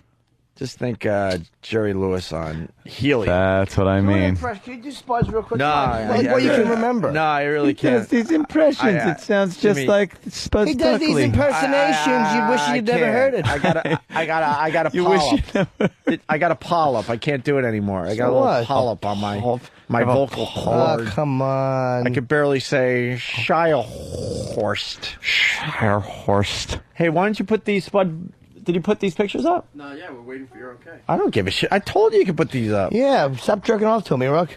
I was a handsome devil. I'll say you were. Ooh. Wow. Spuds Buckley. Sweatpants with really white sneakers with socks pulled up almost to the fucking knees. Nice look. Yeah. How do you check where your fucking things come in? What you fucking right away you're getting fresh. Wait, I'm breaking your balls. Right away, fucking Spuds is getting fresh. Let me tell you this. See this picture that's going up on the websites today? Yeah. Oh, the Buffalo Betties were enjoying this look. Oh, yeah. Were they? Yeah. Grow the hair long, man, and then wear a bandana. Looks like you should be saying, pray for me. What are you trying to say? I'm saying that you were a douche in that time of your life, I was Jimmy. scared, Anthony. You see this fat broad in the background? Understand. She really, really wanted me to. Yeah. I was scared, guys. I didn't want her. I was having a discussion the other day about fat broads and how there's this whole thing about how they give great blowjobs. Ugh. Yeah. And Who cares? Exactly. If you're looking down at a fat broad, it ain't helping. No, You're it's lost. not. What? You're lost. What? No, he's What? right. No, he's not. I am right. Really because hot girls don't try hard. there 'cause has they're to used be to having sex. I'd rather have a hot girl do a mediocre job than a fat girl do a dynamite job. You know why? Because I want to be able to look down and have visual stimulation along with the blowjob. what about I'm the- not going to sit there and look at some fucking mess. What about the wanting in the fat girl's eyes? Oh, yeah, the wanting of a ham sandwich. The wanting of, oh my God, I don't get to do this often, so this is going to be damn. No. I was thinking, grabbing your dick. Oh, big like indented knuckles because of the fat. Yeah, she has. It looks like the fucking wrist has been like just sewn on because there's that layer There's of a fat. line. It looks like it's Listen to me. sewn on. Yeah, get your fat hand off my dick, Yeah. fucking Twinkie lover. Stop it. I was thinking the same thing the other day. I swear to God, this. Yeah, it's yeah, so it weird just you brought comes this up in conversation. But I got a new thing. Why? I was just kind of like just dazing off and thinking about that, the fat chick, because it always starts with the fat chick. Yeah, yeah. I am convinced that amputees are just beyond amazing in bed, like just ridiculous. How? Because they're missing a body part, so they're a little insecure and stuff, and they're like, "Holy shit, I don't know when I'm gonna fuck Well, again." that's what you want, some freak blowing you and jerking off and feeling your balls with their feet. But see, you gotta Wouldn't that be great? Huh? you gotta take the Fold it up like a yoga expert. take the prettiness out. Think animalistic. Now, No. girl that's missing a body part, animalistic. It's gonna be insane because she knows she's gotta like give it her all because she doesn't know when she's gonna fuck again. Exactly. No, I don't disagree. I know what you're saying. It doesn't but have to be a whole arm or anything. Like, let's say a pinky is missing. No. Why not? It's just ugly. Beat it with your missing How about pinky. how about a piece of an ear? Is That's missing? fine. I'll just turn on a fucking profile. Fucking deep decker from the side. I don't want no missing body parts at all. Unless it's the clit. I think that's Danny, hilarious. missing body parts? Thumbs up or thumbs down? I just walked into this. No. This is a serious issue facing us today. You need visual stimulus. That's right. If you're getting a blowjob that's like really good from a girl that is visually repulsive, it's not as good as a hot girl giving you a half-assed blowjob. Isn't there a turn-on factor when you know the chick is really, really into you, and she's really, really into you or what's going on because she's a mess? Not a mess. And that wouldn't be a turn-on to you. You would still No mess. need the hot chick that is so used to having sex that she could care less at this point. No. It doesn't help me visually. The mental thing's, already there or something. But you're talking about like because she wants to put more into it. Yeah. Yeah, that doesn't matter. What am I looking at? Exactly. I'm looking at a lump of shit. Yep. A is for effort. Beat it, fatty. I'm not saying like I want to look at something. You know how much stimulation there is in just looking like that? You can't just look down and see fucking Jabba the Hutt. Like one of those frogs he pops in his mouth and puts your fucking... You want to watch some amputee porn? I found some... Did you? yeah, look at this amputee porn. Man, if you remove the foot, man, that becomes a sex toy. Holy shit. Oh, is it stump fucking? Yeah, wow. There's just no reason for All you have it. to do is get rid of the foot, and you guys, you got yourself a... Yeah, when you can see the soft tissue area. It's like a Stretch Armstrong hand. When was it? When the fuck was this made? They pay her in pet rocks and mood rings? Oh, wow. That's kind of funny. Come on, it's old. The chick is sitting on a cock, and she's fucking another girl with her stump. It's great. Oh. What do you wash first when you're finished? Oh, God. You think McCartney had threesomes like that? Yeah. I was waiting for McCartney to pull up and take her home. That's right. Time to go, love. That's right. She'd sit on fucking on George Harrison's brain and fuck him with her stump. Look what happens when you take away the annoying foot, though, man. Wow. You got a nice sex toy. She has a there. great ass, though. She's probably enjoying it. He says cock's not hard. My fat chick is listening from PA writes, my chick is fat and is great in bed. Disgusting, but great. Disgusting. He says it right there. Exactly. Disgusting. She's great in bed. You don't Good want for her. disgusting. That is really fucking rude. She's being stump fucked. Overweight, amputee, or ex-wife? Linger longer. overweight amputee or ex-wife. Yes. Who would you fuck? Wow. I fucking go homo. All right, here's the thing. All right. Go homo. You have to make But love that's to not your- a choice. you What have the to make hell is love- she sucking on? What was that? That was a penis? I don't know if that was a stump or Amputee fatty. Is that I'd have to Paulo? go amputee How fatty. how about this? That's who the crazy fuck was? He aged 50 years. Would you kiss another man on the mouth? Who's what? That's Paulo from Ron and Fez. Sorry, Jimmy. Oh, yeah, he looks like shit. Would you kiss another man on the mouth and hold the small of his back, or make love to your wife, ex-wife, and tell her you love her, and have her say, "Just come inside me, baby boy. Oh, God, no. Fill me." No. No, I'm not going to be a homo, and I'm not fucking You her. had to do one. No, I don't. Why? Because you said it. I Wait, have can to. you move this so I can see the whole porn thing? Oh my God! Oh, Ew. look she at that. has nothing below the waist. Oh my God! It's like he's grabbing two fucking Kaiser rolls that are stuck to the side of her hips. Her legs they look like little Kaiser rolls, and she's just laying there feeling like the silly goose that she should feel like. Amputee porn rules. What has she got? Is that her? What is that? What is he fucking? An injury. He's fucking her injury. She's got nothing from like the belly button down. It looks like He's fucking her liver or something. That's horrendous. And what's that lump of shit hanging off the side? Her head. That's him. Oh, That used to be her hip. Let's say hi to Marcos from Jersey. Marcos, what's up? Hey, Marcos. what's going on, fellas? Hey. Good evening. Hey, Opie, I gotta agree with you, man. Best blowjob was a fat black chick when I was 18, man. Haven't had nothing better since. All right, why was it a good nothing better blowjob, since. What's that? Why was it a good blowjob? Yeah. I don't know. So she was going down on me, and like 2 minutes later, she looked up and she was like, "I'm gonna make you nut." And I looked at her like she was crazy, and 2 minutes later, my toes were rolled up. I got a good blowjob from a kind of a girl who's heavier, but not a big fatty. Oh, God. What is this? Oh, she's missing one arm? Yeah, but she still has nice tits. Yeah, it's great.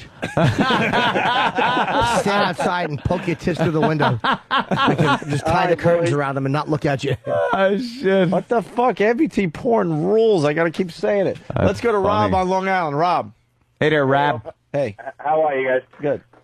Opie, don't you already have this experience, like, in lockdown with an amputee in a bathtub? Well, I could have, but I openly laughed at her, and I messed my chance up. Plus the fact that I was being a good fucking boyfriend at the time. Probably should have done the one-armed bitch. That's right. Just saying you had the opportunity. I had the opportunity, I openly laughed at her, and I blew it. I still laugh just thinking of that, man. Yeah, see, you could have fucking gotten like a stump fucking up your ass if you wanted. That's right. We should do a bit. The biggest laugh you had that involves a girl when it wasn't supposed to be a laughing situation. Mine Wow. is easily just fucking drinking a few beers. Next thing I know, someone's calling me into the bathroom, and this girl's naked in a bathtub with bubbles and candles, and she's got one arm. And I didn't know she had an arm until I didn't know she was missing an arm until then. You guys got one? Jimmy? I'm trying to think. Where you laughed when you weren't supposed to? Same thing happened to me, but it was with both legs. Nothing? I was laughing. I was thinking if it might be real. I don't know. I don't know, actually. Elisa from Hey, here's Dennis Miller, man. All right. Hello? Yeah. Am I on? Yes, you are, baby. Okay. My husband, before we were dating, before we were married, went on and met a girl in a bar, and she was really hot. He said she had big boobs, whatever. And he made a date with her, and she had said to him on the phone, "Oh, I have a boyfriend. Is that going to bother you?" And he was like, "No, it's not going to bother me." He went and picked her up, and she was missing like half her arm. So the whole date, he had to like deal with the fact that she didn't have half her arm, and then she called him the next day for another date, and he was like, the boyfriend thing really kind of bothers me because he couldn't tell that he didn't want to date her with How could he? half an arm. I mean, never heard her cheat if she found someone that didn't mind picking up her watch 400 times a night. 400, not just once. It's my favorite story Like she of just his. doesn't get the lesson. The watch. Right. She clink, I got it, I know. Just over shit. and over and over again. I know. Can't you learn anything, you dope? How stupid she must look with a mitten on one hand and the other one just rubber banded around her stump. Silly It's my mitten. all-time favorite story of his, though. The missing hand. I had something on that missing hand. And he said when she was like laughing at a joke, she kind of hit him with the stump, and it totally skeeved him out. Ew, of course. Yeah. Oh, this is what I have on that.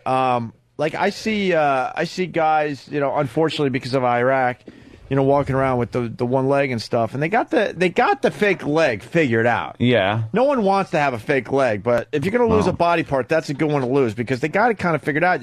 They even got the mechanism where springy thing where spatula foot. It kind of moves like a real leg, and you're not kind of, you know what I mean? You're not limping along. It's amazing. What they don't have figured out is the fake arm.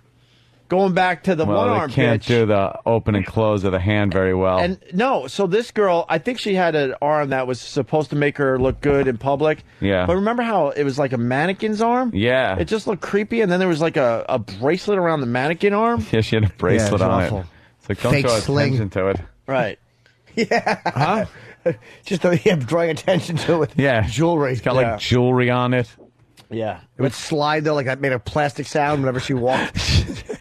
Let's say hi to Alex. How about an age ribbon? Tape that to it. Alex, hey guys, what's up? What's up? Hello. Canada. Yeah. Opie, I remember yesterday you were talking about your buddy Eddie from Big Brother, the guy with the one leg. Whatever happened to him? I got to call him, man. It's been a while. You don't really like him, do you? I really like Eddie. Okay. You liked him? I don't remember him. He's a really cool good guy. He's really, really cool.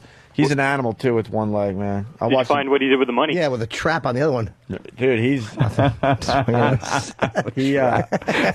I watched him play wheelchair basketball, and I thought it was gonna be a cute little let's slowly go down the court and get a little exercise, whatever. The animals, man, head over heels, diving out of bounds with wheelchairs attached to them, just animals. Yeah. He's unfortunate though because he lost his leg so high up that they can't give him a fake leg. Oh. Which is his bummer in Where life. is it? It's way high. How do you lose it? See, if you give him a little area to work with, they could get you a fake leg, but he doesn't have much. Screw it in. How did he lose it? Huh? How? He had cancer as a kid, no. and as a precaution, so it wouldn't spread, they took the leg. Imagine that. Imagine that. Man. But he does have a leg that he uses for weddings and stuff when he wants to just look good and stuff. But for the most part, A leg for weddings? yeah. Well, he can't move around a lot that well because it's so high up, but it gets sort of the job done. But he can't get one of these athletic legs that you see. Yeah. Like in Superbad, where that kid's running with two fake legs. Fat bitch B-roll. See? There you go. See? You want that? You want to look at that? No. Or feel it? It's all sweaty. It's giving you a head. You got to look at it. Who says you have to take it out to dinner? I'm not saying out to dinner. It's going to be laying there fucking... And you got to look. Oh, I don't know. Oh, boy. Footer has 2 hooks for arms. Footer. Yo, what's up? You have 2 hooks for arms? No. I saw. I thought that was hilarious because your name's Footer. Yeah, no. Okay. All right, I can breathe again. A friend of mine was, growing up, I was hanging with him all the time. He got into a really bad accident. He lost both of his arms. Jesus. Didn't see him in like 10 years. Walk into a diner, he's there. He's like, hey, Footer, what's up, man? Throwing up the hook, like, give me a hello. I walk over. He puts the hook out for me to shake it. It's a little uncomfortable, so I just kind of grab it and give it a little shake up and down. He's like, come on, give it a good shake, come on, like making me all uncomfortable. So I grab it and I give it a good tug like I would. Next thing you know, the kid had to adjust the top of the arm because I kind of like adjusted the hook the wrong way. He had to readjust. Wow. I'm punching out. Yeah. No, well, E-Rock distracted me. You might have had a good story. I'll find out during the replay. E-Rock, special guest tomorrow on the show? Tomorrow, 8 a.m., we will have Dave Rabbit on the phone. How does he sound? I haven't talked to him yet. He just sent me an email, said, he'll do the show tomorrow. And I got to send me info. Does he know that he's getting a lot of attention today? Mm-hmm. I explained how much time we dedicated to his material today. And the guy's not very emotional about anything. So he's just like, I'll call tomorrow. Send me the information. Same delivery? Through the emails. I have to call him later. But how did you know he wasn't crying when he read it? Yeah. What are you, a fucking email psychologist? No. He's keeping... Did you look at the return path? All right, one more story, then we got to get out of here. Jeff the trucker. Jeff. Oh, I got a doctor. What's going on, guys? Hey. Yeah, when I first started getting the hookers, the first one I ever got was a fat blonde chick. And I was real nervous about it and everything else, but she did a really good job. I wasn't even worried about it. And I've had I've had good-looking ones and everything else in between ever since, like, the other night I got this one at the truck stop. She looked great and everything else, but she was just, didn't do a very good job, you know. Jimmy, you know when they want to go too fast and they rush you? I couldn't even finish. I was just like, yeah, you know what, forget it. And they start saying stuff like, come on, Daddy, come for me. Yes, exactly. You know, usually they say Daddy, that's it, but this just didn't do it. You know, it's just, she's just like, oh, come on. Using her teeth, she sucked. And then, of course, you got to kill her and bury the body somewhere, right? Absolutely. Well, right, Jeff? Right? I just kick him out, you know. All right, Jeff. Run over with the trailer. Thank you, sir. Goodbye. All right, well, I'm glad my amputee thought did nothing. Guys, I got to go to doctors. I got problems. Yeah, what happened there, Jimmy? Just an eye checkup, my monthly checkup. Ah. Yeah. Mm-hmm. What's this? What's amputated on this one? Oh, wow. What are you talking Jesus, about? and certainly not his cock. Wow. Holy shit, fella. Wow. What the fuck, dude? What, he has a little pot belly and a big gut. A big dick. Fuck me. Tired. Tired. I was falling asleep during the Mythbusters. Was it our questioning? No, it was their dumb answers. We're a family, really. Oh, yeah? You blow things up and shoot things. Shut up. What's wrong with you? Show me some fucking a sexual thing. That was a good question. Thank you, Jimmy. We couldn't say the word sex. Yeah, I'm with you. Why? Then. I didn't say cunt eating. Yeah, he did get defensive a little bit. Yeah, exactly. Fucking cornball.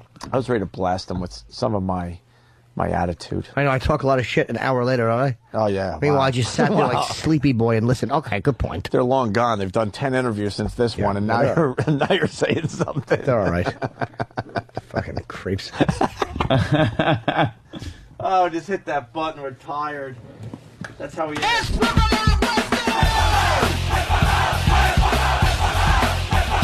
Wednesday. Oh